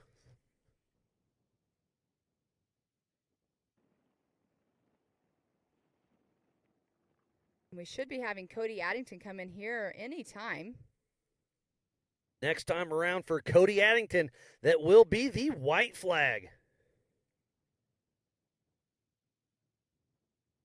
Oh, no, more bad news. Attrition is really setting in.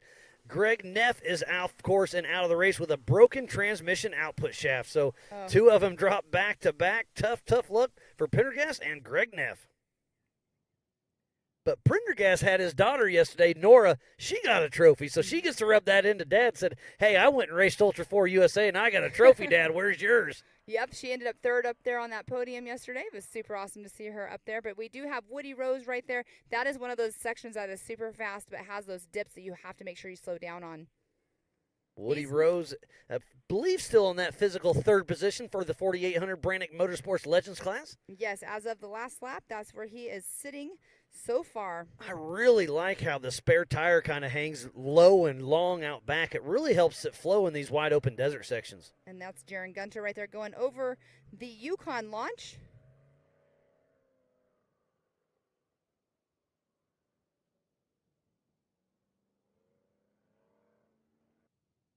Hopefully he's not having flashbacks as he's going through these corners. I know it wasn't in that area, but it was in that area.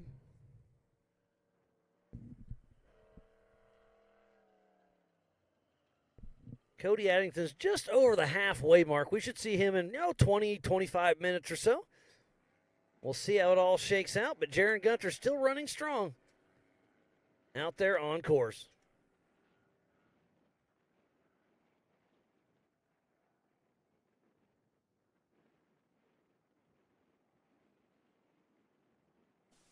If you are just tuning in, we thoroughly appreciate each and every one of you.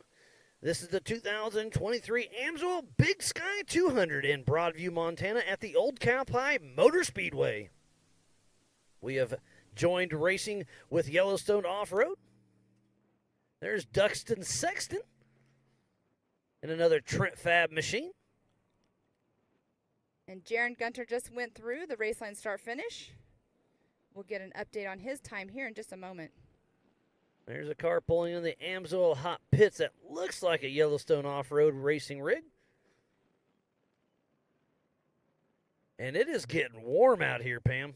Very warm. I just had to adjust our shade for us because if not, we were going to be baking. You said it was, 82 degrees out here today? Yeah, it's beautiful. What kind of cookies you got? What are you baking? I didn't bring any cookie dough this time. There's the Brannick bump.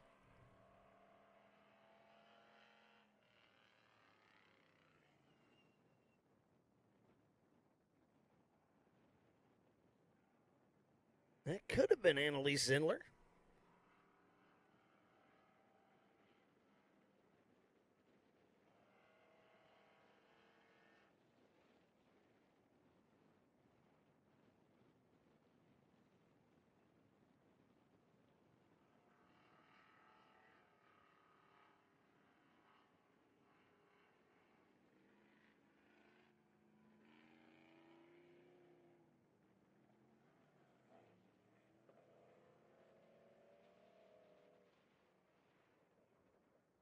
Looks like we have one of the vehicles that might be one of our recoveries. Yes, that is a recovery. I was thinking it could have been one of our racers limping it off the race course. It could have been a stock class car. It was definitely a Cherokee, but I believe it was part of our Yellowstone Off-Road Racing volunteers.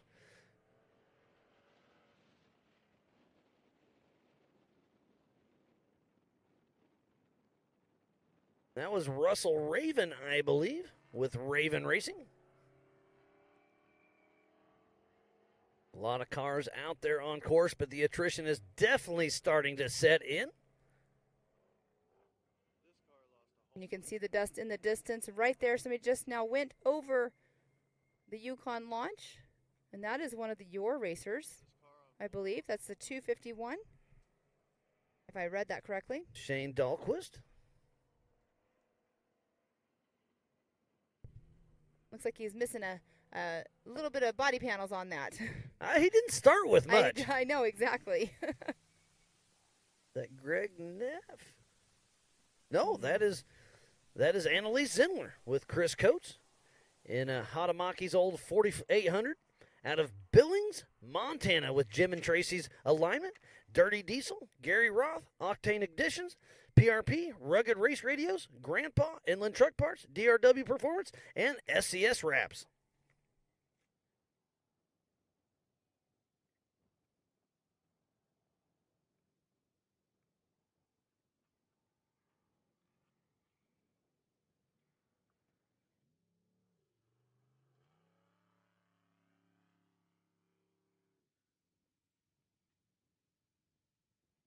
There is Eric Weichel coming through screen.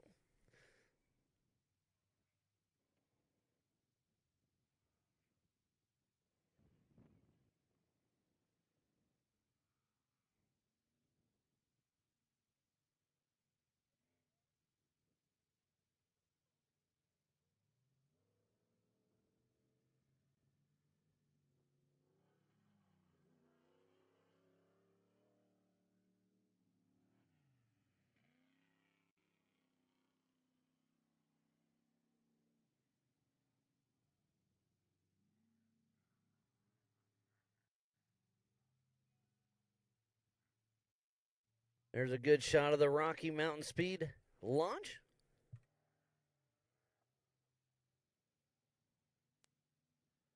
I believe we should have the leaders here in about 10 minutes, and we have a friendly little wager between us and the production crew.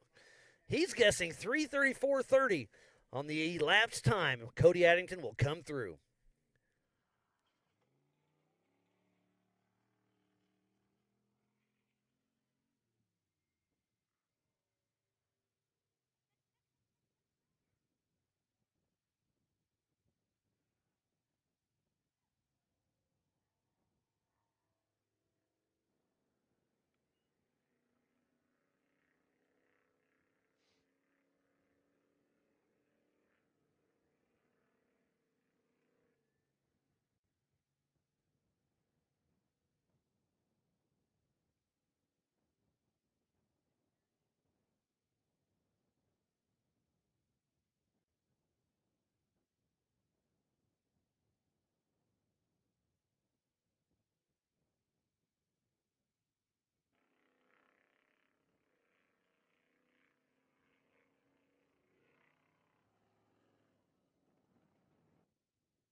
There was Rich Moore coming through with his daughter Bama.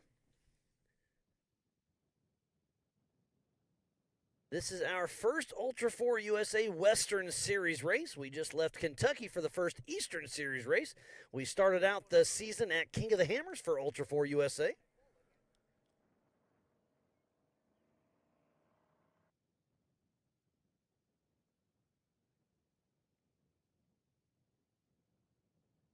There's that elapsed time for the Optima leaderboard.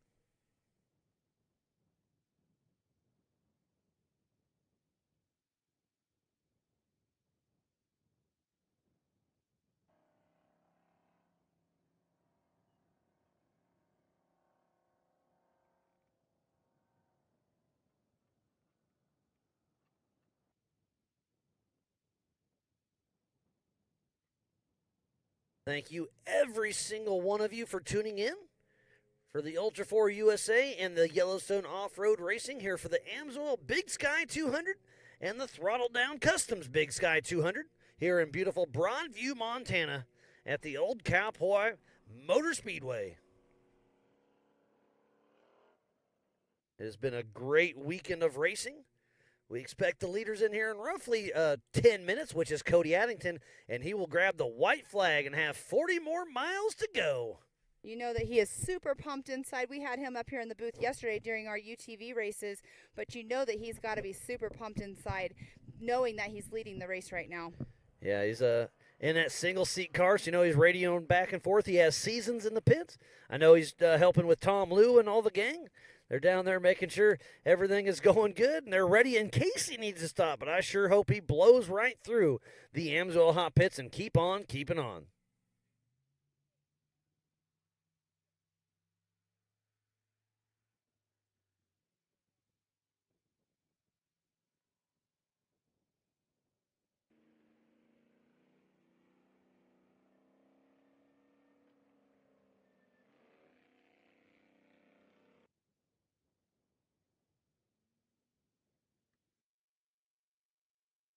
We will be giving away our Laser Nut 360 wrap trophies later on this evening. And don't forget, you can order a replica trophy to give to one of your sponsors or your team members.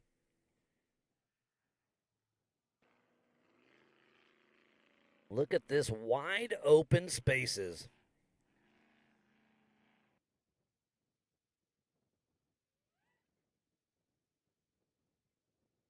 It's been so much fun this weekend racing.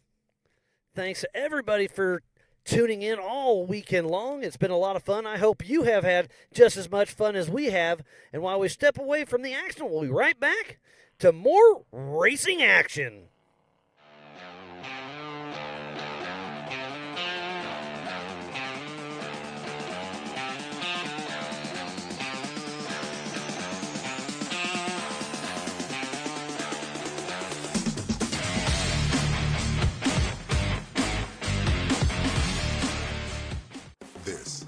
This is your world, your job, your crew, your CAT compact equipment.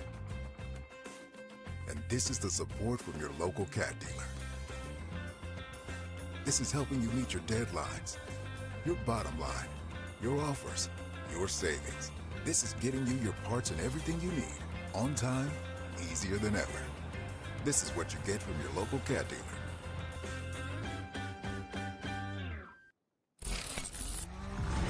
When it comes to suspension tuning, there's only one name we trust, Double E Racing.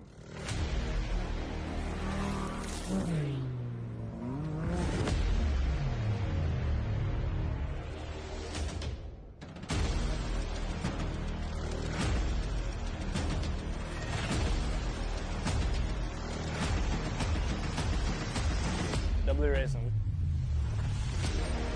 We help build champions.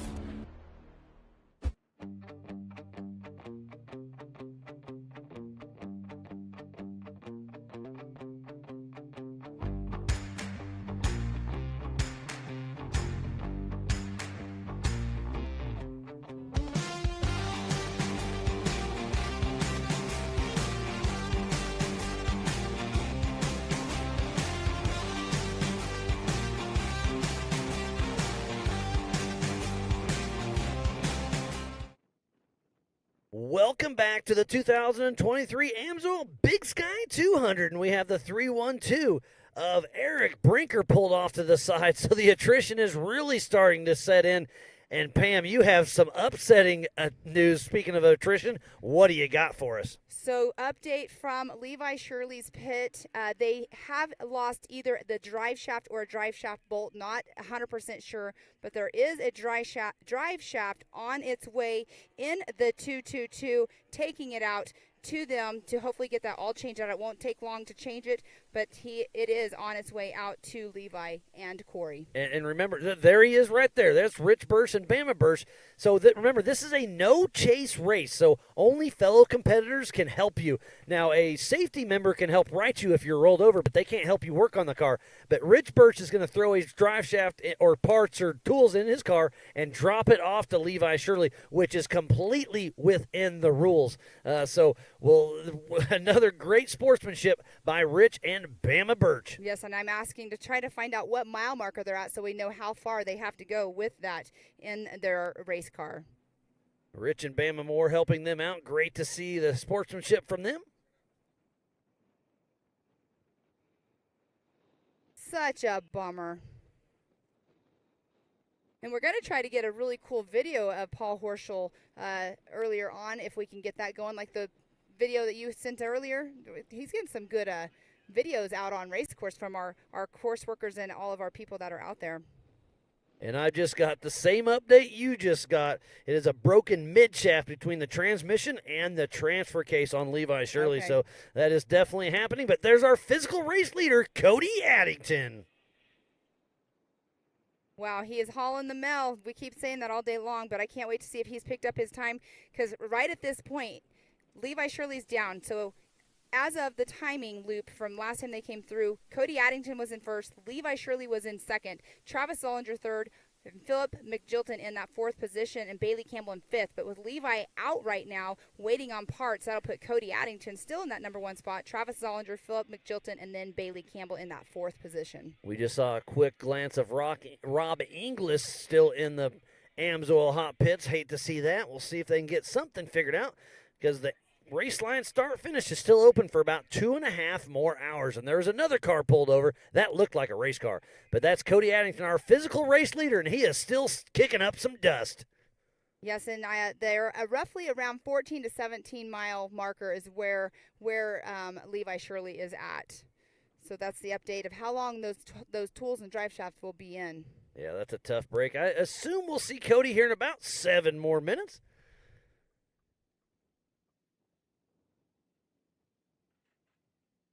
And the car looks like it's in great shape, Pam. I mean, he's still just, you see the roost coming off the Nitto tires. The front suspension still soaking everything up. I mean, this is Cody's race to lose. And he's got a pretty good lead over everybody else because Levi just broke down. So now it's Travis Solinger. And I believe he had over a 5-minute lead on him as well. And then it goes back to Philip McGilt and then Bailey Campbell. Man, Paley could sneak into that top 3. We'll see how it all shakes out. Yeah, Travis last time through was 5 minutes and 36 seconds behind Cody Addington.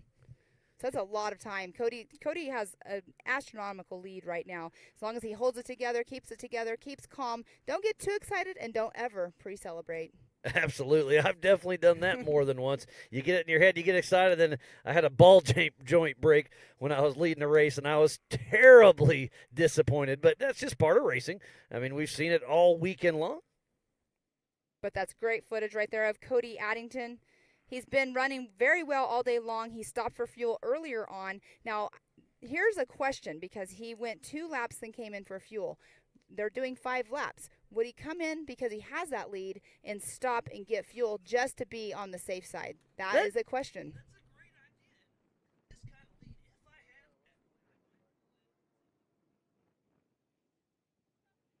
had me a quick shakedown on the car, check the suspension, the drive shafts, the suspension up front, the tires and wheels, give it just a 1-minute wiggle. I think I would take that chance with over a 5-minute lead. I would have to 100% agree with you on that, because you never know. You don't want to get out there and then, I always say this, you don't want to be like a mile from the race course and run out of gas. That was Shane Dahlquist kicking up some dust out there, still running strong with Yellowstone Off-Road Racing.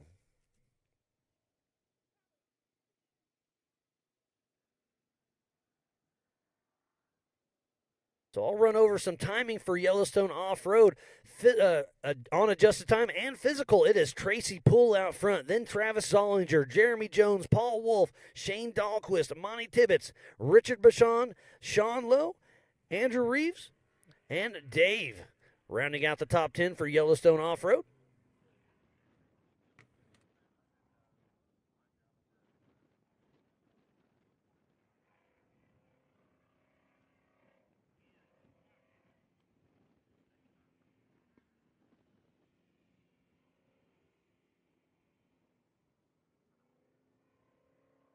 Is that Chance Holloman, possibly? There's the 1459 that did pop in on screen, but I think you're right, that was Chance Holloman. But then that's Monty Tibbetts. You called that one, too. Teamwork makes dream work. With Lone Kid Racing, there's our physical race leader. No. That is not our physical race leader. I apologize. Got some bad information. You can see that area, though. Even though it is a semi-fast section, it is off camber and jumping around just a little bit, because those are those floating whip sections on that ridge line that follows our bluff, where everybody sits and watches the race. And that is the 819. That is Bobby Lindgren and Jared McGee with Rusty Nail Racing out of Salida, Colorado, hitting the Yukon launch. And there's 2 Broncos. I keep getting them mixed up. This is either Dave or Richard. I believe this one's Dave. That's the older looking Bronco. There's a great venue point. A lot of our volunteers are out there making sure everything goes smooth. And we should have Cody Addington coming in here anytime. There's Trent Roberts coming into screen. Sounds like Cody Addington might be pulling into the Amsoil hot pits, and I believe we'll have Erica down there to check it out. And there is our physical race leader, Cody Addington, and he is planning on coming into the Amsoil hot pit. The white flag will be flying here in about 2.5 more minutes for Cody Addington.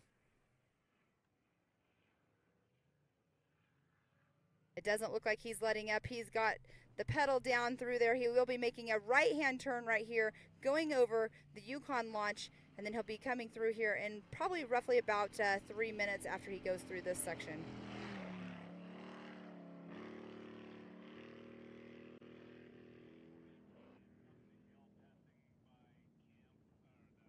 And we do have eyes on Prendergast, unfortunately, going back to his main pit. I hate seeing that. Tom Prendergast, but it is driving, so he'll get her fixed up, and hopefully he'll come racing with us once again here very shortly. Not sure if he'll be able to make visions or not. We sure hope so. There's Cody Addington, our physical race leader, down the Brannick bump.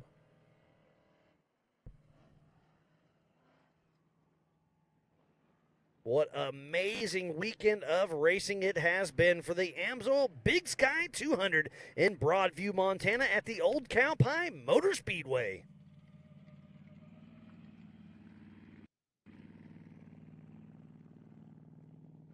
And you can hear him in the background up here where we're setting Miles on the gas, going through that start finish line, and JT Taylor waving that white flag. White flag is out for Cody Addington. Wow, wow. What kind of time we got? He just threw down his fastest lap of the day for his run at a 52:36.161. That is extremely impressive. Cody Addington out there pushing strong, but we did hear that he should be pulling into the Amsoil hot pits. Well, as we were saying, do you take the chance and keep on going by, or do you go by and you stop, do a quick walk around just to get eyes on the car, put in just a little bit of fuel if need be? You can see Tom Liu, who is out there helping out in their hot pits, going over to help him out. And yes, they are stabbing some fuel in there. He's wiggling his steering wheel just to make sure that all is good up front. Checking the tires. Making sure everything's all tight.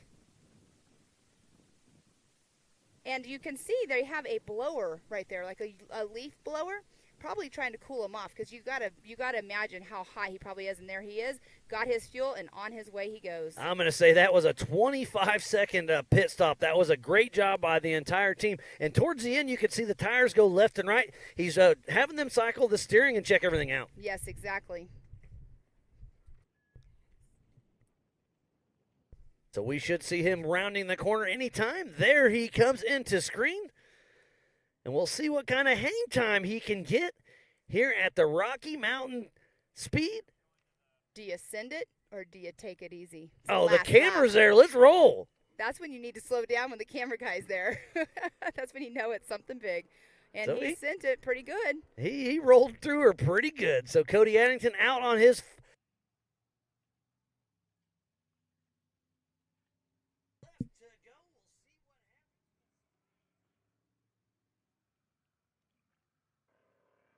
How far back is Philip McJilton, Bailey Campbell, Brent Burton, and Jaron Gunter? We know Levi Shirley is stuck on course. Hate to see that.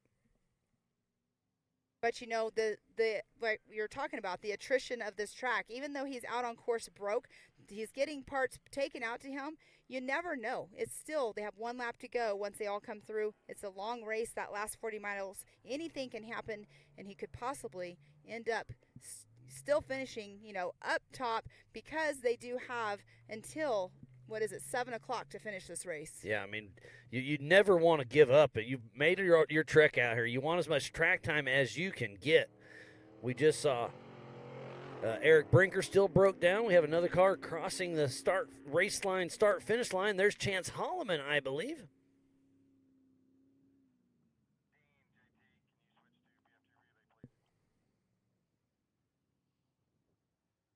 There is Papa Joe Gatlin for Fire River Racing, with John Dykus riding shotgun, still moving very solid through the field. As you're looking at the Optimum leaderboard, obviously everything is unofficial until the finish of this race. And I'll repeat it again, this is not a Grand Prix finish. The finish line is open till 7 p.m. this evening, so we still got about 2.5 more hours.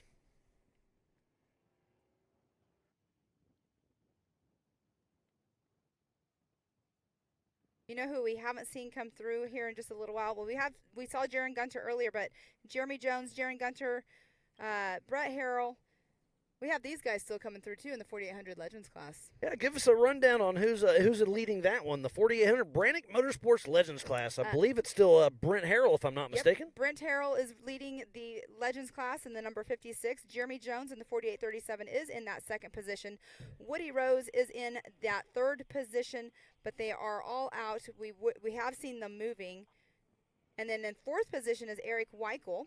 I think earlier on I saw him off to the side for just a moment. I'm not sure. I haven't seen him moving again. I haven't seen that area again either.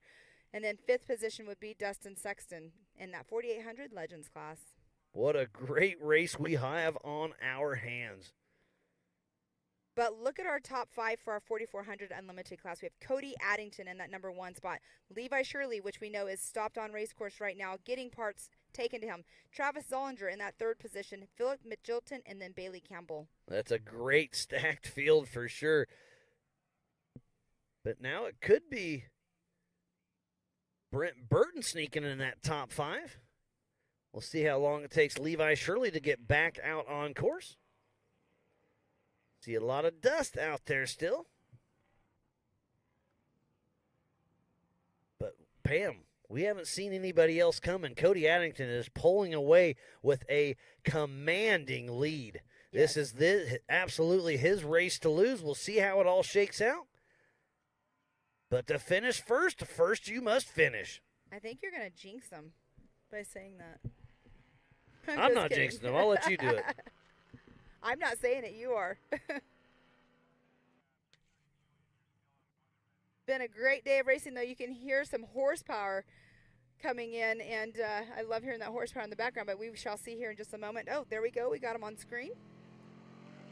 Didn't quite make out that number. It was a yellow nameplate behind it, but they are on the gas.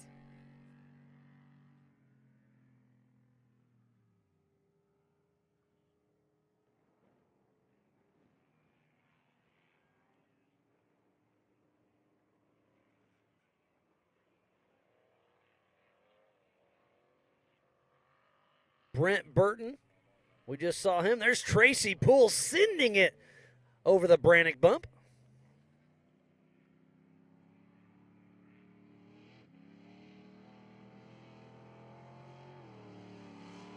Cody Addington way out front, but remember Paul Wolf was also out front earlier on the day, had some tough breaks. And that is just part of this racing game because they are pushing these cars to the absolute limits. Yes, and when you drive them as hard as they drive them, and man, it's crazy. But we do have Travis Zollinger should be coming in here. And speaking earlier, we were talking about where is Brent Harrell, and there he is. He just made a pass in a turn, but there he is moving on course. But where did his dad end up? He never came through. I never saw him finish the lap. Tough break. There's Tracy Poole grabbing the white flag overall first for the Yellowstone Off-Road Racing Sanction. So we just saw Brent Harrell just a moment to go, and he is our physical race leader in the 4800 Brannick Motorsports Legends class. So we only have 2 cars out there on the 5th and a final lap. That was Trent Roberts. Ooh, there's Bailey Campbell chasing down somebody's dust.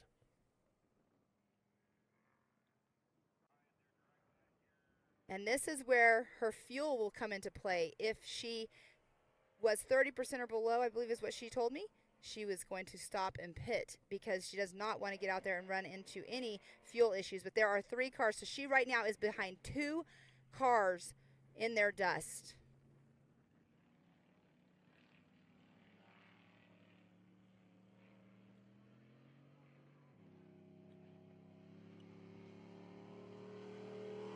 So Cody Addington has been out there for 3 hours and 41 minutes racing, super strong.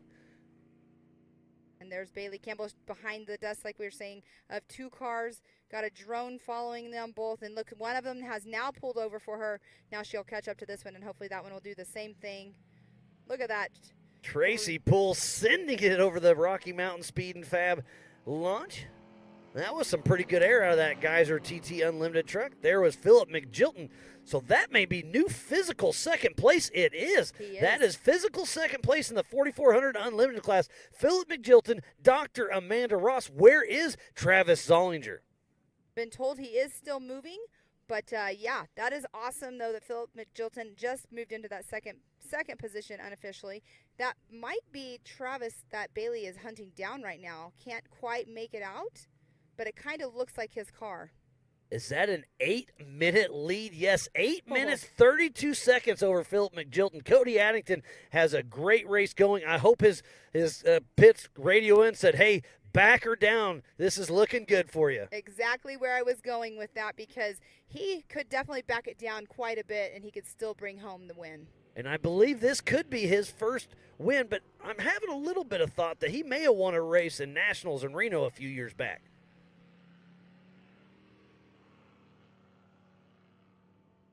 We'll see, but he'll be super stoked if he can pull this off. But Philip McGilton has only been racing with us for a couple of years in that solid axle Jimmy's car. He will be super excited. His background comes from NASCAR Truck Series, so it'll be cool to see him do well here at Ultra4 USA.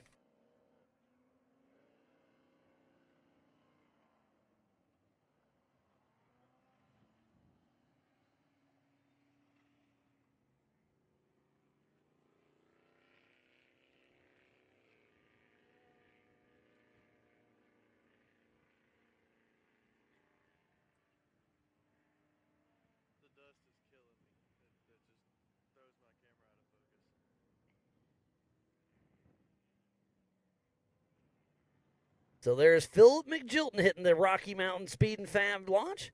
Physical second and on adjusted time. How far back is Travis Zollinger, Bailey Campbell, Brent Burton, and Jaron Gunter? There is Rich Moore and Bama Moore, his daughter, taking Levi some parts. So we'll see if we'll follow him for just a minute and see if we can see a physical on Levi Shirley. And Travis Zollinger just came through the race line start finish, so he is in that third position on corrected time. So 2 minutes, 12 seconds behind Philip McGilton's Travis Zollinger, having a great race out there.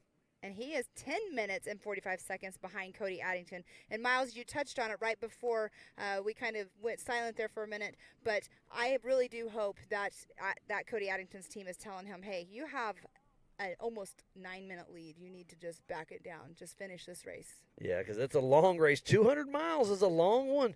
I think it's the longest Ultra4 USA regional race we've had. Definitely getting some seat time, getting their work cut out for them, going through all this different terrain all weekend long, doing their pre-running on Thursday. Yesterday we did qualifying in the morning, and here we are racing today. We've got the Optima leaderboard on your top left. There's Brent Harrell, the physical leader in the 4800 Brannick Motorsports Legends class. Just cleared the Yukon launch. He'll do this long sweeper and then hit the Brannick bump, and he will be getting the white flag.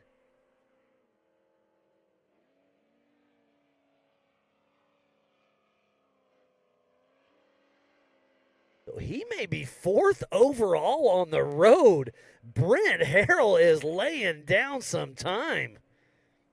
What a great run by this young man.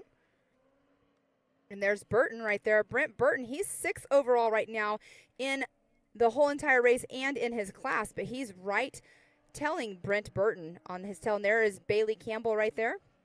Still pushing strong in that 35 Campbell Enterprise machine. Monster Energy athlete. Bailey Campbell still having a great race under her belt with Ryan Miller riding shotgun. So right now with Levi not being out on the race course, Bailey Campbell would be in that number 4 spot. So we shall see. And there's Brent Harrell right there coming through.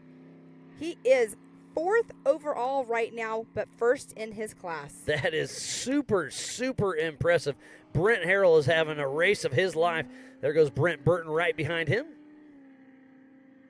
And Brent Burton actually just knocked him out of that 4th position overall. So Brent Harrell is in that 5th position. Well, we had some change-ups. Oh, my Look goodness. at this. Pam, tell us what we just saw on live.ultra4racing.com. Bailey Campbell just took over the number 2 spot on corrected time. She's not physically out in 2nd position, but she on corrected time just took over the number 2 spot from Philip McJilton. That is amazing. She has turned it up. Her lap time was a 54:44, but we got to look at where she started. She started, I believe, in the 9th position today. So, you know, up in that number 2 position, she's running a great race. But did she stop for fuel? And there we do see Brent Harrell in there doing a little overview, probably going to take on a little bit of fuel, just making sure all is okay before he gets back out there. Bailey Campbell started in that 14th position. So that's 7 minutes, or 6.5 minutes behind 6 minutes behind Cody Addington. And actually, she started 14th position. I'm sorry, I thought it was in 9th, but wow. So Bailey Campbell is 13 minutes and 24 seconds behind Cody Addington. That is pretty impressive to be pushing that hard. She had to fight a lot more dust than the rest of these guys and gals. And Bailey Campbell and Ryan Miller are on a mission. 1 lap to go, and Bailey is got the visor down and the hammer down. So this is probably when the team will be like, you know what, Bailey's making up some time. Don't let up too much. I don't know. This is when they're telling Bailey to send it. Exactly. So our top 3 on adjusted time again is Cody Addington, Bailey Campbell, and Philip McJilton. Then Travis Zollinger, Brent Burton, and then in the 4800 it's Brent Harrell, Jeremy Jones, Woody Rose, and Eric Weichel with Dustin Sexton rounding out the top 5. We've got a great race on our hands. Wow, that is just amazing to me. I know that she can do it, but it just amazes me that how far she started 14th. She's just been trucking away, and now she's up here in that number 2 spot. Super awesome for Bailey Campbell and her co-driver, Ryan Miller.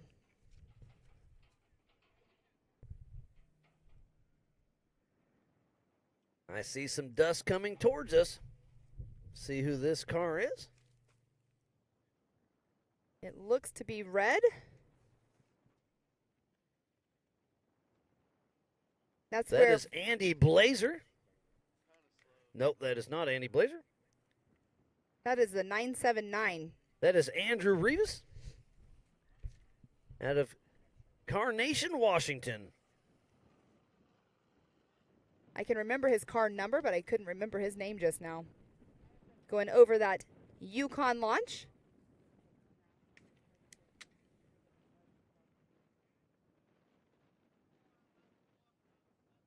So Andrew Rivas still pushing strong. Part of the Pro Unlimited in the Yellowstone Off-Road Racing Series. This is a joint race with them and Ultra4USA here at the Old Cow Pie Motor Speedway for the 2023 Throttle Down Customs Big Sky 200. And that looked like that was Jaron Gunter that went by and somebody in his dust back there. But I'm pretty sure that was him in that front position going through that canyon.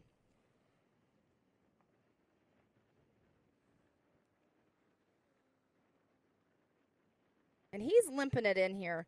I'm not sure. He's kind of been taking this whole entire end of the lap slow. And you can see him kind of dancing around. I wonder if he's got a little bit of steering issues or something going on. But, hey, he's still trucking.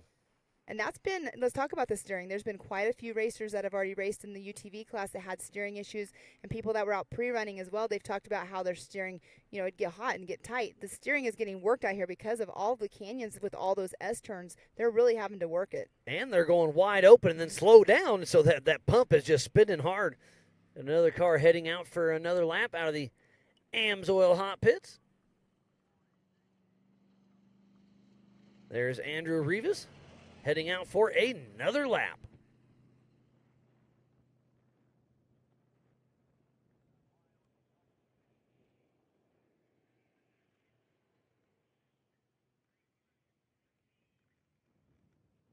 So overall for Yellowstone Off-Road Racing, it is Tracy Poole, then Travis Zollinger, Jeremy Jones, Shane Dahlquist, Monty Tibbetts, Richard Bachon, Sean Lowe, Andrew Rivas. Still running strong out there for Yellowstone Off-Road Racing. There's the 421 of Russell Raven, Mr. Ruckus himself, with Lyric riding shotgun with Raven Racing out of Portland, Oregon. Heading up and over the Yukon launch.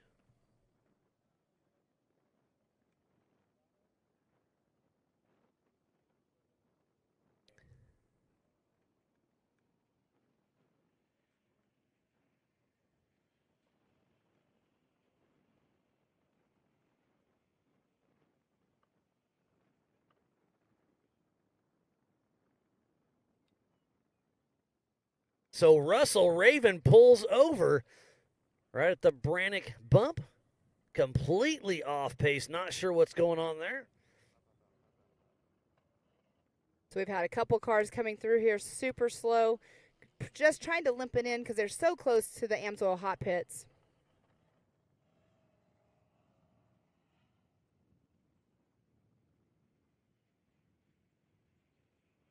You can see some dust way out in the distance. There's dust everywhere you look out here, Pam. It's really cool to see it, like whenever they have the camera the like fast that. Dust trail, though. Absolutely. Goes to show you how far out the track actually goes. Sounds like we have Jeremy Jones in the pits. Yeah, there's a lot of chatter over the rugged race radios.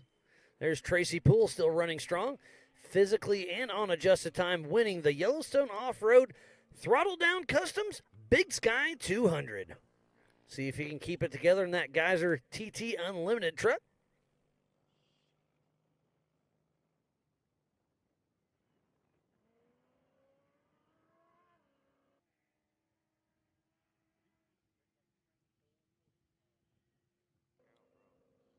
There's a great shot of the race line wheel start finish.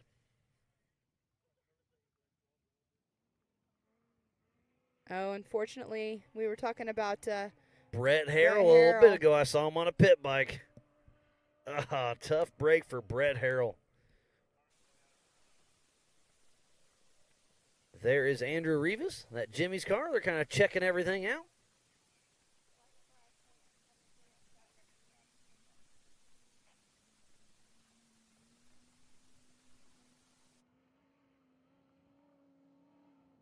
There is Jeremy Jones. That is physical second and on adjusted time in the 4800 Brannick Motorsports Legends class. The white flag is out for the Doc, Jeremy Jones. Him and Don Balducci have had a great race going on. Can they reel in Brent Harrell? They're going to have to really turn it up because that young man has been on a mission.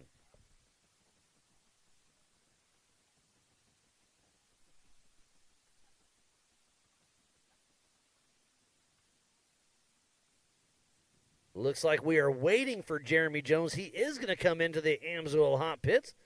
So we got our camera crew down there patiently awaiting.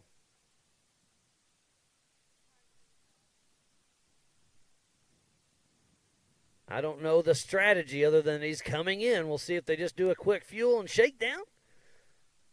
There's Dave Schneider, part of Trent Fab, making sure everything is going to go smooth. They're getting a couple drinks.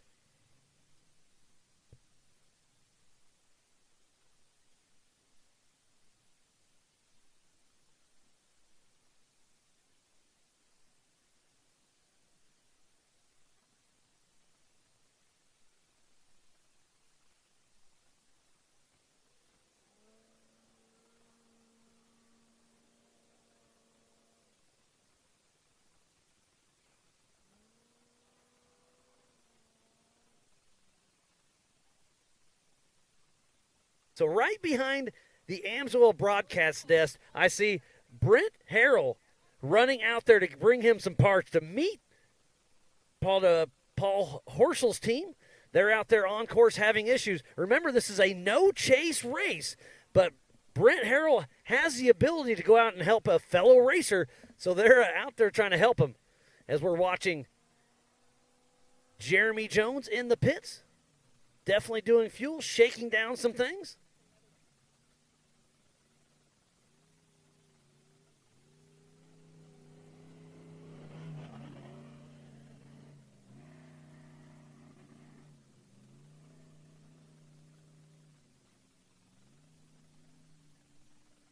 Definitely fueling up. Remember, he's only got one lap left to go. And there's a car, there's a couple cars in the distance really making some dust. Well, that's super cool. As a driver, like you say, if you're out of the race, you can still go help your fellow teammates or fellow drivers out on race course. So taking tools over there, running. It's hot out here. He's still in his fire suit, running over there to help Paul Horschel. And there is Jeremy Jones. That was just over a minute pit stop, so a great run in there for Doc Racing. They topped him off with fuel. Checked the steering, checked a few things, and Jeremy Jones is in and out of the Amsoil hot pits.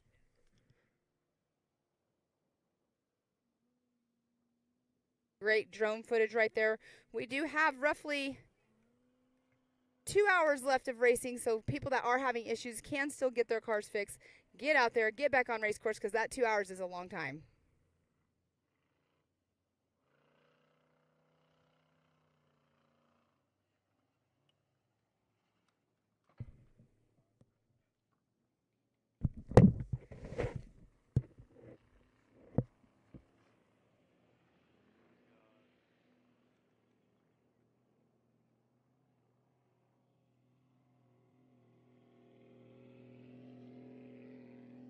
And right there is Miss Bailey Campbell.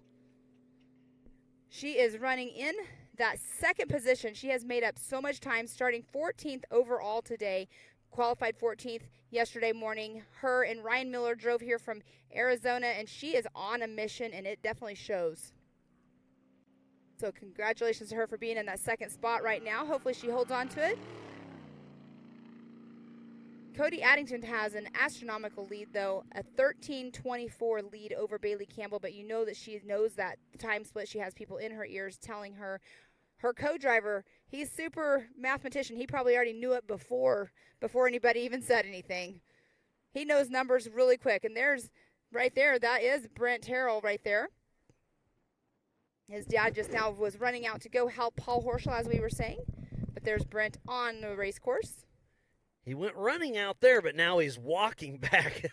He ran probably, I'm going to say 500 yards over there to help him out, but I see somebody walking back. I assume it's Brett Harrell, and I hope to get him on here with us at the Amsoil broadcast desk and have a little chat and see what took him out earlier of the race, but it's really cool to see him out helping a fellow competitor out on course of Paul Horschel. Paul Horschel had a great run going on early, but then has had a couple issues.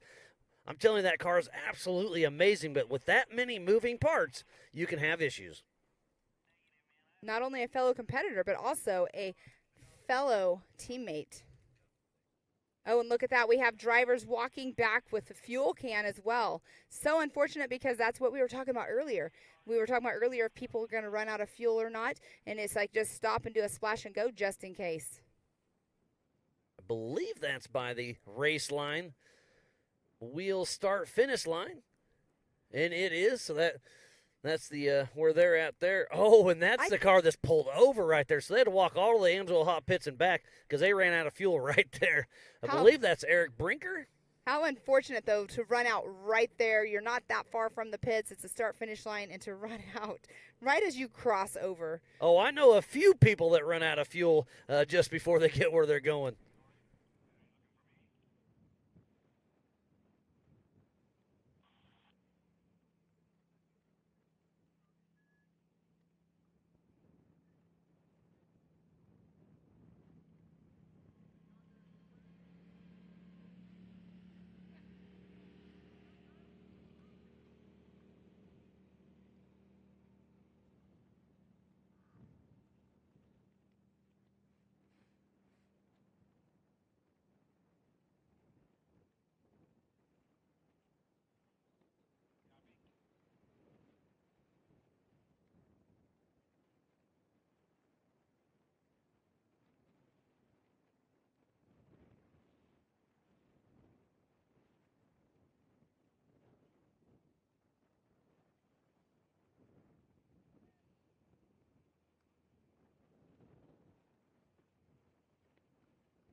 What a wonderful day of racing it has been. We started out yesterday with qualifying, did UTVs yesterday afternoon. This morning we had the limited races, and now we're at the unlimited big dogs. And speaking about the limited race, do you remember that picture we showed you earlier with somebody stuck in the mud and somebody parked on the other guy? Well, I've got Mr. Albert Contreras in here, and he was the guy on bottom. Oh, my God, what a day.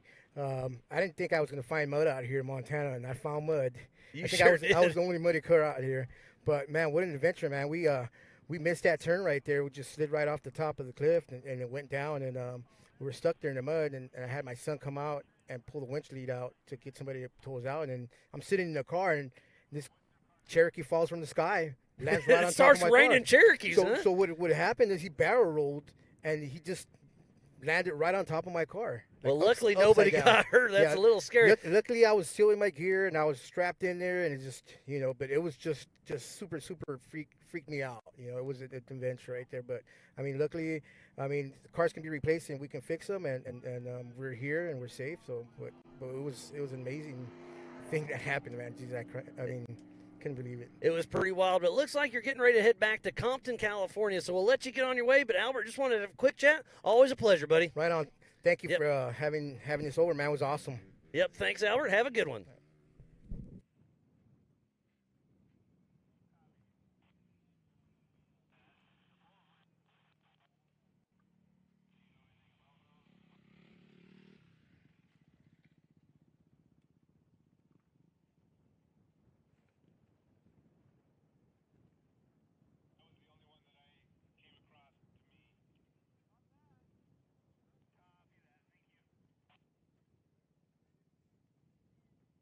There is Rob Inglis.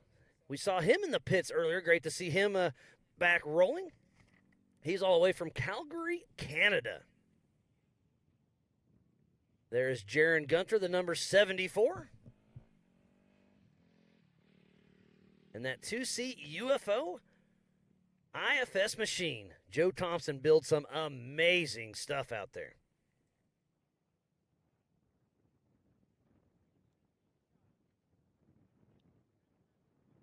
And there's some of those gotcha rocks. If you didn't know where you're at on course and you had to pass in the dust, there's a lot of things that could come out there and bite you.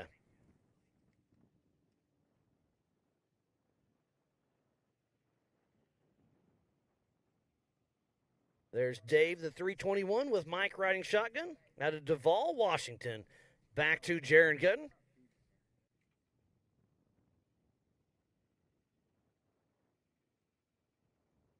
This is that beautiful valley on the backside of this race course. I think we were saying that's roughly race mile 27, right, Pam?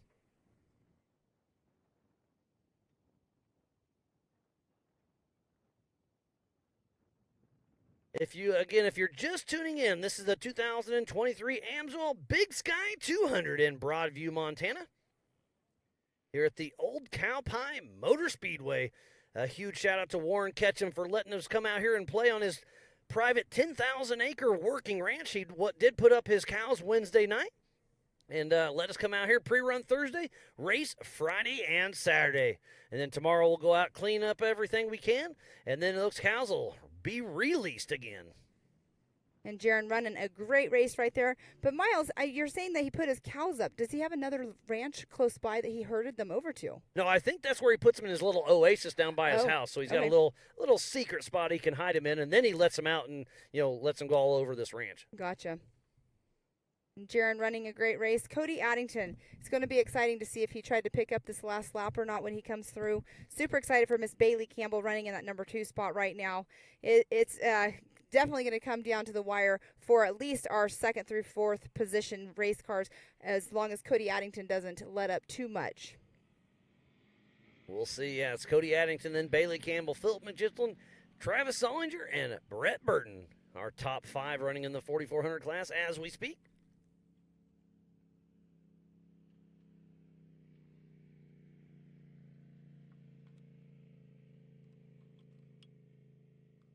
The sun is out. The breeze is blowing just a little bit, but I'm going to say it died down some. It's starting to get pretty warm up here at the Amsoil broadcast desk.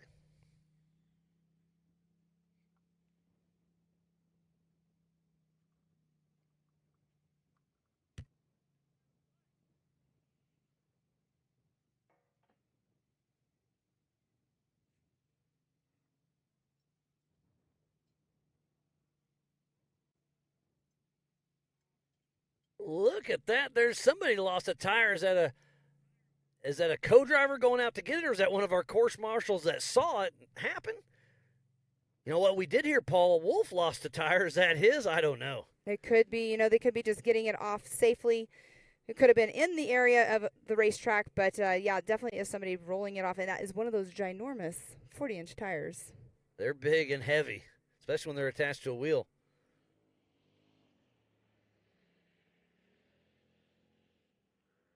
There's another great shot of some dust. See if we can get a visual on who that is. Oh, that is Paul Wolf's tire because I see his car there. So Paul Wolf lost that, but I assume he's out of the race already. I remember talking to him. He said he's more of a, if he can't win, he's going to save the car. So if he's out of the runnings, he's probably just trying to get it back to where he can put it back in the trailer and head on home tomorrow. They came out a few days early and checked out Yellowstone, took the family.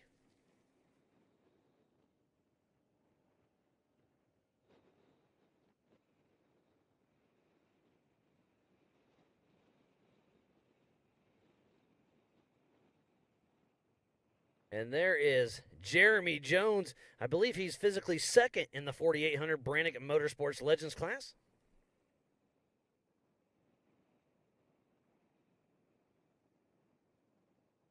Bobby Lindgren, Rusty Nail Racing.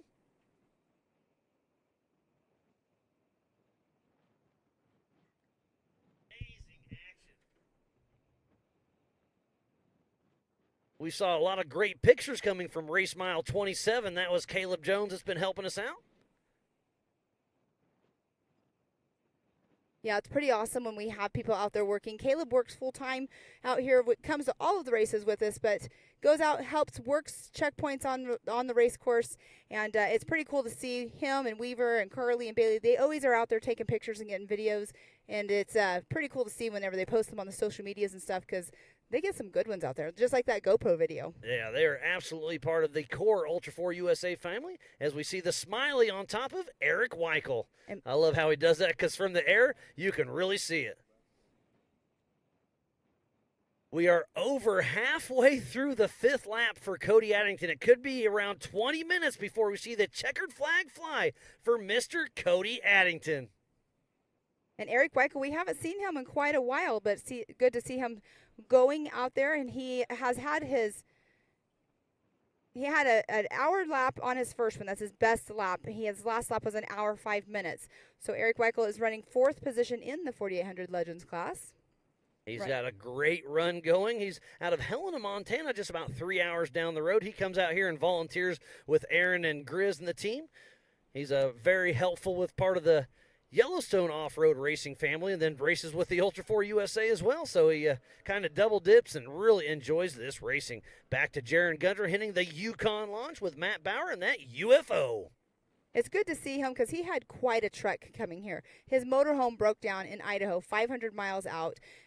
But he got here a complete 24 hours later than he was supposed to. They were having trouble getting it fixed. Then he gets here at like 3 o'clock in the morning, goes out, qualifies. Oh, no, and he's slowing down right over that Brannick bump. So hopefully everything's okay. But then he goes out in qualifying, and he ends up rolling on the qualifying run. So he only had a little bit of time, but he is pulling off the side right now. So that is unfortunate. Did somebody else run out of fuel? Did they have an issue? I'm not sure what's going on, but Jaron Gunter, a complete stop? No? Okay. And he takes off pretty good, so I'm not sure if they had to reshift something. Maybe they had to reset the computer. I have no clue. I'm completely guessing. You know what it is? He had a gotcha moment. Yeah, you never know.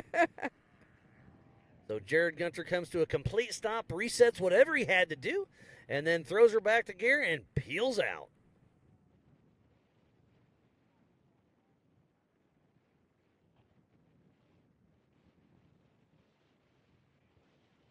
Well, it's good to see that he wasn't stopped there for too long, but like you were saying earlier, sometimes people have issues shifting into different gears, or they were in a high.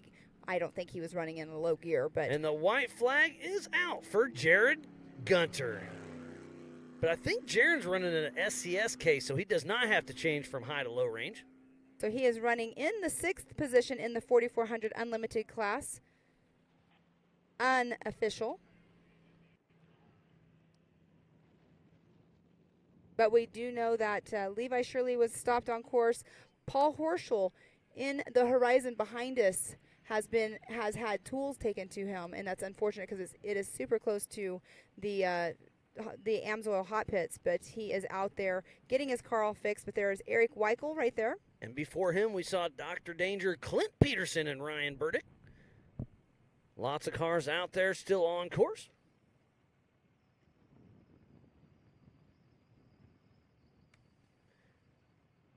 We had 4,400 in the 4,400 class. We had 16 cars take the line and 19 4,800 cars take off. There's that smiley face I was telling you about on the top of Eric Weichel. You can really tell who's who.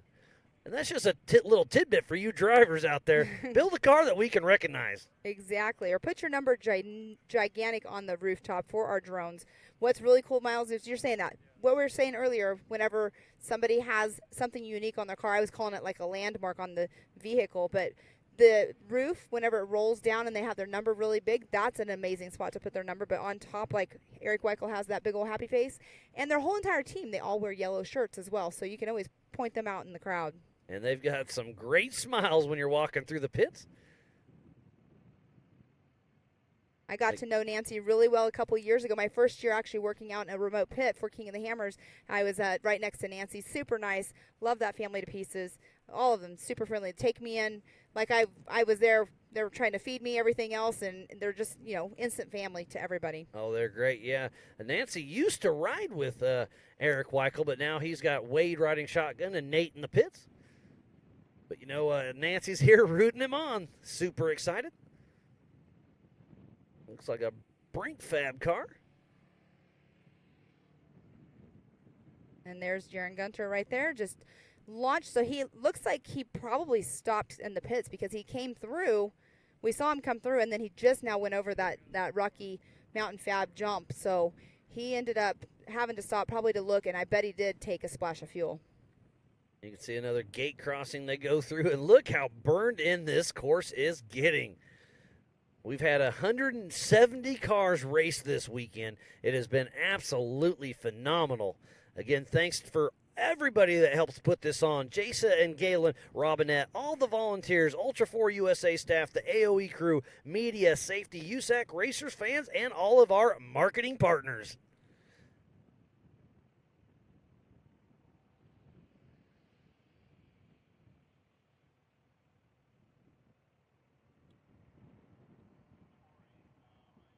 This has been a joint race with Yellowstone Off-Road Racing. It's been so much fun racing with them. Aaron Zindler, Michael Adams Grizz, and Dawn. We've been working side by side with them for the last week and putting this race on. So again, a huge shout out to the entire organization here at Yellowstone Off-Road Racing. It's mainly volunteers that put it on. It's been so much fun working with them, and it's been a pleasure. I hope we can continue on this amazing relationship. I mean, look at the car count. It was 170 cars out here. So many drivers came. There was actually a race last weekend at NorCal Rock Racing, and there's a couple drivers that are actually here racing because they wanted to come race the Montana race. So it's kind of awesome to see people that, had races there, and then they're now here with us this weekend. Well, speaking of that, Cody Addington, who is leading this race, skipped NorCal last weekend so he could spend all his time and effort coming out here, and I think he's going to be pretty happy he did. Yeah, he was talking about that yesterday, that he did that. But it's pretty awesome, though, to see drivers from all over the United States coming this far up into Montana, which is awesome up here. And again, like you said, I hope we do continue to come back. Yeah, it's beautiful up here in the Big Sky country. And there is that Scotts Bluff. That is Trent Roberts heading up. Oh, and that's that. Looks like they know somebody's behind them, so they're staying off to the side until they get past. I believe that's Ethan Road that's pulling over and letting Joe Gatlin pass him. So Joe Gatlin and John Dykus get around one of our Yellowstone's competitors. But that is Clint Peterson, Dr. Danger with Peterson Racing. It's a Trent Fab chassis. Running those race line wheels. This one has a unique look to it on the front end. It almost has like those, I think it's Kevin Taylor that has like the front end that looks like the Porsche with the round lights. That's the way the front end of this car looks to me. I like that.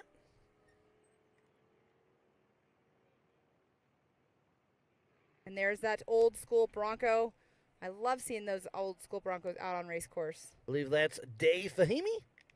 And that 73 Ford Bronco out of Duval, Washington.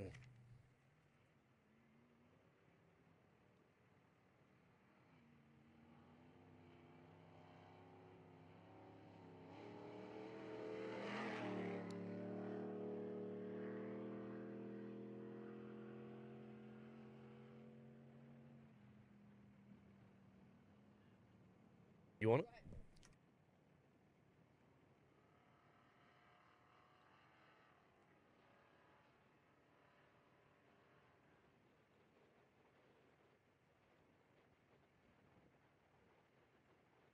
What a great race we have on our hands. There's Eric Weichel heading out.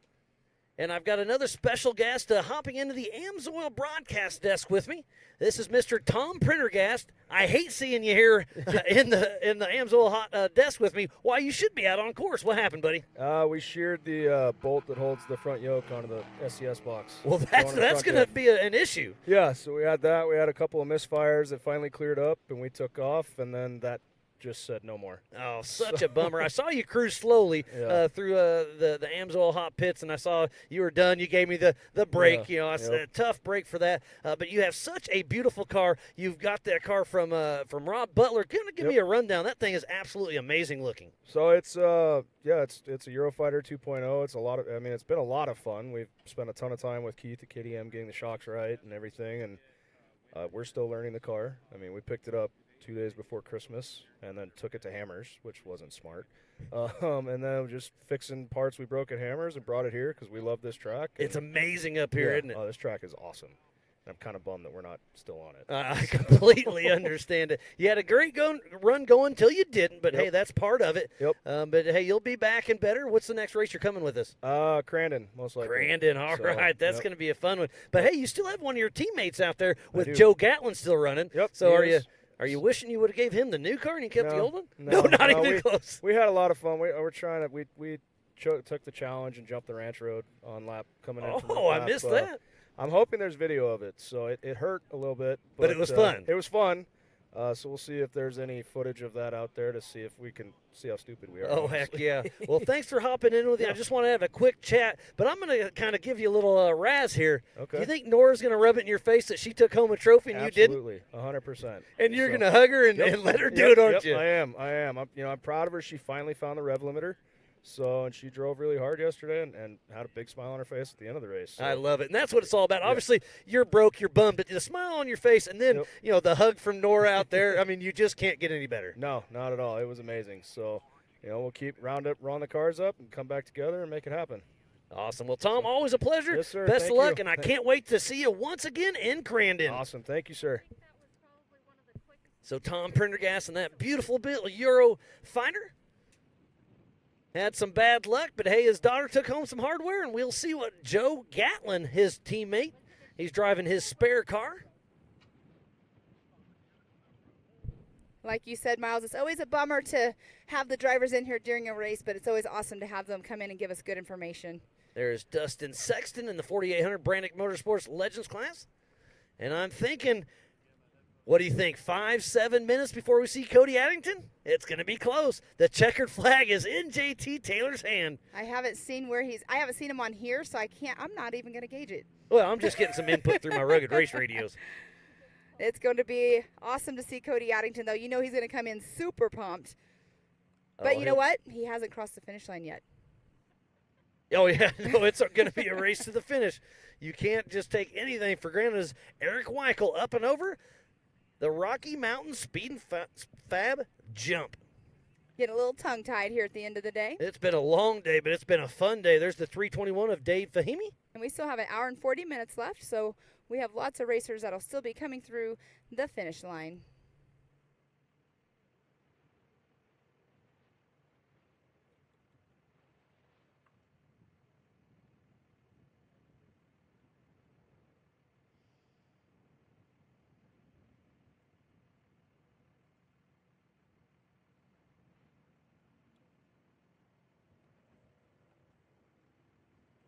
There is Paul Wolf. They got his car fixed. He is pulling off the course. Tough break for Mr. Paul Wolf. Had such a great race going, but hey, that's part of it. He will be back and better for the next one. There is Russell Ruckus Raven in the 4800 Brannick Motorsports Legends class.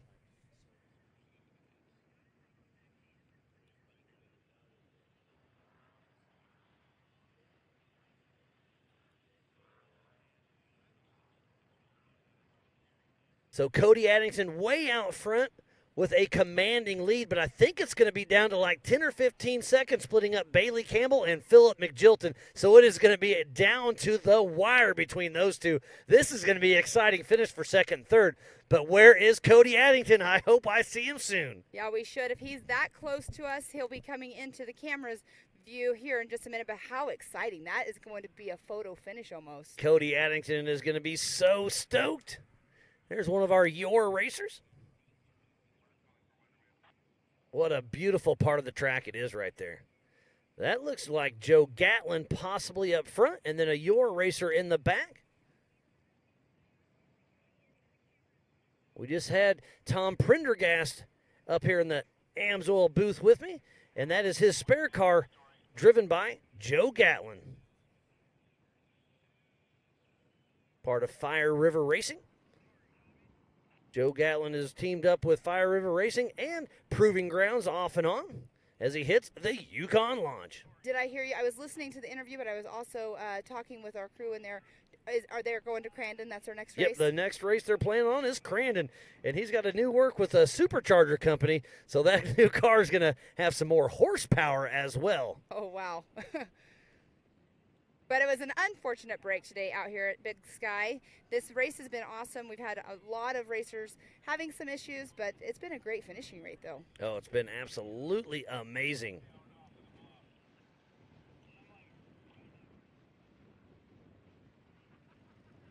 All right, looks like we might have another 4,400 racer coming in here. It'll be just a minute, and we'll confirm that.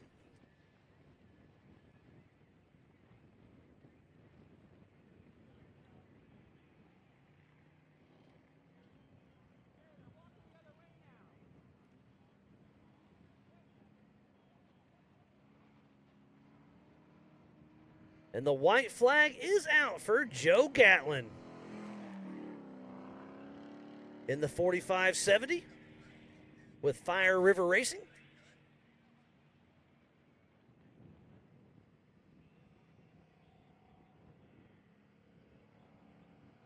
And that looks like Michael Adams, Grizz himself, that runs Yellowstone Off-Road Racing, waving that white flag. He does a little bit of everything. He was hoping to hop in the booth with us, but he's been busy out there. But he's been helping out on course, doing recovery. Now he's waving the flag. I mean, he's just like JT Taylor. You get in where you fit in, and you make it happen. Exactly. He was in with us a little bit yesterday, and he did his awards last night. We'll be seeing him again. And there, right there on screen, is Cody Addington making that right-hand turn right before the Yukon launch. So our physical race leader is about a minute and a half from grabbing the checkered flag for the 2023 Amsoil Big Sky 200. Cody Addington has had a great race all day long. It was a battle between him and Paul Wolf earlier, but look at him go right now. Paul Wolf had an issue. Paul Horsel had an issue. So Cody Addington, smooth and steady, moving his way through the pack. He'll be super stoked to win one of his first regional races. I do believe he won a national race a few years back, but this could be his first regional race with Ultra4USA. And we did see him last lap to go into the hot pits. They did give him some fuel. You don't want to take that chance towards the end, but we can hear some sirens in our background going on of somebody waiting to pass. And the checkered flag is out. Cody Addington just unofficially wins the 2023 Amsoil Big Sky 200. He had a great lead over everybody else, so I don't think there's anybody that can catch him. But before we make it official, we got to dot our I's and cross our T's. But a great, great race by Cody Addington. My personal opinion is he just locked down this race. There's Tom Liu and Seasons rooting on their teammate, Cody Addington.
There is Andrew Rivas in that red Jimmy's car. And there is our unofficial winner, Cody Addington, number 888 with ADD Racing out of Forest Hill, California.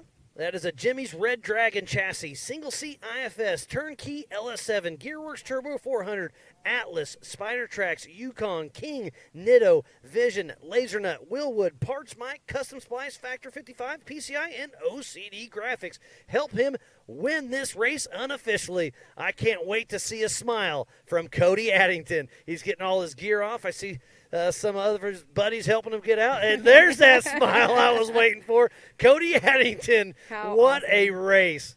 That is super exciting for him. I can't wait for the podiums because he's always fun to talk to. And right there, though, we do have Joe Gatlin that just launched over that jump, so he came out. But the man on the hour and the man that was on a mission, Mr. Cody Addington, getting out of his car, going to be super, super pumped. What a great, great race we had today, Pam.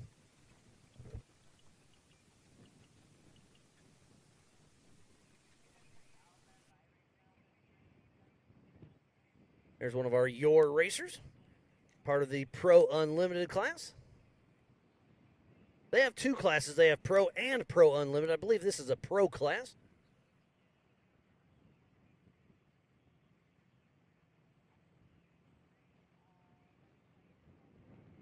So I think the race on our hands right now is between Bailey Campbell and Philip McJilton. They are neck and neck. I think the time split is going to be less than 30 seconds. So who's going to push harder to come in?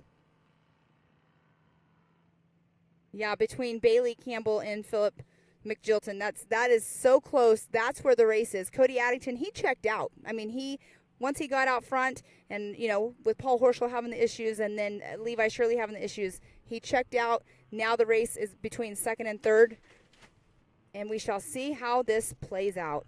What a great race we have had. So much fun watching this. And again, thanks to everybody who has tuned in to the 2023 Amsoil Big Sky 200 here in Yellowstone County at the Old Cow Pie Motor Speedway.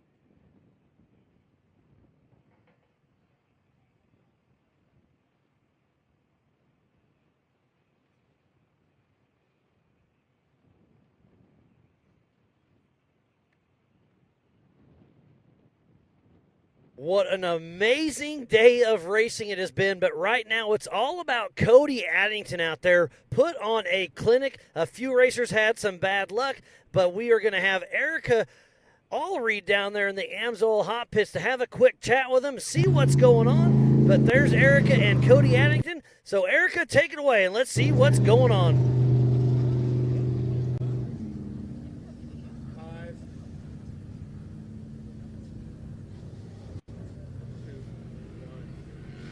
I've got our unofficial 4,400 Unlimited winner, Cody Addington. Cody, you were up there in the mix for the entirety of that race, and when everything is all said and done, you find this top spot. What went into this winning effort here today? Man, a lot of work in the shop. Friends, family come and help me out. Other teams, we're pretty grassroots, so it means a lot to win against these guys. And who helped you out with this effort here today? Because, like you said, there are so many amazing people behind you. Well, the only people that were able to come out was my dad and my girlfriend, so we had a limited crew. Horschel always helped us out, Paul Horschel's team. The car ran flawless. I never even turned it off all day, so Nitto tires, you could see they're perfect.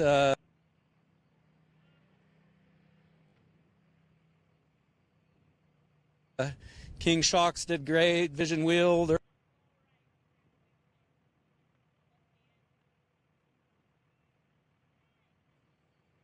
all intact, laser nut. I mean, all these people.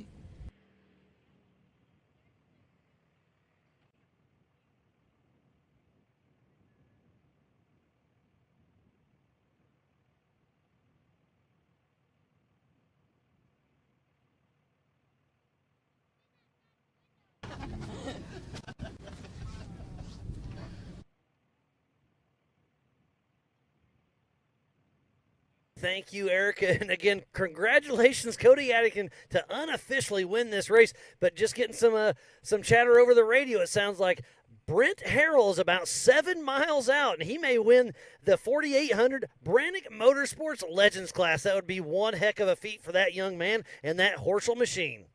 Yes, and a little bit more chatter. Levi Shirley is all fixed up, and he is moving again. So they got their car fixed. Back out on course. So a huge shout out to Rich and Bama Moore for taking parts out to Levi Shirley. That is really cool. Oh, and Paul was broke down earlier. He's back on race course as well. Paul Horschel. So Paul Horschel was broke down a couple times now, but they were able to get him the right tools. And there we see Eric Weichel.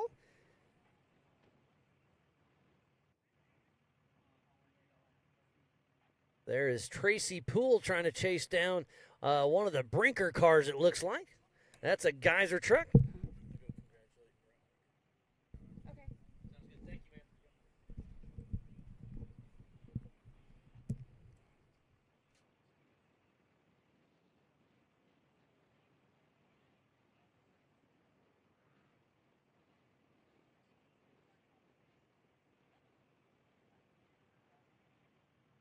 So Tracy Poole in that Geyser TT Unlimited truck, kind of stuck in a valley behind a Brinker car, I believe. But he is the overall leader for the Yellowstone Off-Road Racing Association in the Pro Unlimited class.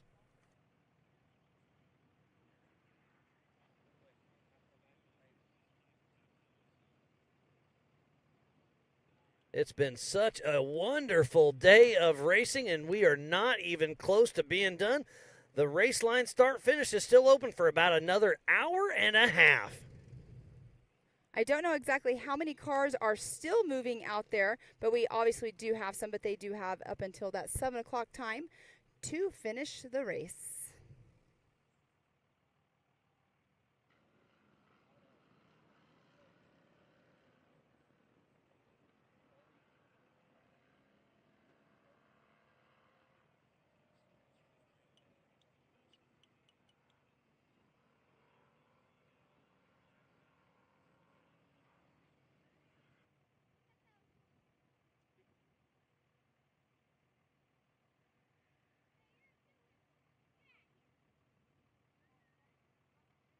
So Tracy Poole in that Geyser TT Unlimited truck, still pushing strong, trying to fight through that dust. I heard a lot of good things about Rowdy in the TDK truck, but I haven't seen much about him today, so he must have had an issue early on. Tough break for him. There's been a lot of issues early on, and a lot of issues all day long, but you know what? The ones that are running, they're running strong.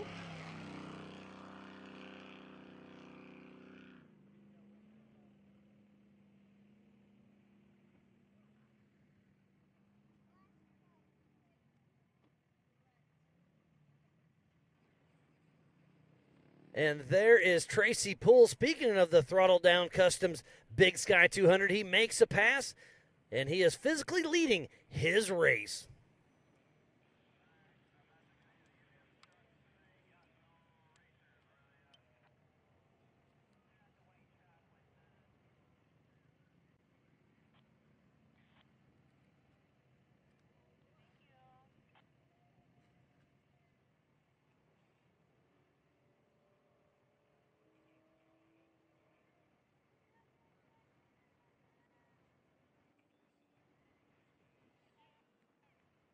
Thanks again for everybody who has stayed tuned in. It's been a wonderful weekend of racing, and it is starting to wind down a little bit. But we are still waiting for the 4,800 Brannick Motorsports Legends class winners and to round out the podium for the 4,400 Unlimited class.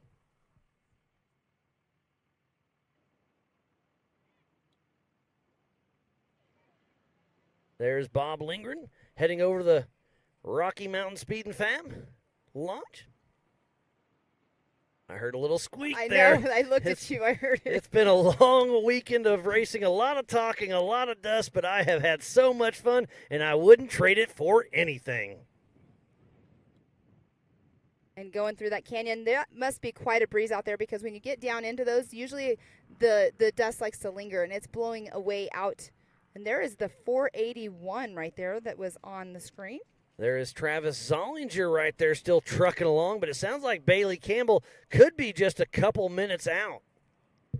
There's Philip McJilton chasing Trent Roberts. So let's go back to that screen because that is Philip McJilton. That may be physical second place, and then on adjusted time. So there's top right is Philip McJilton, about a minute and a half out from grabbing the checkered flag, physically finishing in second place, but on adjusted time, we're going to have to wait on Bailey Campbell. Yes, because like we said earlier, she did start in that 14th position earlier on today. So where is she going to go? And Philip McJilton, he's actually in dust right now, but he is chasing down, trying to get past.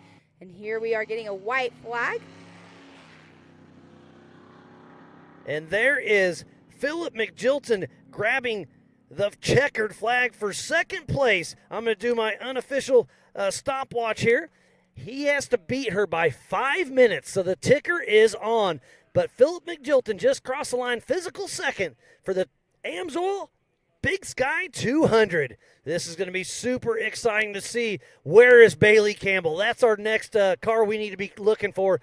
That big white Monster Energy Campbell Enterprise machine should be coming into screen here anytime. And Philip McJilton just came through, and he was 12 minutes and 40 seconds behind Cody Addington.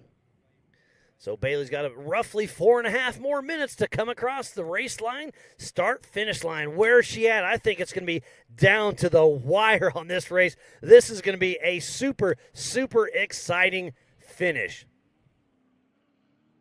Well, this is where the nerves start going. It's here is Bailey Campbell. She is going to bump out Philip McJilton, I'm sure of it.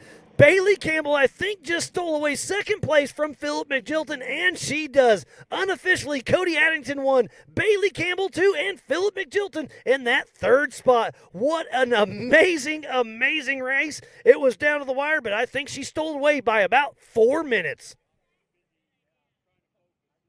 Wow, congratulations to Bailey Campbell, starting in that 14th position, coming in second place unofficially right now. And there is Joe Gatlin right there on the screen coming through. But that's going to give Cody Addington a 13-minute, 44-second win over Bailey Campbell. And then she pumps out Philip McJilton. What a great, great race we had all the way down to the end. We had some issues earlier with Paul Wolf and Paul Horschel dropping out, then Levi Shirley dropping out. But then Cody Addington took it, ran with it, and made it his own race. And then it was a time battle between Philip McJilton and Bailey Campbell. But Bailey Campbell looks like she just unofficially took second place away from McJilton. What a great race by all three of these competitors. And you could hear her when she came through just now. She was on the gas. Her and Ryan have to be super pumped right now. And you know that they were, like we said earlier, doing the math in their head, knowing where they needed to go to get into the top 3 spot.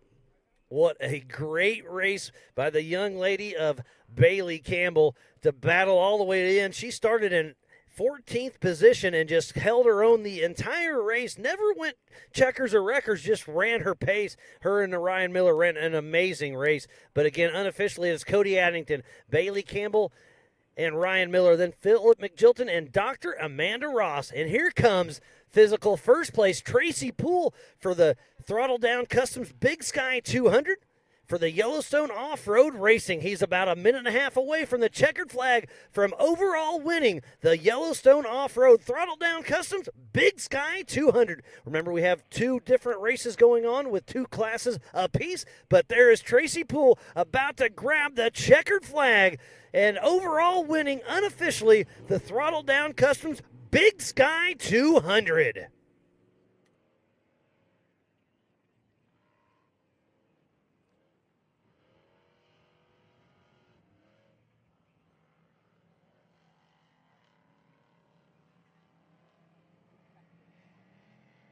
Remember, everything isn't unofficial until after the race. We got to see how everything shakes out.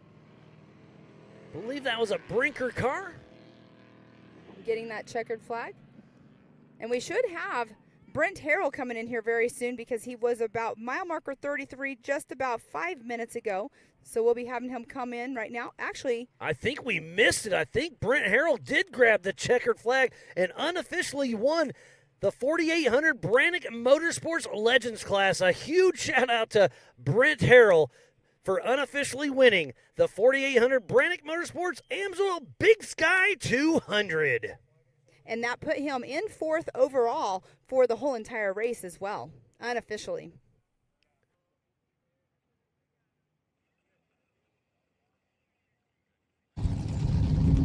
And there he is pulling into the hot pit. So we did miss Brent Harrell. He unofficially just won the 4800 Brannick Motorsports Legends class. And I think on adjusted time, nobody else can get him. There's his dad, Brett Harrell, coming in to give him a little congratulations. But the Harrell crew's got to be super stoked. And it looks like, yes, Brett's saying, yeah, we got it.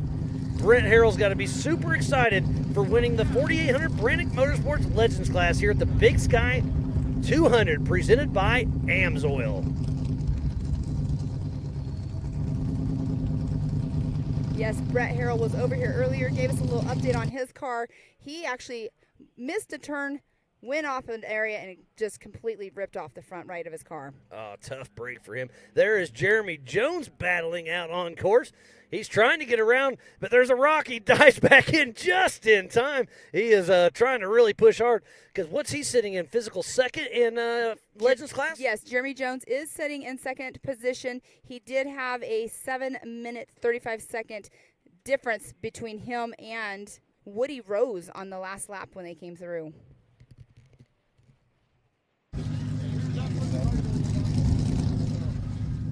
So there's Brett Harrell congratulating his son, Brent Harrell.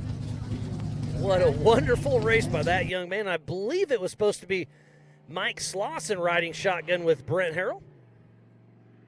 We'll see if I see when he crawls out of the car. Hey, Brent.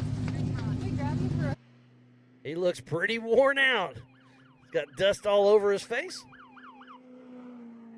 Well, that was a tough race. It was a hot race. 200 miles that they did today, and the course was rough. The course was getting rougher every single lap. They were digging out the 40-inch tires that these the 4400s run. They were digging out the ruts even more, and it's arm pump. What it does is it's hard on the arms. Yes, they have the power steering and everything, but it makes them tired. Yeah, it's been a great race. Thanks for everybody for tuning in. Curtis is back home, been working on his truck all day, tuning in and checking everything out. But we're going to try to get a word with Brent Harrell here in just a little bit. What a great race we had for the 4800 Brannick Motorsports Legends class. It was Brent Harrell that ran an amazing race all day long. Jeremy Jones is not too far back, and then Woody Rose. We'll see how it all shakes out when it finishes up. But across the line first was Mr. Brent Harrell, and we're going to send it down to Erica Allreed and have a quick chat.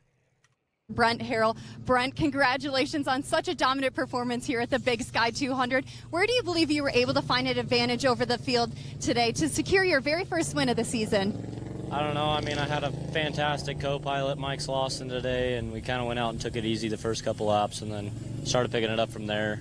Bailey Campbell was behind me for a good chunk of the race, so she was like a good pace setter, if you will, but I'm super happy to be done. I'm wore out. I could imagine so, and I know there's a lot of people behind you, so who would you like to thank for this win today? First, I'd like to thank God. My family. Wouldn't be able to do it without my dad and all of our pit crew that come out to help. Nitto Tires, Fox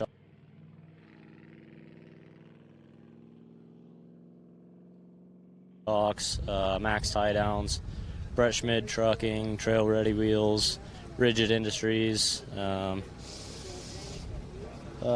Obstacle, Paul Herschel. He built an amazing car, and I couldn't be happier with it.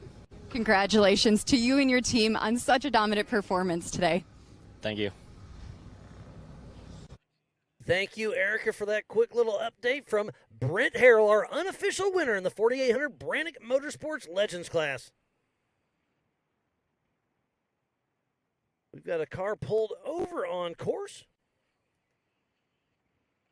I believe that's Garrett Humpston with McGrills Racing. Yes, and they were pulled over earlier on as well in one of those little canyon areas, and it's unfortunate to see them off the course again as well. They did start moving earlier, but they were moving slow, and here we are seeing them stopped again. I believe that is Dean who is going over to check on them. That's Michael Adams' dad. It's a whole family affair out here. It's a bunch of friends, a bunch of family that run Yellowstone off-road racing, and they do some amazing things. It's been so much teaming up with them and putting on this amazing racing action.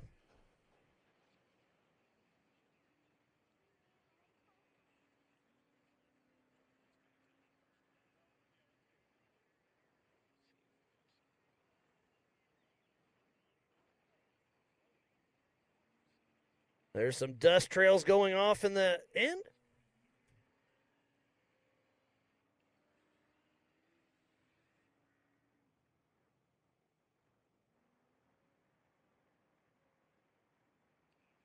We saw Jeremy Jones earlier trailing behind, waiting for him to come through. See, he's running in that second position in the 4800 Brannick Motorsports Legends class. He was riding in the dust. I'm not sure exactly who it was he was behind. But we can see a great drone footage right here of these two cars. And the second one is definitely riding in the dust, just trying to get past whenever they can.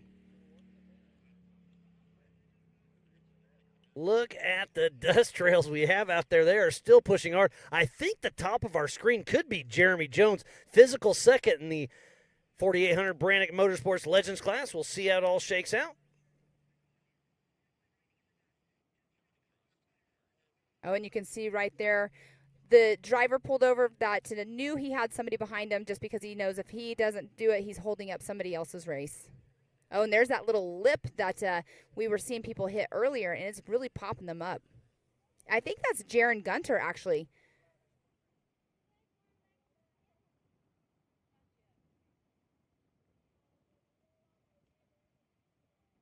There's Bobby Lindgren, still pushing strong. So we do have our unofficial podium for the 4400 Unlimited class with Cody Addington, Bailey Campbell, and Philip McGilton. And for the 4800 Brannick Motorsports, we have Brent Harrell, and we're waiting on Jeremy Jones. Jeremy Jones and Woody Rose, because they're running 2 and 3.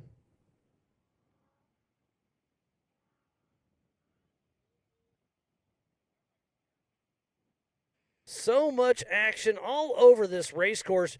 We do have Tracy Poole, I believe, is the only your official winner for Yellowstone Off-Road Racing, YORR.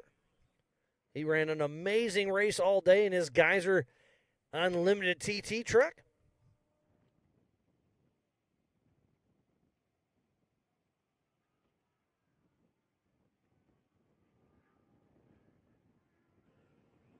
So I believe Travis Zollinger is going to be overall second place for the Yellowstone Off-Road Racing Association. So he ran strong in that Pro Unlimited class all day long. And there is Jeremy Jones. He'll be coming through to get that checkered flag. But like you were saying earlier, he is sitting second position unofficial right now in the 4800 Legends class. Woody Rose is sitting in that number 3 position. And Pam, you missed it, but he drifted that corner. He has given it all he's got coming towards the race line, start-finish line. He is trying to give it all he's got. The checkered flag is going to be out for Mr. Jeremy Jones, and he clips the flag. He was giving it all he had till the very end. Jeremy Jones, unofficial second place for the 4800 Brannick Motorsports Legends class. And his fastest lap of the day was a 55.48, and this last lap just now was a 57.44. But great run by Jeremy Jones.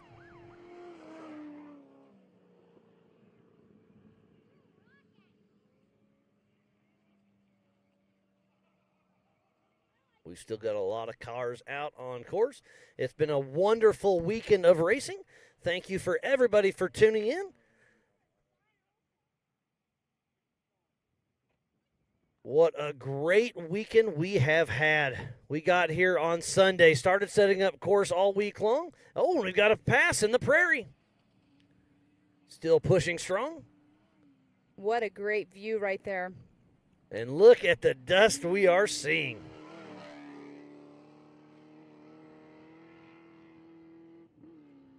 So Cody Addington, unofficial, in that first position. Bailey Campbell second.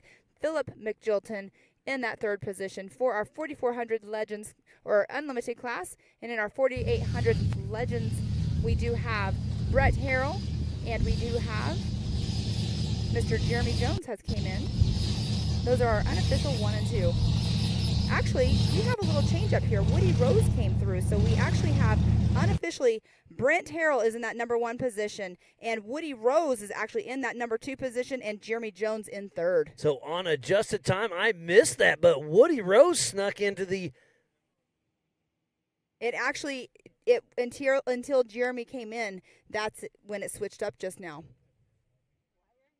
Wow, so Woody Rose did sneak in there. I missed that. Great job by Woody Rose that may have just snuck into second place over Jeremy Jones. So unofficial 4,800 Brannick Motorsports Legends class. First place goes to Brent Harrell. Second place goes to Woody Rose. And third place goes to Jeremy Jones. And that is a super, super tight race. It looks like only about 15 maybe 20 seconds splits up Woody Rose and Jeremy Jones. So it was an absolute race to the finish. So a huge shout out to everybody out there. But unofficially, we have locked down the Ultra4 USA podiums. We'll see if anybody can sneak in there or not. There's Trent Roberts, part of the 4,800 Brannick Motorsports Legends class. And Eric Weichel is sitting unofficially in that number 4 position. Not sure exactly how far back he is from Jeremy and Woody, but he will be coming through because we did see him moving on race course earlier on.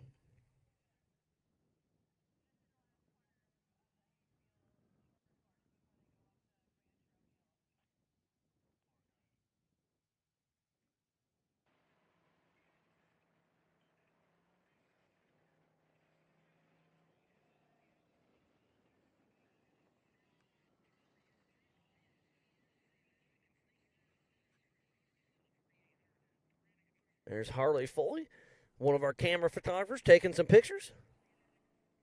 That is the 222 of Rich Moore and his daughter Bama Moore with More Power Racing. They're the ones that took the parts out to Levi Shirley.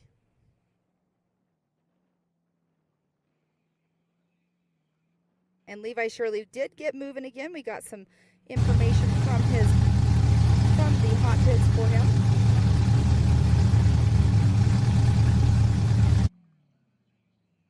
And there we have the 222 coming across, getting that checkered flag.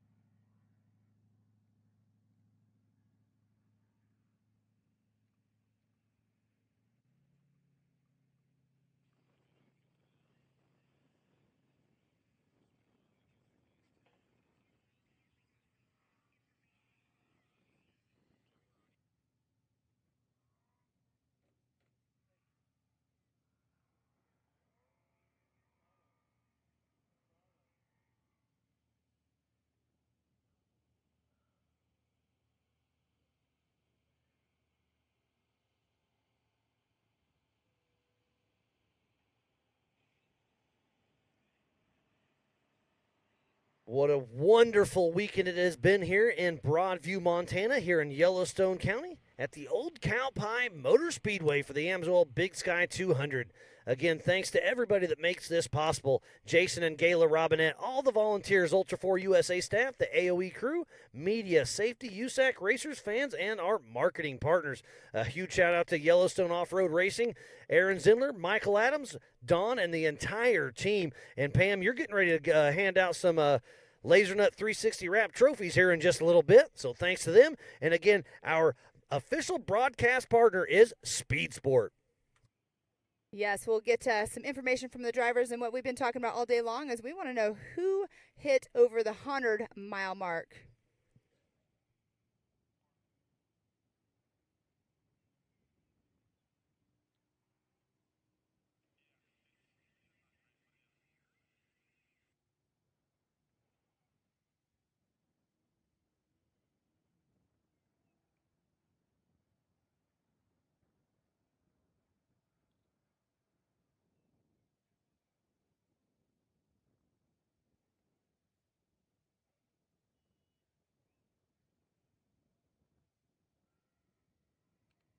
That is Levi Shirley. He got that car back up and running, so he is back on pace, and that thing is really smoking, getting a little slideways there. He's pushing all the way till the end. Levi Shirley and Corey Nasso running a very fast pace in that Eurofighter 2C IFS machine built by Rob Butler. He is 2 laps down from what it's saying here on scoring, but you know what? You still have to finish if you want to.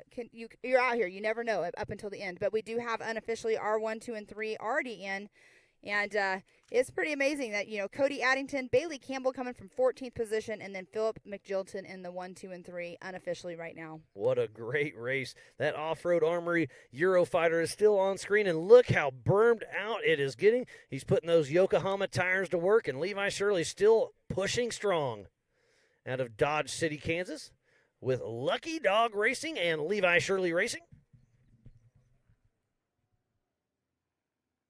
He's pushing strong. He could still get a top 10 finish because the attrition has been very, very tough out there. I mean, technically he's sitting in 9th position right now. So he is in the top 10 as of right now. And the only ones that we have not seen come through is Jaron Gunter in the 4400, Clint Peterson, and then Levi Shirley. So he definitely, as long as he finishes, he'll be in that top 10.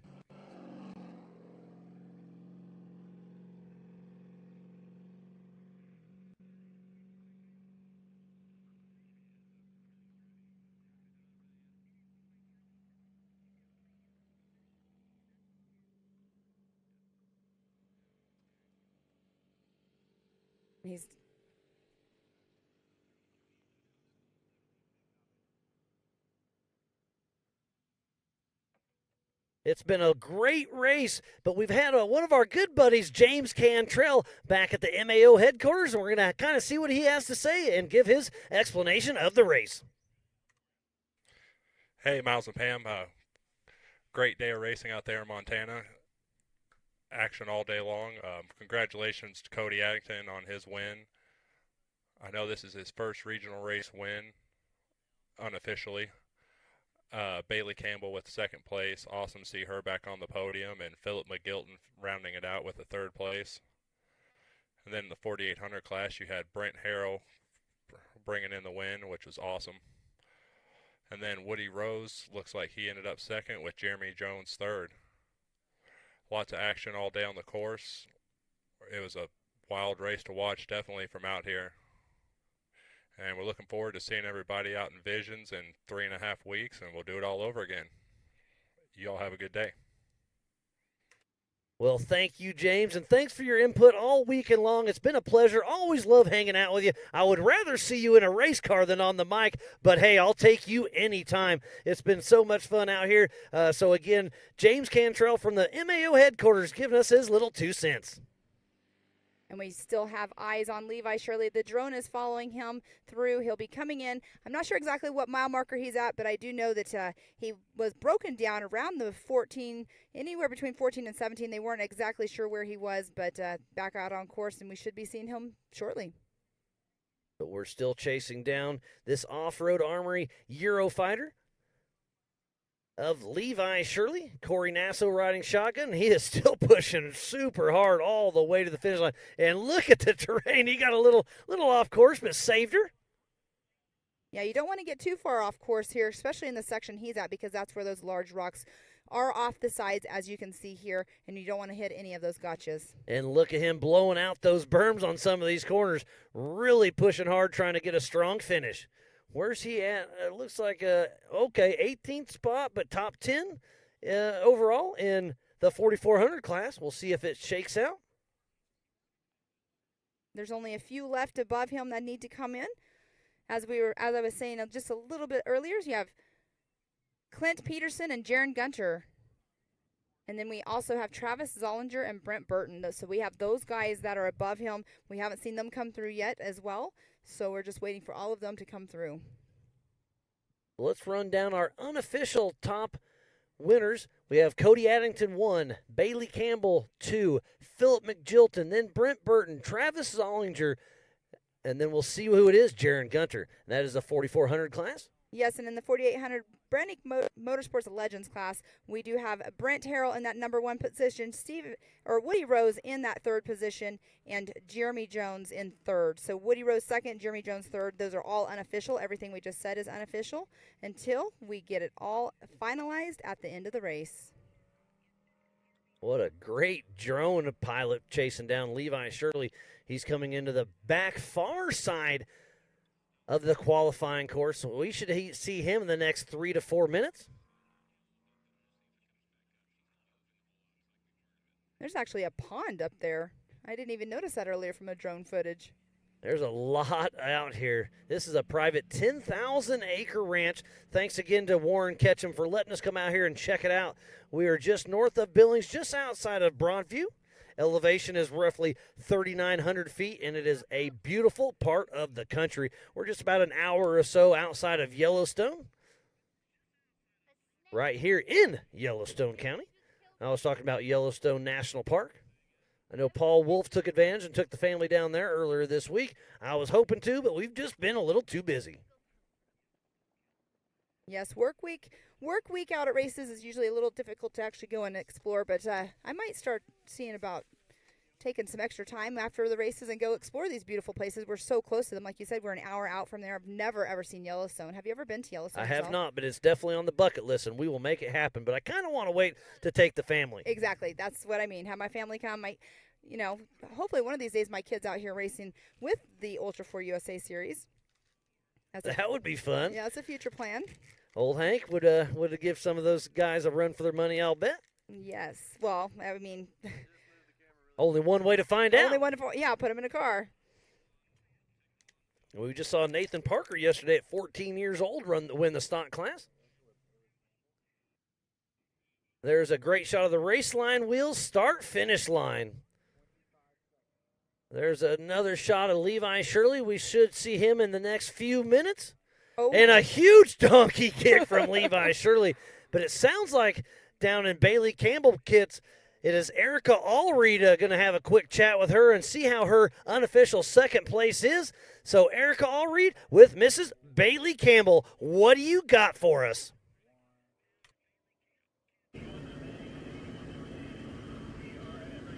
Alongside me is Bailey Campbell, our unofficial second place finisher in the 4,400 Unlimited class.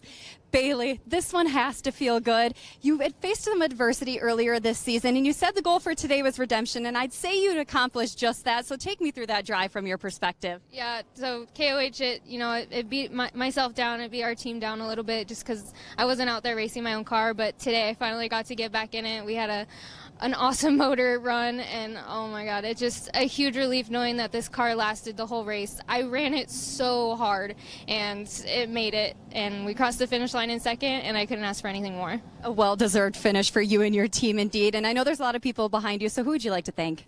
Monster Energy for sure, but actually before I thank my sponsors, I'd like to thank my whole family back at home. Oh my gosh, it makes me tear up because my mom has our daughter right now, watching her at home, but luckily Miller came out here with me to co-drive, and I couldn't thank anybody else. These sponsors are amazing: Monster Energy, Nitto Tire, Fox Shocks, Fox, Hughes, and everybody else on this car is amazing. A well-deserved finish. Congratulations, Bailey. Thank you.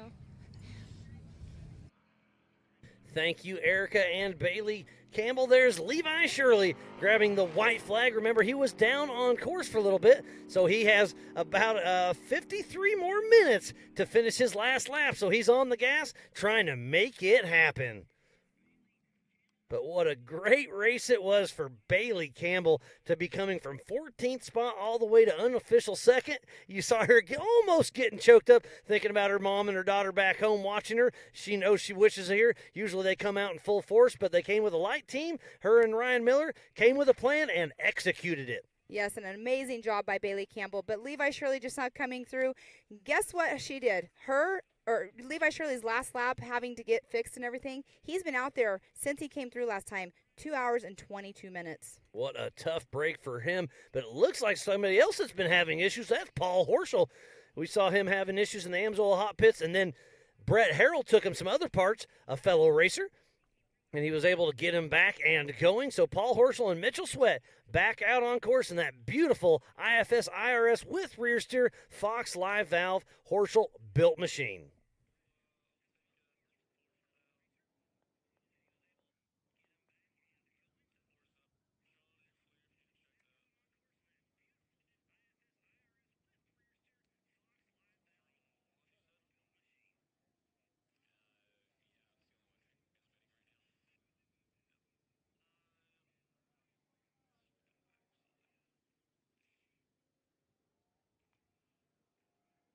We could not make this race possible without our amazing marketing partners. So a huge shout out to Raceline Wheels, Amsoil, Mid-America Outdoors, Mile Marker, Rugged Race Radios, Project X Lights, Speed Sport, Can-Am, Nitto and LaserNut, 360 Wraps, Optima Batteries, Spider Tracks, Brannick Motorsports, Yukon Gear and Axle, Whalen, the Off-Road Syndicate, American Outdoor Events, and King of the Hammers. So please support who supports the sport. Without all those amazing marketing partners, we would not be racing here today for the Amsoil Big Sky 200.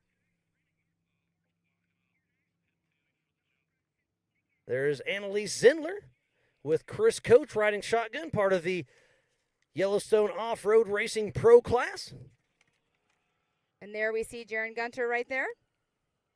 Coming in, doing that tight right-hand turn. We were seeing people in qualifying actually bicycling right there, but he's going off the Yukon launch. He's unofficial 6th spot, if I'm not mistaken. So he's had a rough coming out. He took a little flop during qualifying, but fought his way through all day long. It is looking pretty good.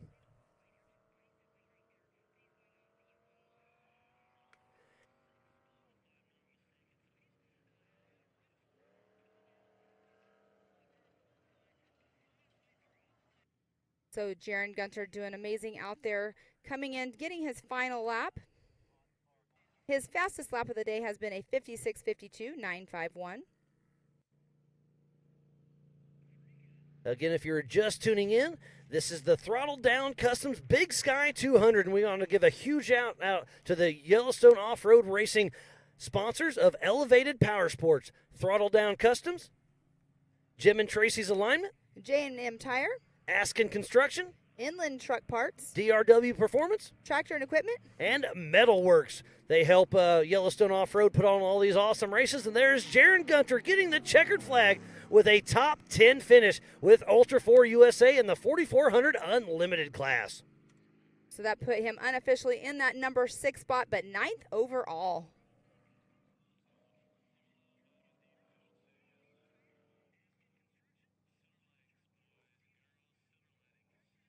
We do still have a few out on race course. It is 6:11.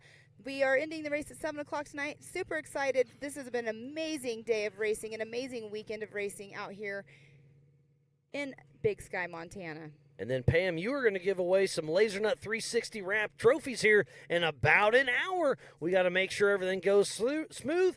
We got to dot our I's, cross our T's. But it's going to be a fun night to wrap this thing up.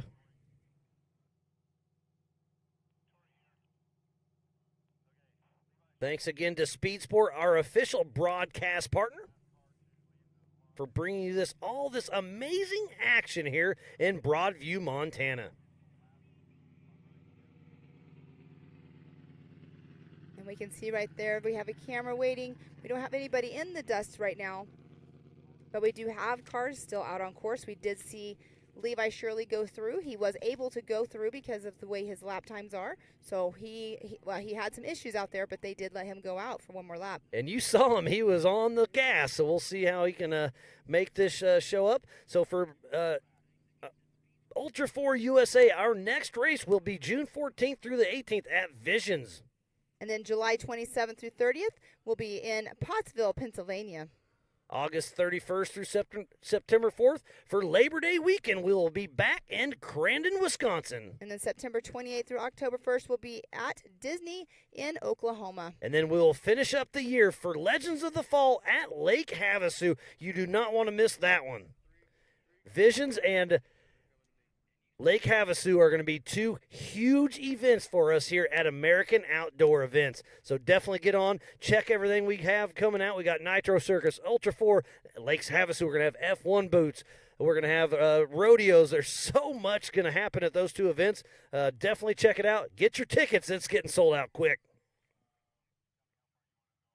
Yes, Lake Havasu is going to be awesome. It's going to be great weather out there as well. Going towards the end of October, we will have our Mid-America Side-by-Side Championship Series the weekend before, so we're finishing up all of our racing in the last 2 weeks of October. It's going to be busy, but it's going to be fun. There's the 321 of Dame Fahimi.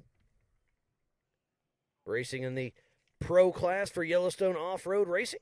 And that 73 Ford Bronco. There's the 4499 of Clint Peterson, Dr. Danger himself, with Peterson Racing. Out of Deadwood, South Dakota, in this Trent Fab chassis.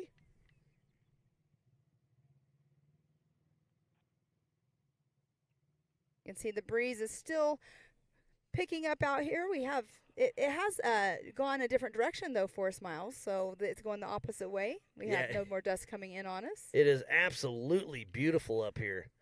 So Cody Addington in a Jimmy's chassis, Bailey Campbell in a Campbell chassis, and then Philip McJilton in a Jimmy's chassis as well. And then we have Brent Harrell in a Horschel chassis, Woody Rose and Jeremy Jones both in Trent Fab machines. So we got a pretty good showing out there. There's Paul Horschel. Couldn't quite tell if they gave him which flag. Did you see which flag they gave him? You know what? I actually think they gave him the checkered, but I'm not 100%. Because we're down that it's going to be really close if somebody could make another lap in 45 minutes. So I bet you the checkered flag will probably be flying for the rest of this race, because the race line wheel start finish line does close at 7 p.m.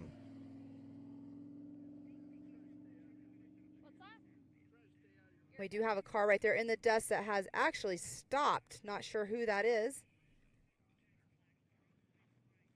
Look at the dust out there. It's still flying. That is Eric Weichel making the pass on that car that pulled over. Great sportsmanship from one of the Yellowstone off-road racers. Eric Weichel out of Helena, Montana with Wade riding shotgun.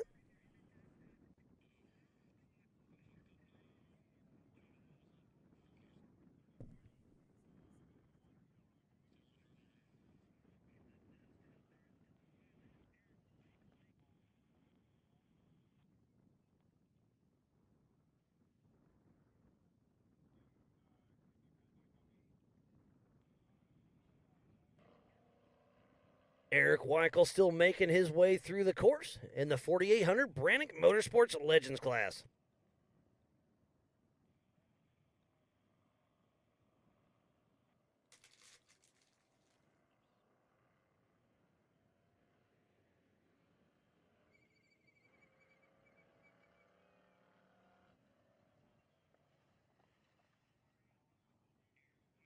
We do see Eric Weichel, the drone is following him through. Eric Weichel's been out there trucking along all day long.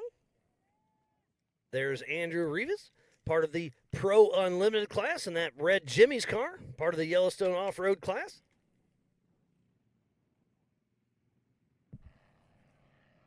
And there's Eric Weichel again. He is running in that 4th position in the 4800 Legends class.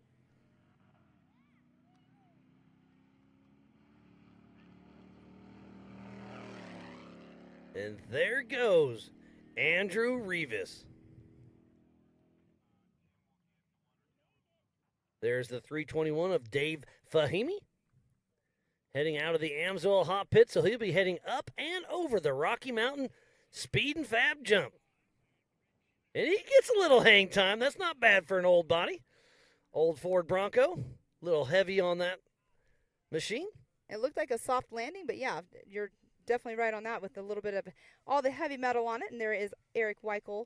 I'm not sure who that is behind him, but that is that might be the one that was pulled over earlier that is racing with the Your Series.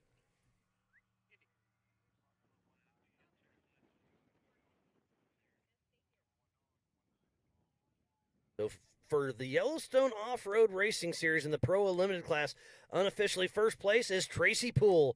Second place, Travis Zollinger. And third place is Jeremy Jones. Again, this is unofficial in the Pro Unlimited class for the Yellowstone Off-Road Racing Series for the Throttle Down Customs Big Sky 200.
And we just had a glimpse of Levi Shirley right there, going into that deep rutted left-hand side. And look at him blowing around there. He's giving it all he's got in that Off-Road Army Eurofighter. That is a great-looking machine. He's still trying to work out a few bugs on it. You know, these are new cars. It takes a while for you to get them completely dialed in. And the checkered flag is flying once again.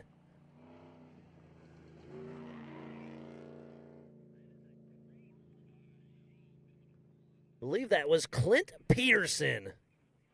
And Clint Peterson is sitting in that number 7 position unofficially in the 4400 Unlimited class. He'll be super excited for a top 10.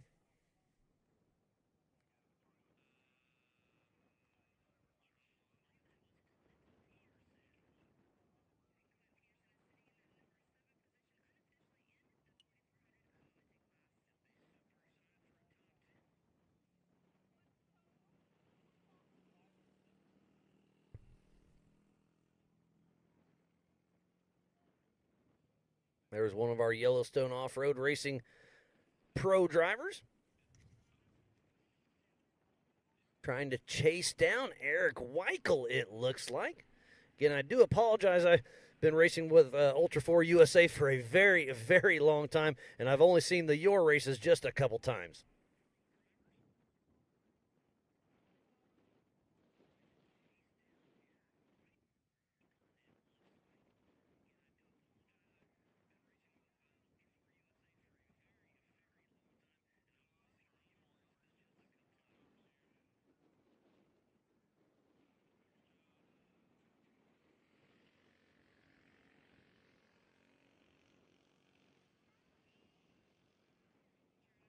So Eric Weichel still trucking along, doing some great work.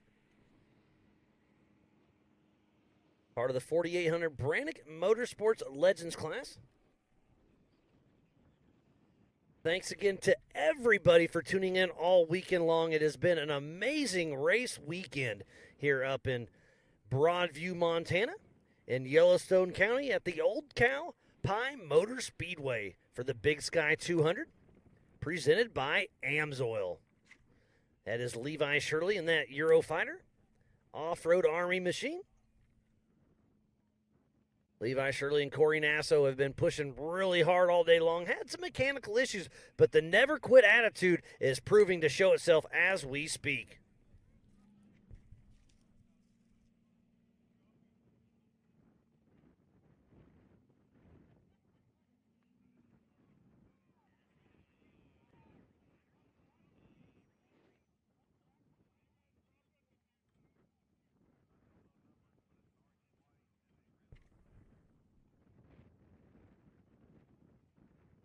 On the top left of your screen, you see the Optima leaderboard.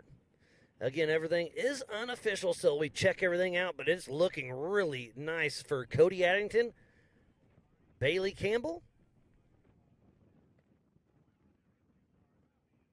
and Philip McGilton. And then it's Brent Harrell, Woody Rose, and Jeremy Jones in the 4800 Brannick Motorsports Legends class.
That is Eric Weichel coming through.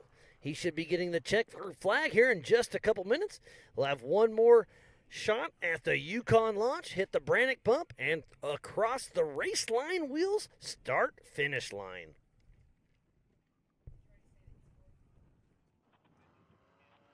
All right, and Eric Weichel will be sitting unofficially in that 4th position for the 4800 Legends class. And look at that. There's a rattlesnake it looks like Tom Liu and Jaron Gunter are playing with. They must have found a dead one there, but we've been talking about rattlesnakes all weekend, and there is a big one. I don't think I'd be holding that sucker. I don't care how dead it is. But you know what? It's Tom. But Jaron Gunter, awesome job by him today.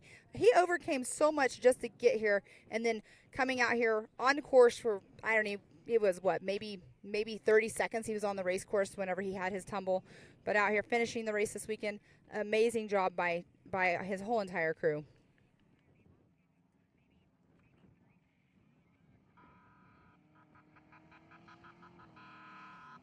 And the checkered flag is out for Eric Weichel, unofficial 4th place in the 4800 Brannick Motorsports Legends class. Eric and Nancy will be super excited of that. Wade riding shotgun all day. Nate has been running the pits. Checkered flag is out once again for the Yellowstone Off-Road Racing Association.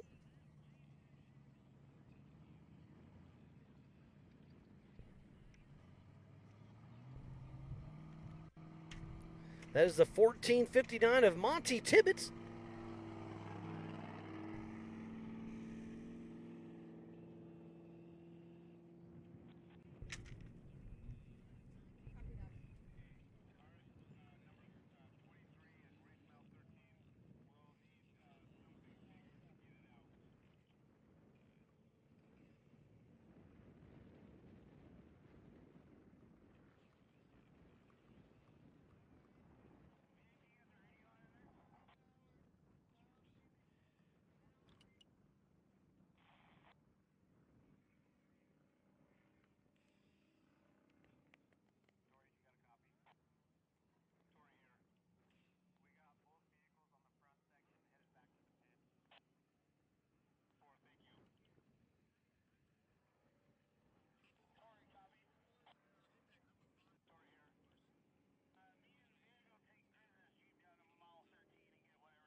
What a great day of racing it has been here for the 2023 Amsoil Big Sky 200 here in Broadview, Montana. And I've got the unofficial winner in the 4,400 class, Mr. Cody Addington. How's it going, buddy? Man, I'm stoked. Heck yeah. That smile is worth $1 million right now. And I know we were chatting earlier. You skipped the NorCal race to come here, and apparently it paid off. It paid off for sure.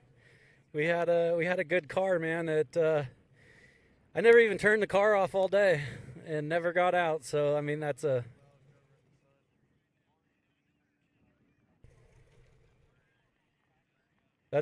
perfect day of racing when you don't have to get out. We never shut the car off, and we just ran clean laps and tried to stick to our program and not make mistakes. And that's what you did. And obviously earlier on, Paul Wolf was out front and had some issues. Paul Horschel had some issues. But you just seemed like you ran just your perfect smooth race, stuck with your remedies, and it made it work. Yeah, I mean, that's what we had in mind. I mean, you know, to finish first, you must first finish, and that's hard. Like that. So, I mean, it's tough in these cars. They only have so many miles in them. So, I mean, car's right there. It's fine. It's ready to go. All the Nitto tires held up perfectly, and man, we just had an awesome day, and it's amazing. Yeah, it was a lot of fun watching you, and you were the only single seat that finished up front. How'd that play in your head? Out here it wasn't bad. I didn't even use the GPS. I mean, it's pretty burned in. The course was marked really well. There was no times where I thought I was off track. I mean, at Hammers I definitely made some mistakes navigationally. It's just a lot to do, you know, the driving, the shifting, and then look at the GPS also. So luckily this course was marked good and it was burned in well. It is a super fun and fast course, and you made it happen. You came here with a very small crew, but you joined teams with some other guys and made it happen, and you came all the way, where are you from, Forest Hill? Correct? Forest Hill, yeah, it's about 1,150 miles. My girlfriend came with me, and my dad drove his little camper trailer out here. That's all I had, and luckily Team Herschel helped me out, and he's always got guys. It's hard for my guys to, you know, with work and life and family. It's just, you know, it's hard for them to get out here. So we're going to have a bigger crew out at Nationals. So, you know, they can't make them all, and I understand that, but luckily we got some awesome people that help us out and got us here today. And speaking about back home, you know, you own your own business, if I remember right. You remodel houses and whatnot. What exactly do you do? I'm a small general contractor, mainly just a single-man show with some subcontractors. Do a lot of bathroom remodels, kitchens, mainly interior stuff. And so you work your butt off at work to go to the shop at night and make it happen. I mean, I remember, I think it's 2012, you had the little black Toyota that could. You raced the Everman Challenge, finished it, and then Dave came up and said, hey, do you want to race King of the Hammers on main race day? You did it, and your fans grew up that day. Yeah, I mean, we definitely have a good following because we are still that grassroots team, and it means a lot to guys that look up to us, and we try to, you know, put that on and show them that it can be done against the best out there. So yeah, you started in the Everman Challenge race, and then you brought, I think it was Mike Boo's old solid axle 4400 car. No, Dan Trout built me one. That's right. One-off car, and we raced that and didn't really have a plan. The car was great. I mean, it just got to the point where I was out driving the car, and I really didn't have a plan when this so-called Dragon was for sale. And if I remember right, Lauren Healy called you specifically and said, hey, I'd love to see you in this car. Yeah, and I still thank Lauren for that. I mean, it's old, but obviously you can still get it done. I mean, we've revamped and got a lot of new parts, obviously, you know, over the years in it, and it still rips. Yeah, I mean, Lauren Healy had a huge success. You've had a huge success. I think if I remember, you won Nationals in Reno with it, and now this is your first regional race win, though, right? Yep. Yeah, I've won this is my second win in actual Ultra4. I've won a handful of NorCal races and stuff, but, you know, it feels good to go against the big series and take a win home. Yeah, and I'm not trying to take anything away from you, but like you said, you're kind of a one-man show, and to be battling with the biggest names in our sport, I mean, the smile when you took your helmet off, we saw you in the Amsoil hot pits, and that smile, you gave the little thumbs up, and I love seeing the raw emotion when you first crawl out of that car. Oh, yeah, for sure. I mean, the car, like I said, it's fine. I'm a little sore. There's a lot. I mean, it's hard on the left foot with braking, but I mean, my hands, everything feels pretty good. So we're gonna we were going to bail out tonight. We're going to kick it for a bit and start heading home in the morning. Exactly. If you've been on the race goes, you're going to head home. But now that you want to celebrate a little bit, I'll celebrate with you too. Okay. Right on. But what a great race. So much fun watching you out there. Again, a one-man band in that single-seat Jimmy's chassis, putting those Nitto tires to work and brought her on home. Yeah, and I'd just like to thank everyone, my girlfriend, my dad, my mom. I have a cool, awesome group of friends that supported me. I mean, my phone's just going crazy. I can't reply to everyone right yet, but I appreciate it, guys, and you guys make this happen also. Absolutely. Thank you, Cody. And one more question. How fast did you get up to on that Spider Tracks backstretch? I'm going to guess 110. No, not even. Oh! Not even 100. I just, I stuck with my plan, and, you're only going to make up a little bit of time there. So you're saving the car. Because I heard of a UTV kissing 100, so I assumed the Unlimited cars would do more, but you didn't want to There was definitely more in the car for sure, and we ran the SCS case with a little lower than 1-to-1. I mean, we could still do probably 115 or so, but I mean. But you'd be tacked out. You're piping it at that point. Well, what a great race. Cody, I'm so stoked for you. You've been racing with us at Ultra4USA for a very, very long time. And again, worked your way up from the Everyman Challenge all the way to the top of the pro class in the 4400 class. Right on. And you're here. Thank you, Miles. Thanks, Ultra4. It was an awesome course. I mean, it was just, it finally came together again, so it feels great. Awesome. Well, Cody, always a pleasure. Great to seeing you, and we'll be handing you some Laser Nut 360 Wrap trophies here in just a little bit. Right. Cody Addington, congratulations, buddy. Thank you. Appreciate it, Miles.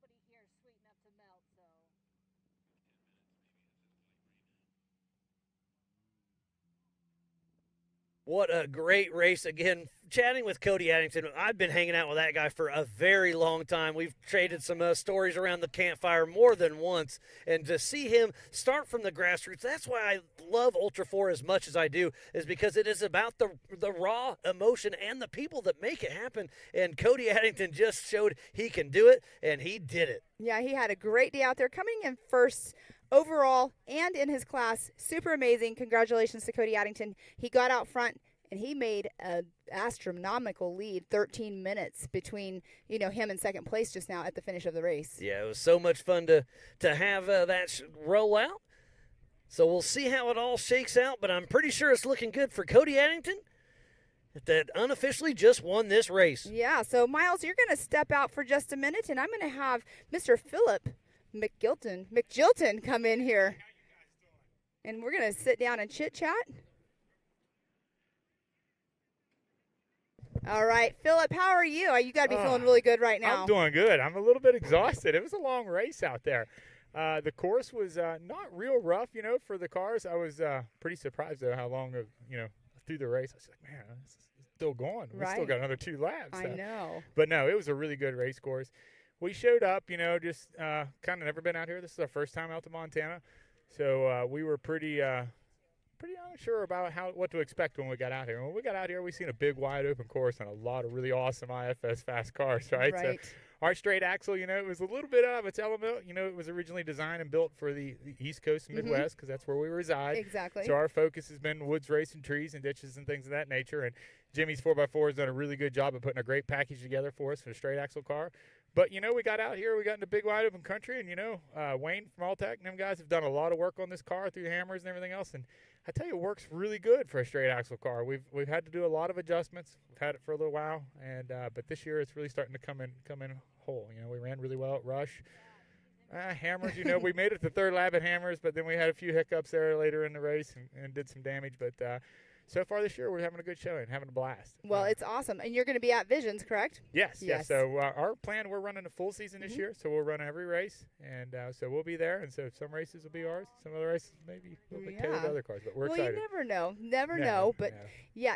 It's definitely exciting to have you up here. You are no stranger to racing. You've been racing for quite a while. Yes, I did not know this until I met you. Yes. But give us a little rundown of your racing history. So the racing history, I kind of started out when I was young with dirt bikes and stuff, and I raced motocross, AMA outdoors, and got into Loretta Lynn's and stuff, and got into the indoor arena cross series, and then everybody knows everybody's been around bikes, so understands that like with age, get a gauge. You can outgrow the bike thing pretty quick, which I did. So when I got older, and I took some time off, and then I've got out of bikes and got into cars and got into circle track stuff and worked my way into driving for Ford in their driver development program. Raced in the ARCA Remax series for some time. Ran a NASCAR Craftsman Truck Series for Toyota for a while.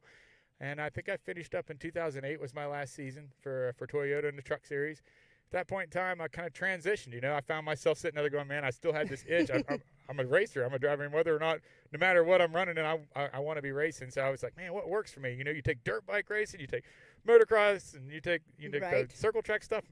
And a friend of mine, Adam Woodley, which you guys are familiar with, he's like, hey, man, you ought to try running an Ultra 4 car, And I was like, oh, man, that'd be good. So I ended up at Roush Creek in 2012. And I went out there on a rock crawling car and really did a terrible race, but really got a taste of how much fun it would be and what the future of that sport could possibly be. And at that point in time, we started building and over the years, and here we are now. So it's been a bit of an adventure to get to this point, and I'm really happy to be here, and we're having a lot of fun. I got Dr. Amanda Ross riding shotgun with me, and she is like completely new to the sport.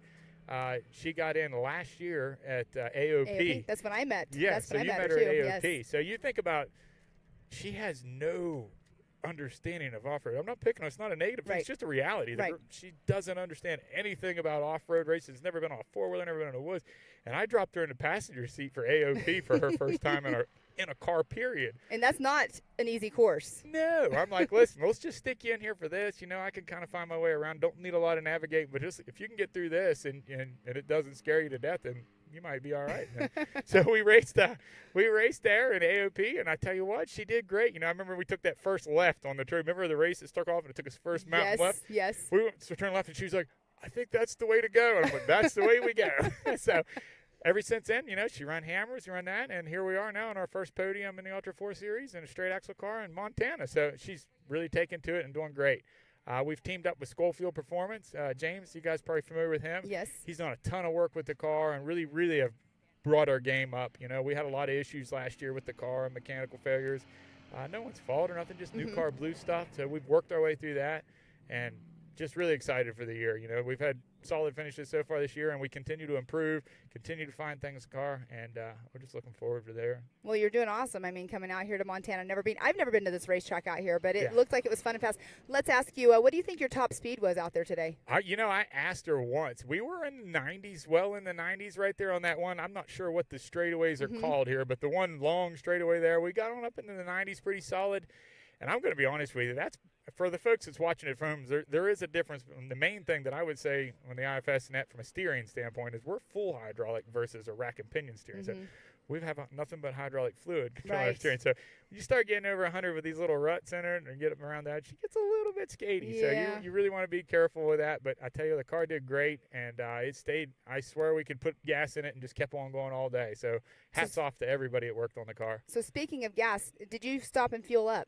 Yeah, we actually stopped twice. Okay. Now, maybe we didn't have to on the last time, but we're really racing for points, racing for the year, and racing for the season.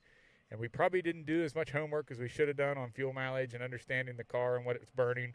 And so we went ahead and swung in, stuck a small jug in on lap 4 to ensure that we got through lap 5 and got to the finish. So Which is a smart move right there, because we have seen people get so close to the finish line. And right. How many times you guys see guys jogging, carrying fuel cans, all right? So I didn't want to be that guy, so we decided to play it safe. And we learned a lot, though, about the car and what it burns in these type of races, because this is a different course of what we've run anywhere. So I wasn't really sure what the fuel burn was going to be, so we just played it safe. But yeah, we actually had a driver have to fuel up at the start-finish line today. Oh, really? Yes. They came back from their hot pit and had to put fuel in right there. So playing it safe is definitely, you have to. Yes. And that's what we were talking about with Cody Addington earlier is are you not with him, but we were talking about Miles and I, and it's is he going to stop and fuel up? He had such a lead, and he did. He came in and took a splash and go.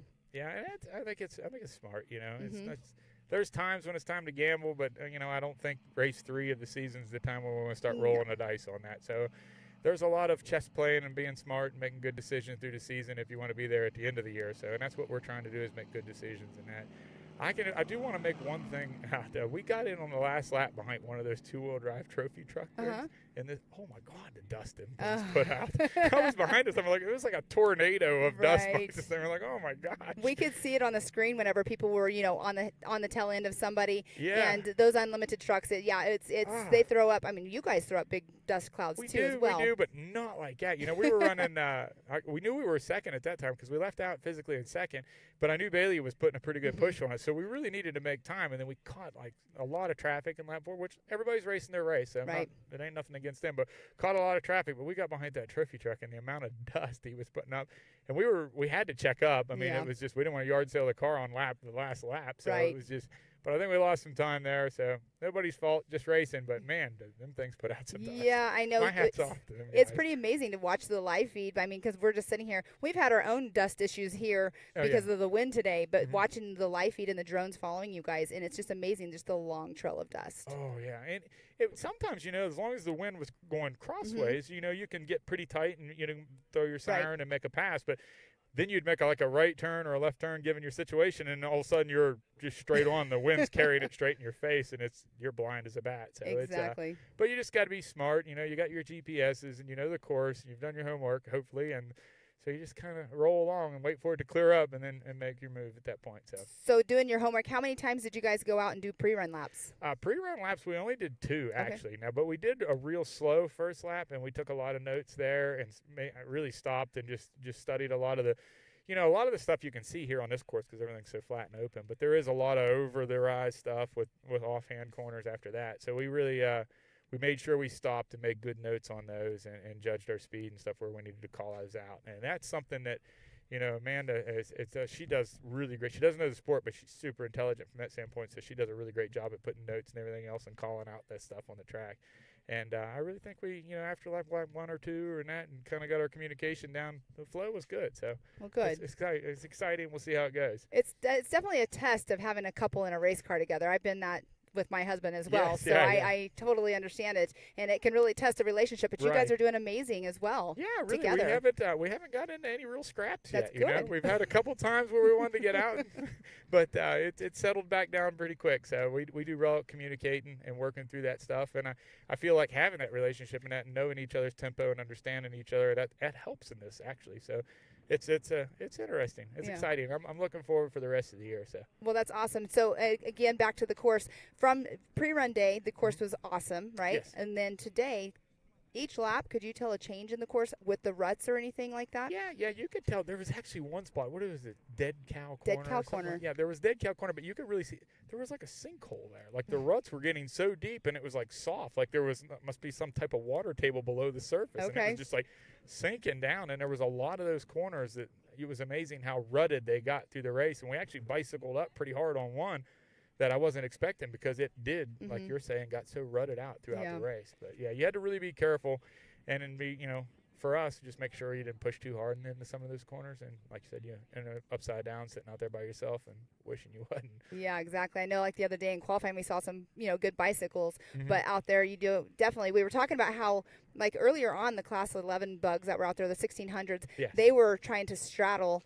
the ruts because obviously they don't have any clearance, right? Yes, but with you guys, anybody that would try to do that, if you're going too fast and you hit those ruts wrong, they can take you and they can flip you over. Or if you're trying to stay out of it, it'll just suck you right back in.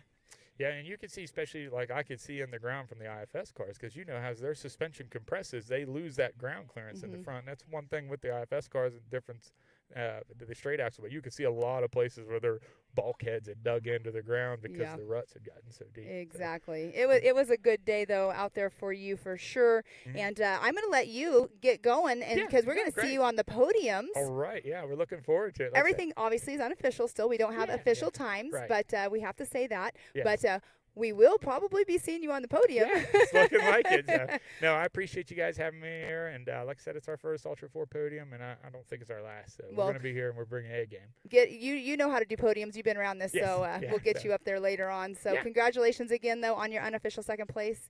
Or third place. No. I think I'm third, maybe. Yes, you're third. Yep, third. That's Bailey okay. got you at the last second, I think, whenever coming through. Yeah. So we lost a little time, and Bailey, she was Yeah. able to close the gap and get that. So that's great. That's good for her. And hey, we're still happy with third. So we're going to stand on the box. That's all we can ask for. The car drives still. We can put it on the trailer. So There you go.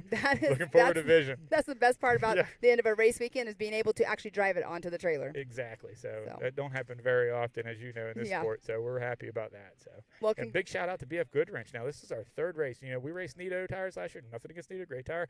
Switched over to BF Goodwrench this year, and this is our third race now. No flats this year. So well, good. So hats off to those guys in tires. There's no tire liners or nothing on it. It's straight up tire, and it's getting the job done. And we've got mud in the East Coast, desert. Here we are in Wyoming, and it's still getting it done. So outstanding job for those guys. Well, awesome. That's awesome to hear that you're having no issues with those, because tires can be an issue. Oh, definitely. And you see them out there even today. I think I've seen some tire flats today and that. And it can really slow you down a lot. These courses, the competition's getting so tight. Mm-hmm. I remember back before, you used to be able to stop, get out, change a tire, and tick back off and still be in the race. Nowadays, everybody's so competitive and so fast. That time you lose putting a tire on, you're out. Exactly. Almost. Not out, but you're out of a podium for sure. So it's great to come here with a good tire and a good package and get the job done. So exactly. Well, it's awesome to see you up here, and we'll be seeing you here in just a little bit over there. Yes. But again, thank you. Yeah. Thanks a lot. Congratulations to you and Appreciate it. Amanda. Yeah, thanks for having us. Awesome. Thank you so much. All right. We are going to be wrapping up the race here in just a little bit. It is 6:50, and we have had quite a few people over here doing interviews. And I'm bringing Miles back on here. You got to take a little bit of a break. We've been switching off doing interviews. It's been a lot of fun getting to talk to everybody. And Miles, we're almost done with the race weekend already. It's been awesome, and he is super stoked to be done. There's a Brink car. I couldn't tell it apart between Eric Brinker and Chance Holloman, but somebody was super stoked to be finishing this race. It's been so much fun out there. It's been a great time. Thanks again to everybody for tuning in off and on all weekend long for the 2023 Amsoil Big Sky 200. And it looks like, Pam, we got a little bit of weather that could be moving in, so that could add a little element. The main race is pretty much wrapped up, but we got a lot of camera people out on course, so we'll see what happens. This could get a little dicey. Yeah, for sure. And right now we do have, I did not catch the number of the car that's on there. I think you already had it out, but he keeps stopping. This is the second time he's had to stop, or that might be frozen right there, but he was stopped earlier on, and it definitely not fun when you're out there on your last lap trying to just make it. I believe that is Rob Inglis. There's a couple cars that look very similar, and that is Mr. Rob Inglis with his son Caden Inglis riding around for his 18th birthday. Talk about a way to celebrate. Yeah, exactly. Happy birthday to you.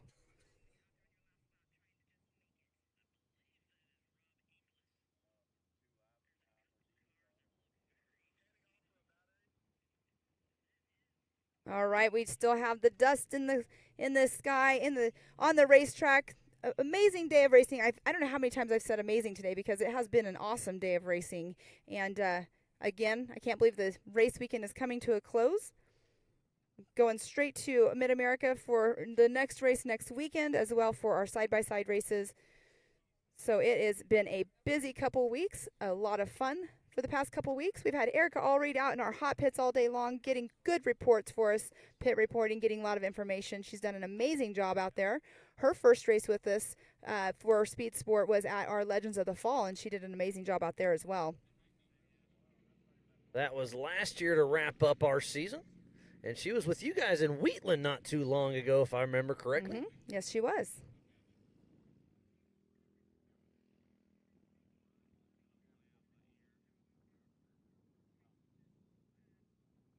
We are winding down, but I do see a little dust trail at the top left of your screen. We are overlooking the qualifying course we started at yesterday morning.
And there's somebody really hauling the mail across the wide open desert, and that is Mr. Levi Shirley, still moving strong in that off-road Army Eurofighter, putting those Yokohama tires to work. Corey Nasso and Levi Shirley still pushing strong.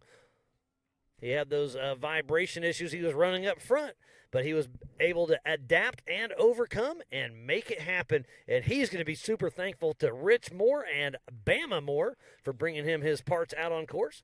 Because remember, this is a no-chase race. Only fellow competitors can help you.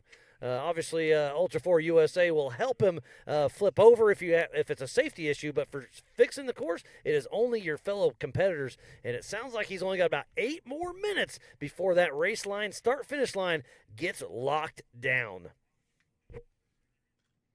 And you can see how hard he's driving. He's going to try to get to that finish line. I'm not sure exactly what mile marker he's at right now, but I'm not sure if he's going to make it back here within these 8 minutes.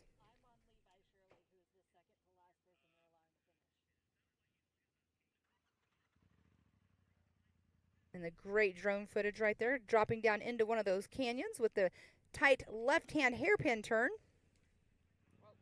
into a right hairpin. This is a really fun section. We were talking about this earlier with some racers when I was off camera, and it's really fun because it's like a huge S turn right there. A lot of fun for the drivers as long as they have their momentum going.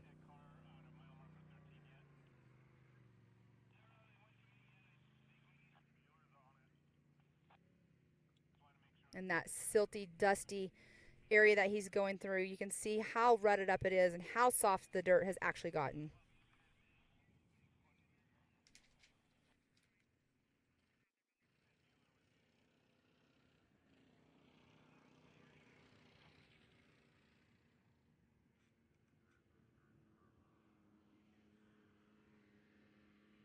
Levi's Shirley's been racing with us. I remember racing with him in the XRRA days back in '08 down in Gray Rock, Alabama. Was the first time I saw him drive a buggy. And to see him come, I think he was, I don't know, he was super young, maybe 14, 15 years old back then. And to see him grow from there to all the way now, it's been a great time watching Levi Shirley grow up in his professional career. And he's always an amazing driver out there. He's super fast, and like you're saying, you've been around him for quite a long time. I've only been around him, this sport since 2020, but it's awesome to see these drivers starting at young ages racing and then see them as adults, married, have kids out here racing, still having fun out in the racetracks. I believe that's Annalise Zindler with Chris Coates riding shotgun. No, that is Rob Inglis, sorry.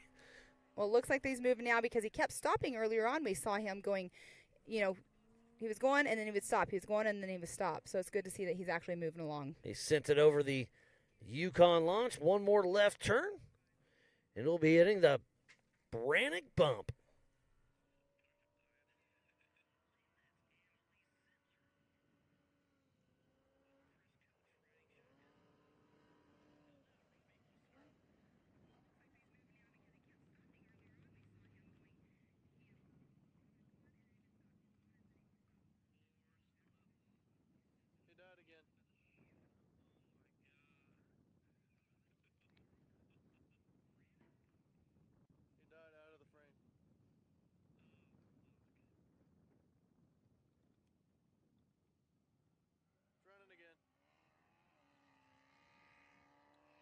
Rob Inglis still pushing strong all the way to the finish line.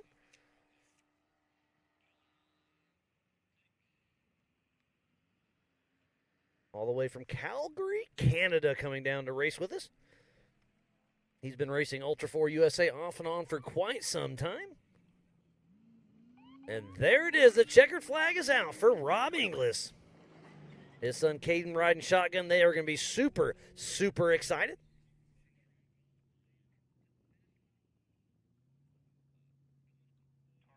And there is Levi Shirley right there trying to get here as fast as he can. Not sure exactly how many minutes he has left. It is 6:59. I believe he has until 7:03 to actually finish. Yeah, a little adjusted time, I believe. I think there's going to be a gate he's going through right now. So, yes, I do believe He is, yep, okay, here's this last corner. So I think he's about 5 minutes out. So we'll see. It's going to be really, really close to see if he can be an official finisher of all 5 laps.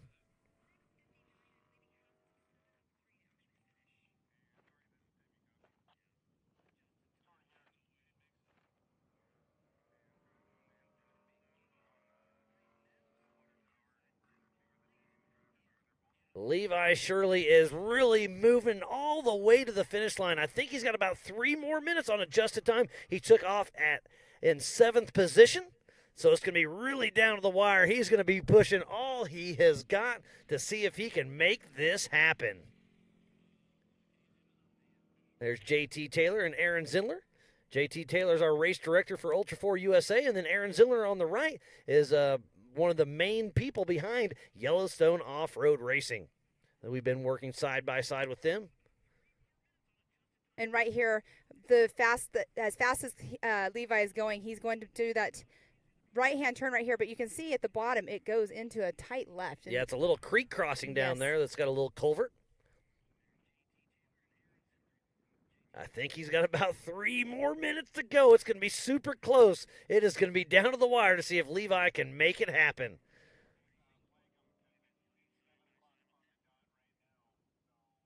There's that long straightaway that they come through on those floating bumps.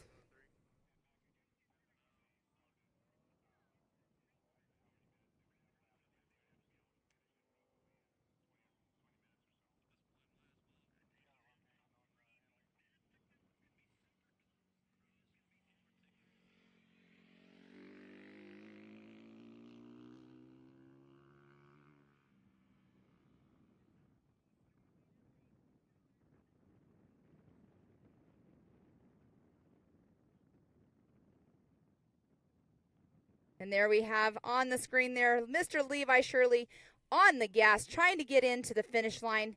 You can see he's going through super fast through those floating whoop section, as I keep calling it, right there below the bluffs where everybody's been watching the race this weekend. And you know he's got some race chatter in his ear saying, you better send it. If you're going to make it, it's going to be super, super close. And he has given it all he's got. He's about 2 or 3 minutes away, and it's going to be closed in about 2 or 3 minutes. So it'll be very exciting to see if he can make that thing happen. But Levi Shirley and Corey Nasso are pushing super strong. I know Brian Shirley, his dad's tuned in from home as he hits the Yukon launch. Levi Shirley is really, really going strong.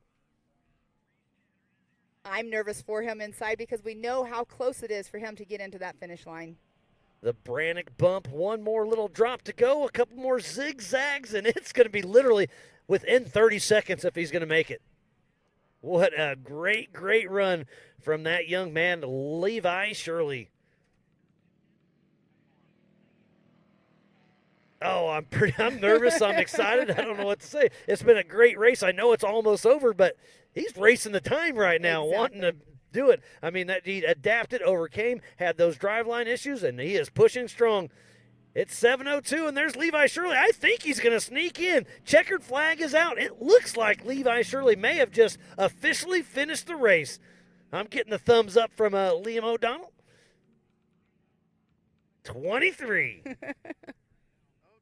So congratulations to Levi Shirley. He had one lap that was over 2 hours and 20 minutes long because he had to wait for parts to get out and fix his car. So let's see where he actually finished his last lap because we know that he was on the rails. His last lap was,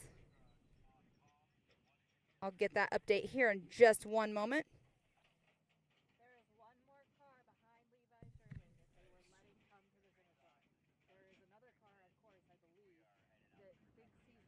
We got Mr. JT Taylor on the race radio, the rugged race radio.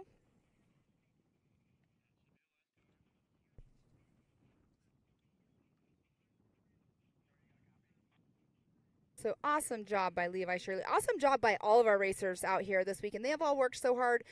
You know, you want to come out here, you want to win. Not everybody gets to get up there on that podium because, you know, issues. It's called racing. But congratulations to everybody. And look at that sky.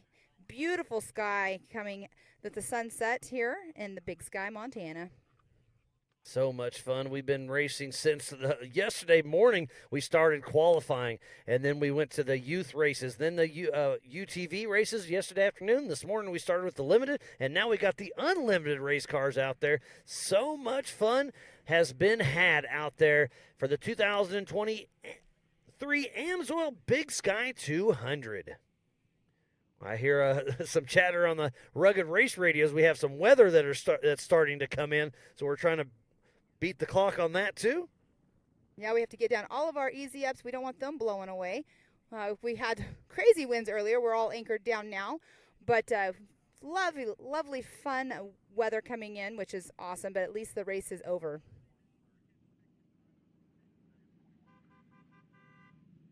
And there's one more car. I don't know if he's got it in him or not, but he's giving her heck trying to make it to that finish line. Remember, this race was on adjusted time. They took off in 30-second increments starting at 1 p.m. This race is on adjusted time. I don't know if he's got enough time to make it in, but just like Levi Shirley, he's giving it his all to try to make it happen. And, Miles, it's that time of the night. The mosquitoes are starting to come out. But you know what? We're almost done. We'll get to go over and give away those amazing laser nut and 360 wrap trophies. I see Miss Bailey Campbell coming this direction.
What a wonderful day of racing it has been for the Amsoil Big Sky 200. We're going to take a quick break and wrap this race up, so we'll see you right after this.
Welcome back to the 2023 Amsoil Big Sky 200 in Broadview, Montana.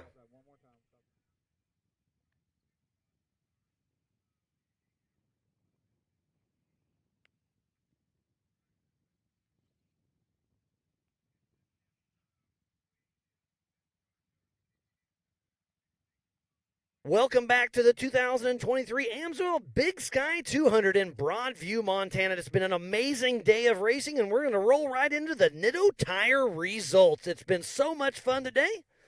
So here comes the 4400 Unlimited. A huge shout out to Cody Addington in that first position in that 888 machine. And then a huge shout out to Bailey Campbell coming all the way from the back in 14th position. Third goes to Philip McJilton. In that fourth position, Brent Burton. Fifth, Travis Zollinger.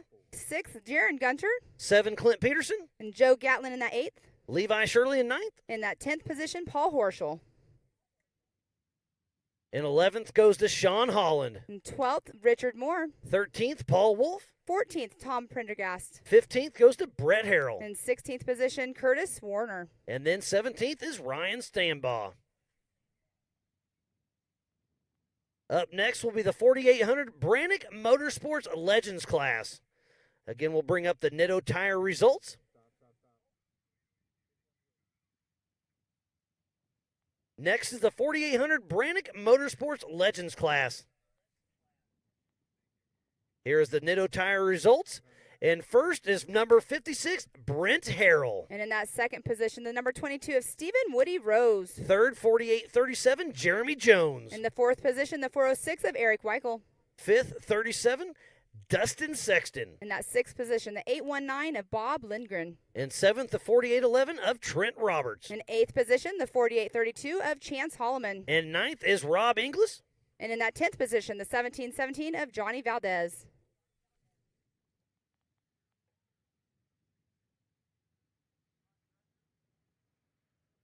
And 11th goes to Russell Raven. In that 12th position, the 747 of Chad Jesse. In 13th, Levi Rhodes. In 14th position, the 312 of Eric Brinker. In 15th is Victor Beal. In 16th position, the 4810 of Garrett Humston. 17th goes to Greg Neff. In the 18th position, the 1949 of Nicholas Allegry. And rounding out the field is the 19th, Larry Baglow. What a wonderful day of racing it was. The 4400 Unlimited class did not disappoint. Cody Addington had a great race, stuck to it, and made it happen. So much fun was had out there today. Yes, and Levi Shirley had a lot of issues, so he was one to talk about. Bailey Campbell getting in that second position. But, Miles, it was a great day of racing. So much fun we had. So thanks to everybody for a great weekend of racing for our first Western Race Series at Ultra4USA. A special thanks to Yellowstone Off-Road Racing Series for a great